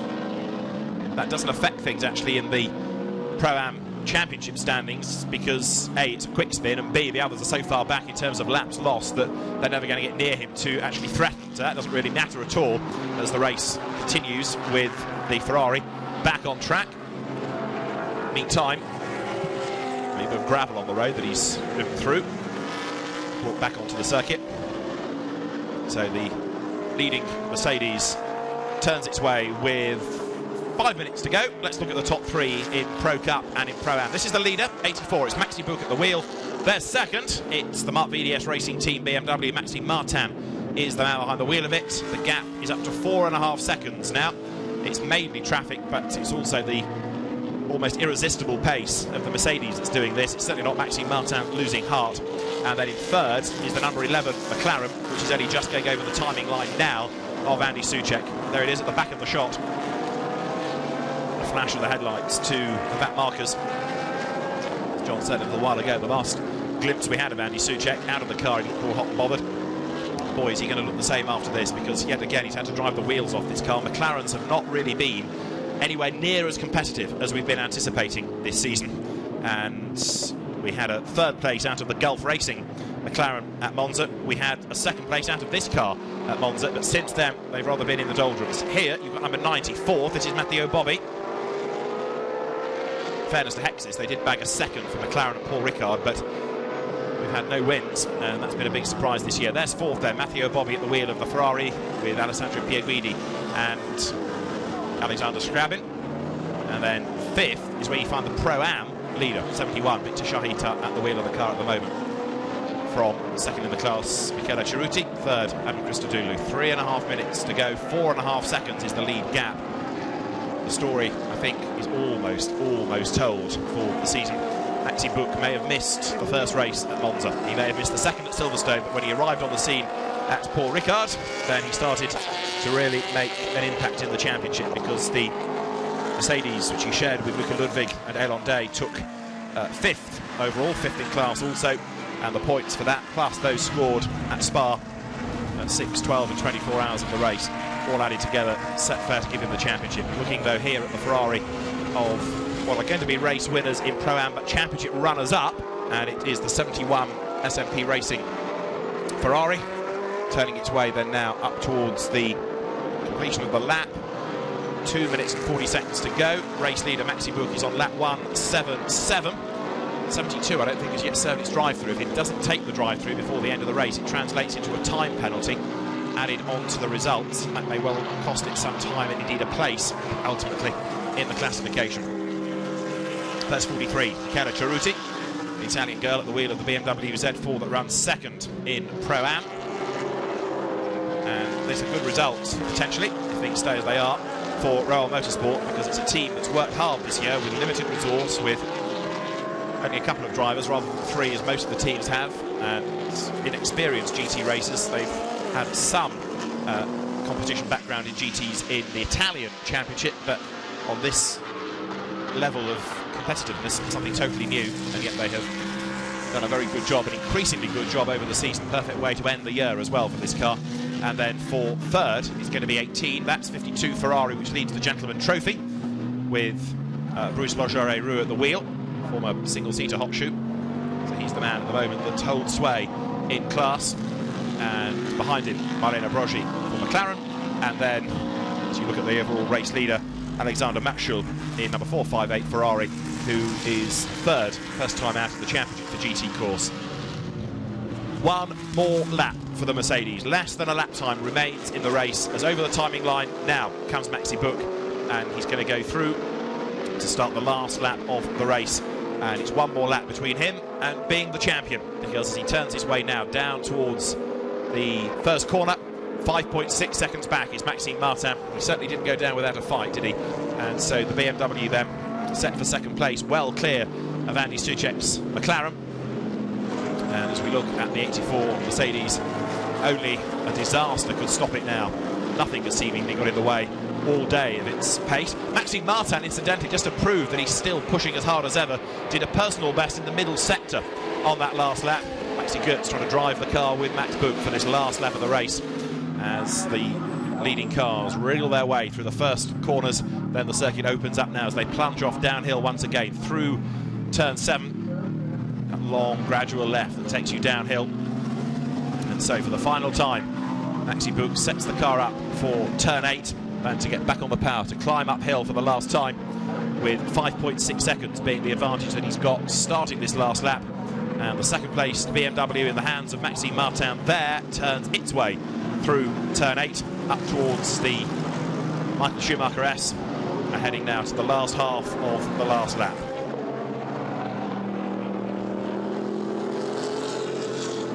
Bernd Schneider not yet smiling.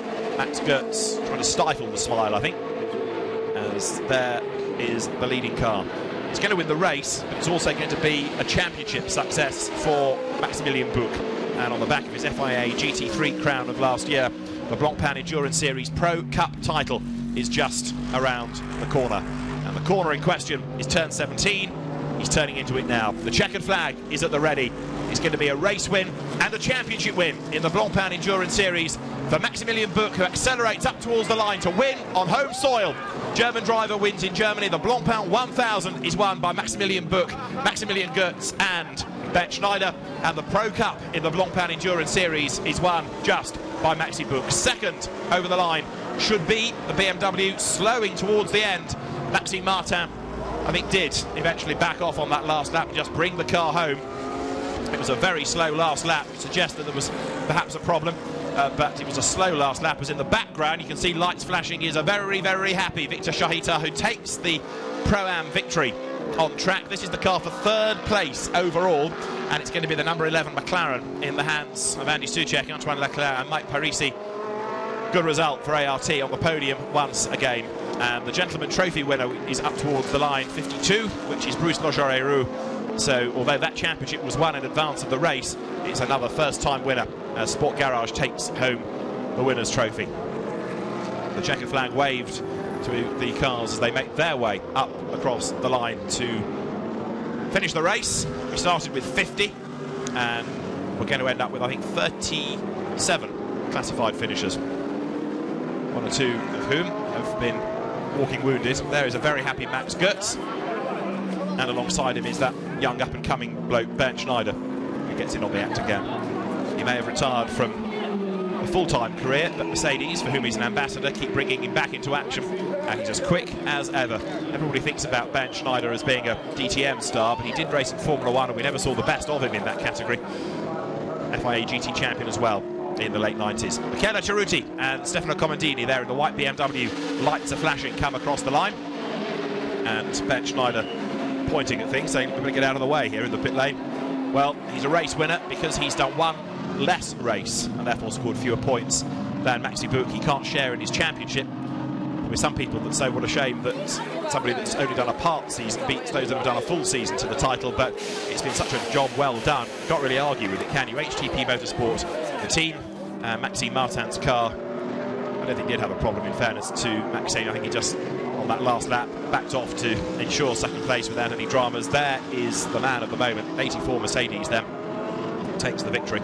Maximilian Buch up towards the Michael Schumacher S, and then through towards turns 11 and 12, and then back to the pit lane that's suddenly filling up with photographers, with the teams making their way off the pit wall. There'll be stories to be told, there'll be commiserations for some, congratulations for others, and a race that's kept us on our toes right the way through ends with a win for Mercedes. The car that was victorious at Spa is victorious again here, and And there is Maxi Buch then making his way towards Parc Fermé.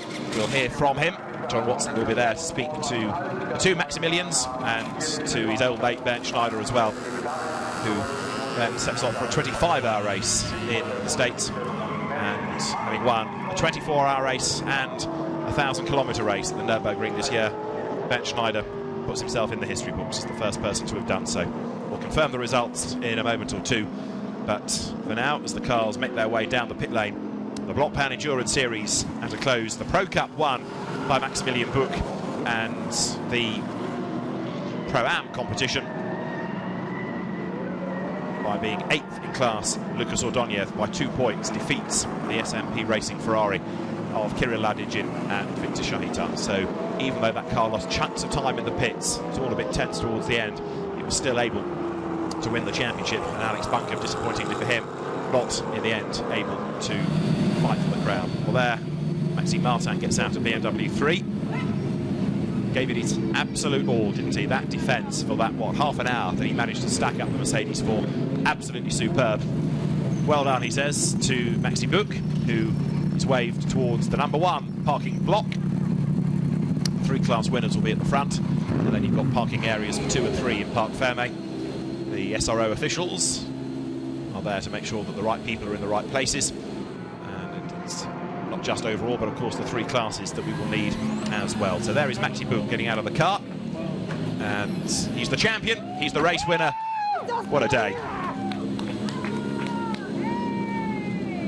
Maxi Goetz is the first one there to congratulate him.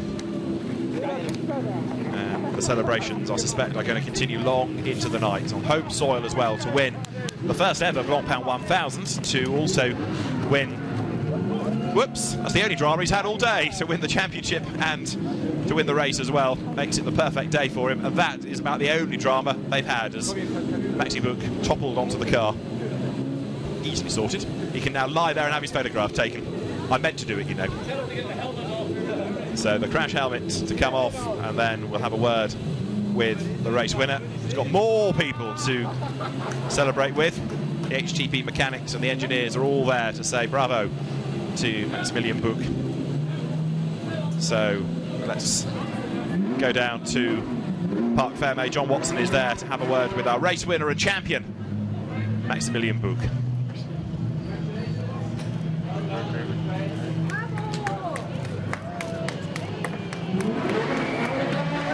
Congratulations. Down here in the Parc Fermé, Maximilian Buch, how happy are you? Max, fantastic, great race towards the end, unbelievable. Yeah, big thanks to HTP Motorsport, to Bernd and Maxi, was incredible all this weekend long. Yeah, in the last stint now was quite cool to battle with Maxime, and yeah, was everything fair, and I went all in on this situation. I thought now or never, and yeah, went quite good. Everything looked flawless from the team, from all 3 drivers. But at the end, I mean, you really had to go motor racing instead of just going and doing a nice Sunday afternoon drive. You had to race. Yeah, it was nothing more than endurance. It was nearly sprint race in the last stint, and I did not expect to be that close with the BMW that he is in front of the pit stop. But anyway, it was quite cool to race. That's why we are here, and yeah. Well, many congratulations. Fabulous day for you. Thank you. Thank you. Big shout of bravo in the background. And the German media will want Maxi Buch as well. There's Bernd Schneider with John. Bernd, congratulations. And other victory. This is only a 6-hour race. You must be ready for, what, 24 or 48? Yeah, this time I would be really ready, but because of my longer stint, it was not possible to do another stint from driving time, because we are limited by 2 hours 20. And I just was outside standing and watching, and in the final it was really tough, and I was really scared that we may be losing the race in the last half an hour. But Maxi made an unbelievably good job, and he overtook them, and he controlled it back home. And I think it's a really important championship for him, and for us a really important race win. And the brake situation, that was really in control all the time? Yeah, we thought that we can change the parts a bit quicker to stay ahead of them. But yeah, it took a bit longer, and we just lost the lead. But we also saw it was a safety issue to do it, because if you see, I think in the last 2 laps, Martin didn't have any parts on the car. And it was a safety reason, and I think it was a good idea to do. Well, you know how to celebrate. Go and teach the youngsters how to celebrate as well. I think they know how to celebrate, but tonight definitely we have a big party, because we have won a championship and we won this 1,000 kilometer race. It's very important, and we will have a big party. Well done. Thank you. So Bernd Schneider goes and joins his teammates for the benefit of the photographers. Bespectacled Mats Goetz, Maxi Buch in the middle, Bernd Schneider. Big smiles, thumbs up all round from the winning drivers. So there are so many drivers down there, so many media. Might take a while to get the drivers up onto the podium, but the SRO officials will, I think in a moment or two, start ushering people up the stairs ready for the podium ceremony at the end of the Blancpain 1000. Let's see if we can hear from Bas Leinders, vanquished in the race, second in the championship, but another great effort from the Belgian. Bas, nail-biting is how I describe that outcome. Yeah, I think this was a thriller until the end. I mean, Maxime did an incredible job holding the Mercedes behind him for 30 minutes, because in the end this Mercedes is so strong on the straight. It is just a little bit too fast for all the other cars. But congratulations to the team, HTP and all the drivers, because it's the first time that this car is run properly. And for us, we are happy we're team champion. So this is really important for Mark van der Straten and for all the team. We had a difficult season, but in the end we are happy. But as it was a tough race, 6 hours around the Nurburgring, even the current sort of Grand Prix circuit gave the cars a real tough time. No, it was really tough. We struggled at the start. I mean, we lost 10 places, and then we had to come back. And there's some fast bits, and the car's bottoming out sometimes. It's hard on the brakes. You need to find compromises. But that worked out fine here. But although it's only the Grand Prix track and not the Nordschleife, it was still a tough race. Next year, we will see. Thank you. Mark VDS Racing Team not yet confirming whether it will be back into the Blancpain Endurance Series next year. Certainly hope it will, having come so close 2 years running to winning the championship. So there's the scene around Parc Fermé, underneath the podium, where the drivers will make their way very, very shortly. And the championship then taken by Maxime Buch, Maxime Martin, having given him that really tough test towards the very end. And Andy Soucek coming home in third place. Andy Soucek for ART Grand Prix in the McLaren. Andy, Mike, Antoine, great result for you, but also for McLaren. But it looked like it was hard. It was hot out there. It was very difficult. The first stint I struggled a lot with the first set of tires, but my engineer did a good job on the second set, and we really were fast, and we are very close to the fastest lap, so really happy. Well done for my teammates and for all the team. We have a member which is the last race for him, so it goes for him as well. Mike? Yeah, it was a very good race for us. The team did a very perfect job and a very good strategy too. So thanks to my teammate, and thanks particularly to Art Grand Prix and McLaren. It's a very good spirit team, so nice. Well done, gentlemen. Congratulations. Thank you.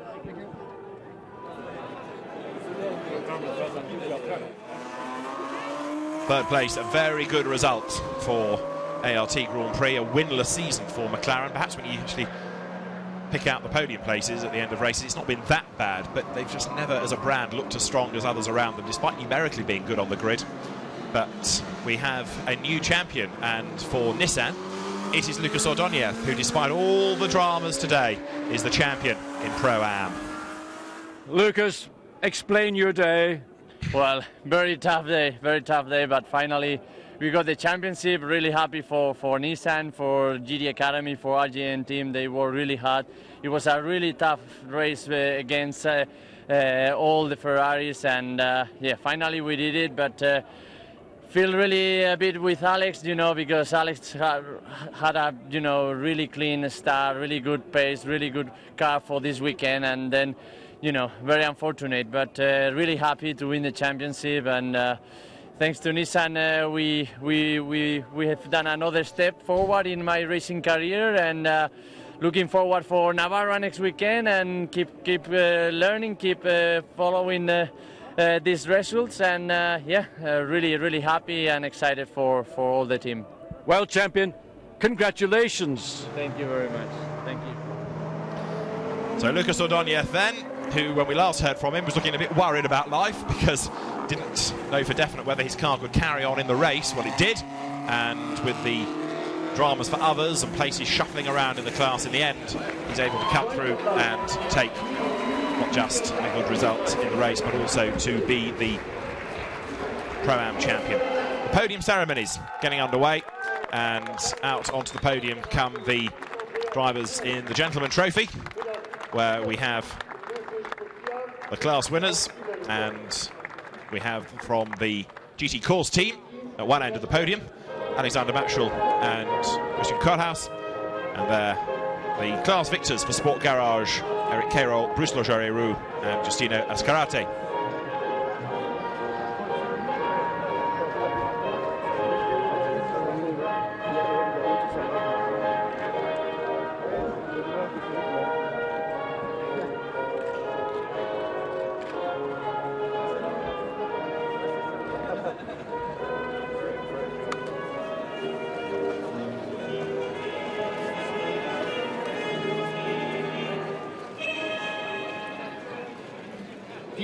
The Gentleman Trophy is won at the Nurburgring for Sport Garage by Eric Cairol, Bruce Logerie-Roux and Giustino Ascarate, two French drivers along with the Venezuelan. The trophy is being presented first to two-thirds of the third-place team, namely Alexander Matschel and Christian Kohlhaas. Pierre-Eric not there. The last time he got out of the car, he looked a little bit in discomfort. He's not on the podium. For second place, Caca Bueno gets a little applause, and Marlene Broggi receives her trophy as well. Marlene Broggi, the Belgian girl, the Saudi Arabian and Swiss national Caca Bueno, who did the bulk of his early racing in the UK in Formula Palmer Audi before going to international sports cars. But there are the class winners, because there is Eric Cairol in the middle, to his right Bruce Logerie-Roux and the Venezuelan driver Giustino Ascarate there on the top step of the podium. The champagne is at the driver's feet. Now, as true gentlemen, of course, they're not going to attack Marlene Broggi, are they? Marlene tries to fight back as best. I think she will do. You expect gentlemen to go and drink the champagne, but oh, no, not in Blancpain. Champagne for everybody, and it must be sprayed. The results in the Gentleman Trophy: 174 laps done by the winning car of Ascarate, Cairol and Logerie-Roux, ahead of Broggi and Auger. Pierre-Eric, Alexander Matschel and Christian Kohlhaas third, ahead of Andreazzi, Palladino and Aldana.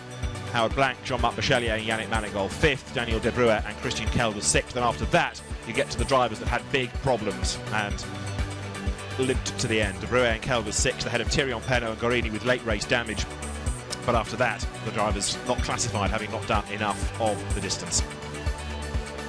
Gentleman Trophy, as ever, has given plenty of good racing throughout the season. This is how the championship ultimately looks. Jean-Luc Bobelic, Jean-Luc Blanchimont and Patrice Guélard, the class winners, ahead of Leonardo Gorini with some good results over the season. Then Beniamino Caccia ahead of Romain Brandella. The win today helps Bruce Logerie-Roux up to fifth, ahead of Spa winner Fred Bouvi. Then seventh, Paolo Andreassi and Pablo Palladino. Next on to the podium are the drivers in Pro-Am, where you have third Klaus Hummel, Steve Jans and Adam Christodoulou.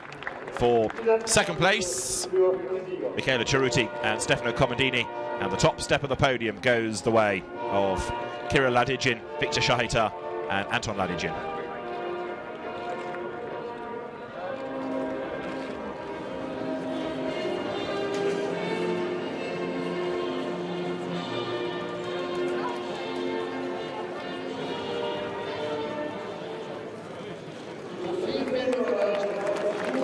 The Russian team, SMP Racing, takes victory, and the trophies will be presented. I think this is the first time for a Blancpain Endurance Series event where we've had two female drivers on podiums, two different classes, and it turns out in the same place. Second, Adam Christodoulou there on the left as you look, along with Steve Jans, and then Klaus Hummel, Brit, Luxembourg, and Dutch drivers represented in third place. Second, Michele Ceruti is all smiles, and a very happy co-driver in the person there of Stefano Comodini. And then the top step of the podium, Anton Ladygin, Kirill Ladygin, and Victor Shahita gets his trophy. The winners for SMP Racing in their Ferrari 458 Italia. That has been an excellent effort. They miss out on the championship by just 2 points to Kirill Ladygin and Victor Scheiter, but the battle is still on, and it's with the Champagne.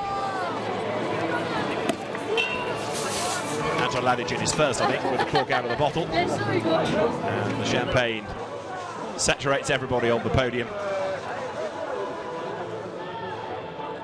Victory in Pro-Am to Ferrari, to Kirill and Anton Ladygin, and to Victor Scheiter. This is how the result looks. The two Ladygin brothers and Scheiter ahead of Ceruti and Comandini. Hummel, Jans and Christodoulou third ahead of Wouters, Dermont and Verviche. Loeb, Krugling and Gianmaria come home fifth ahead of Delhay and Albert. The Haribo Porsche seventh. Lucas Ordoniev, the champion, eighth ahead of Alex Buncombe and his co-driver Schulzitsky and Mardenborough. That brake problem really putting pay to Alex's chances. So Lucas Ordoniev wins the title by 2 points from Ladygin, K and Scheiter. Peter Pizzera ends up third ahead of Alex Buncombe. Nick Homerson, Louis Machiel's and the absent Andrea Bertolini's chances went into the barriers with Fabio Babini at the wheel. They're tied on points then with Klaus Hummel, Steve Jans and Adam Christodoulou, with Ludovic Badet and Henry Hassid eighth with the BMW, another car that retired from the race. And so now we move to the Pro Cup podium. Third place to Andy Soucek, Mike Parisi and Antoine Leclerc. The ART Grand Prix McLaren MP4 12C drivers make their way to the third step. For the second step, Maxime Martin, Bas Leinders and Jelmer Berman get a great reception from their team. They gave it everything and came so close to winning the championship. But the Blancpain 1000 is won by Mercedes, by HTP Motorsport, by Maximilian Burke, Maximilian Goetz and Bernd Schneider, congratulated by the series promoter Stephane Ortelli as they make their way onto the podium, and they shuffle around so that it is the new champion, Maximilian Buch, in the centre of the podium as the German drivers and German team celebrate on home soil. It is a victory for the German drivers.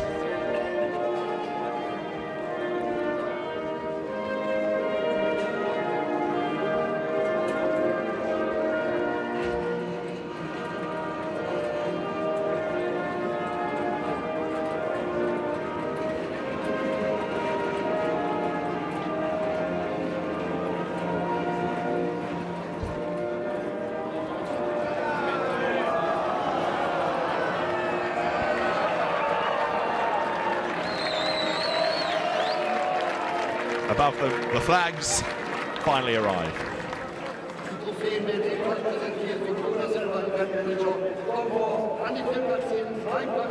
Victory in the Blancpain 1000 to Maximilian Buch, Maximilian Goetz and Bernd Schneider. The third place trophy is presented to Andy Soucek, to Mike Parisi and to Antoine Leclerc. At the other end of the podium, the trophies go to Maxime Martin, to Bas Leinders in the middle, to Jelmer Berman nearest to the camera. The two Belgians and the Dutchman have done a great job all season, and they now hold the trophies aloft.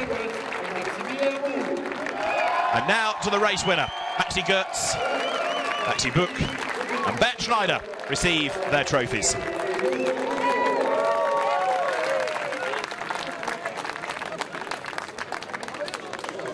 And with the drivers on the podium, you know exactly what's going to happen next. Team's representatives tries to make a runner, just about gets away with it as the champagne is sprayed. At Spa we have victorious Mercedes drivers. It's happened again here. For the second year in a row, Marc VDS Racing is denied the championship despite the best efforts of Maxime Martin right at the very end of the race. But Maxi Buch takes the championship and it's all smiles on the podium. This is how Pro Cup looked in the race. HTP Motorsport comes home victorious ahead of Marc VDS Racing team. McLaren third, thanks to Mike Parisi, Antoine Leclerc and Andy Soucek. Scriabin, Bobby and Piovini take fourth ahead of Kazuki Hoshino, Stephen Kane and Peter Dumbrack. Paltler, Moser and Katzberg sixth in class ahead of Hubert Haupt, Luca Ludwig and Andreas Simonsen. And last year's winners Mark Henrici and Xavier Marson eighth with Maxime Soulet. And on that page you can see those that had problems. Only 13th in class after being in the gravel. Audi number 2, 44 Ferrari, battled to the end, 20th overall, having come here as the championship leader, scoring no points in the end. And so the Pro Cup in the end won by Maximilian Buch, second Goetz and Schneider on equal points as Leinders, Martin and Berman. but because of the race results on the tie-break, that's how Schneider and Goetz get classified second with more race wins. So they may have only done, in some cases 2, in one case 3 races this season, but still Buch, Goetz and Schneider mop up the top of the Pro Cup in the Blancpain Endurance Series.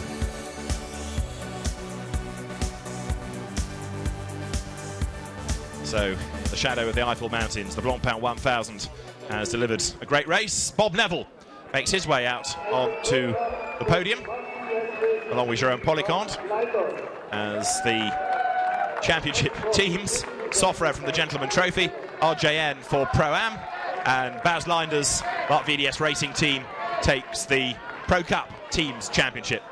Sofrev Autosport Promotion, Jérôme Policante, who's been in the race, but briefly, having crashed out, well, his car crashed out on the first lap. Bob Neville in the middle, and Baz Linder's you've seen a lot of in the course of this race. The 3 team principals on the podium celebrate with these very impressive Blancpain clocks.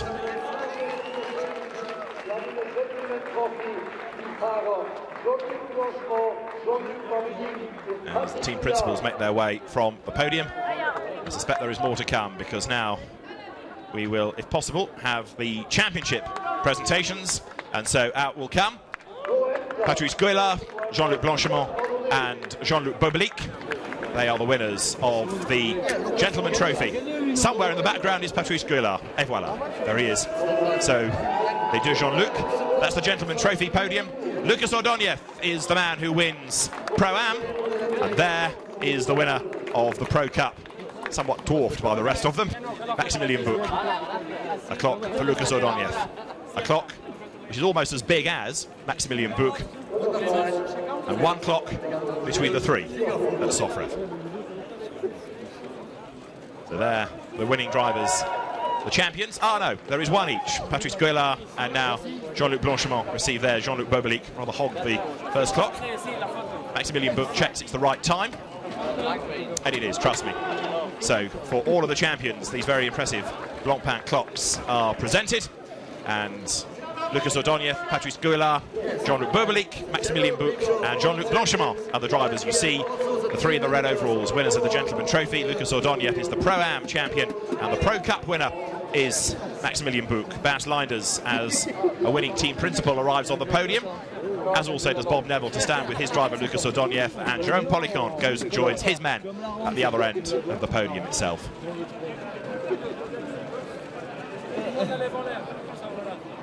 The first ever Blancpain 1000, I think, has been a big hit. It's given us another interesting race and great battles throughout the field, lots to talk about, and a whole new set of elements to consider, shall we say, for the teams.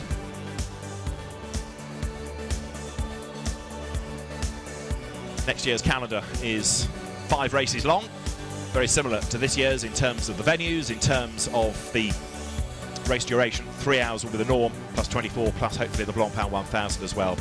This is the Pro Cup. It is the team's classification. Mark VDS Racing in the end, 39 points up on the Belgian Audi Club team WRT. Castle Racing third ahead of JRM. HTP Motorsport fifth from ART Grand Prix and Phoenix Racing. Then it's Manthey, Hexis, Gulf, Aston Martin Racing that won at Silverstone, and Pro Speed to round out top 12 within the Pro Cup. The team's classification just as important to the engineers and the mechanics as the drivers' competition is. And Mark VDS Racing Team comes out on top. There's the story of Pro-Am, Nissan, Nismo, Bob Neville and Lucas Ordóñez. The Spaniard, the very first winner of the Nissan GT PlayStation Academy, makes his way off the podium, and he has had a major part to play in guiding Bob Neville's squad to the team's championship. AF Corsa second, just 5 points back and 10 clear of SMP Racing. Black Falcon fourth, ahead of Thirier by TDS Racing. Then Boutsen-Gignon, Royal Motorsport, Team Ukraine, ahead of the absent GRT Grasser Racing Team, ART Grand Prix, SMG Challenge, and then Barwell round out the 12, a number of those teams having dipped in and out of the championship over the course of the season. And of course the Gentleman Trophy has been rather Ferrari dominated at times, with Sofrev Autosport Promotion taking the title from Ferrari Team Sport Garage, from Ferrari Team Kessel Racing. Then Ferrari Team AF Corsa ahead of the Porsche teams, Delahaye Racing, ARC Bratislava, Pro GT by Almera and Pro Speed. Mercedes Preci Spark, which depending on who drove, switched between Gentleman Trophy and Pro-Am, ended up 9th ahead of Boots and Gignon's McLaren, and the Kinfan AMR team, which in Silverstone, comes home 10th for Aston Martin. So what a race it has been. Mercedes victorious in the very first Blancpain 1000, and there the winning drivers on the podium.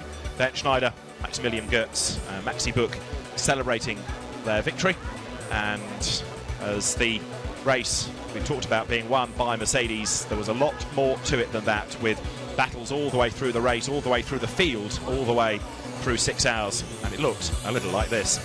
As the race got underway from pole position, it was Maximilian Goetz who converted pole into the lead, and straight away Eric Dermont's Porsche was in trouble, with flames coming out of the back with an exhaust problem, putting the temperature up, igniting the exhaust and the bodywork, and therefore that car, as you can see, burning its way around lap 1, was in the pits by the very end of the first tour. Even before turn 5, though, it all kicked off. There was contact, and 2 Ferraris off into the barrier. They weren't the only ones in trouble, as the SMP Racing and Sofrev cars retired straight away because Andrew Danilov had problems, the Canadian lawyer, working his way past the spun Insight Racing Ferrari. Pressing on was Bas Linders in the opening stint of the race, trying to work his way up through the order, and an early puncture delayed car 21 BMW. Cody Gosselin heading to the pit lane. Building up an early lead that was really to be the story of the race was Maximilian Goetz. Alvaro Parent and Daniel Zampieri soon fell out. This was the first bit of contact going into turn 2. Zampieri got his own back though. For that, he copped a drive-through penalty. He'd also earn a second one later in the race for not slowing down sufficiently under yellow flags. Pit stop started to cycle through. The very first of the leading cars to come in was Audi number 2, to get that out of sequence and to give the team enough room to work on the other 2 cars if they pitted at the same time. Ben Schneider did the middle stint in the 84 Mercedes. We lost number 50, Fabio Babini, in spectacular style after he tagged the Stephen Kane Nissan. That continued to finish the race 6th overall, but Fabio Babini in his first race for AF Corsa may well have had his last. With a wrecked car, so were the hopes of his 2 co-drivers. Then Cesar Ramos had a big spin, and Wolfgang Reip's Nissan had been lent on, putting that off the road as well. The Ferrari went into its garage, but it just would not lie down and give up. 20th, it dragged itself to the end, 6 laps behind this car. Schneider, Goetz and Buch continued well up front as the Mercedes of Morgan Jones contacted Jan Gaudi's McLaren down at turn 1. The Mercedes was in the gravel and it was retired with damage. The next battle on track centred around BMW number 3 as it pushed on to catch up to the tail end of the number 11 McLaren, but it couldn't find a way through, and so it was brought into the pits out of sequence and out of the traffic. Off yet again went Ferrari number 44, but it got back on track and battled on to the end. On the pit stops, BMW number 3 jumped ahead of the 11 McLaren, Andy Soucek having done a good, valiant stint to fend off Maxime Martin. Number 1, though, with problems, and although the car ended up 16th, it lost 3 laps. Number 13, the Stippler Rast car, ultimately would be a retirement. It had a brake pad change, but sadly that car was out of contention and out of the race. Out of brakes was Jan Mardenborough. Out of luck was co-driver Alex Buncombe as the car was brought into the garage. And at that point, it looked for both Lucas Ordóñez and Alex Buncombe as though their championship hopes had disappeared. There was more to come. A brake pad change for BMW number 4 as well. That delayed that car and dropped it down to 7th place overall, 6th in class by the end. Number 90 Ferrari was doing a good solid job up to 4th by the end as 84 went into the garage to have its brake pads changed. And that enabled Maxime Martin to take over the race lead. It was very close going into the last hour of the race. Maxime Martin it was who led down towards turn 1. And then Maximilian Buch caught him up. Then the battle really came alive as the 2 nose to tail ran for half an hour, being delayed by number 6 Audi. Get out of the way, said Bas Linders. Max Buch made his first challenge on the inside at turn 1, but he ran wide. Maxime Martin nipped back ahead. Max Goetz was aware of what was going on, but there was little he could do from the pit wall. They dodged a crippled Ferrari as they continued their lead fight. Eventually, though, it was this move up the inside, almost with 2 wheels on the grass, that gave Maximilian Buch the lead, and from there was nothing that Maxime Martin could do. He did his best to stay on terms with the Mercedes, but the Mercedes always had better pace, and so inevitably it was going to be the winning car. Maximilian Buch did 1 race extra in the championship than his co-drivers. That was enough to give him the Pro Cup title. Pro-Am honours went the way of the Ladygin brothers and Victor Scheiter. They were running strongly in 5th place overall, but as the checkered flag flew at the Nurburgring, the Blancpain 1000 won by Mercedes, by Max Buch, Max Goetz and by Bernd Schneider, who celebrated a victory. Happy scenes in the pit lane. Mercedes wins the Blancpain 1000. Maximilian Buch wins the championship. From the Nurburgring, for Jack Nicholls and John Watson, from me, David Addison, it's goodbye at the end of the 2013 Blancpain Endurance Series.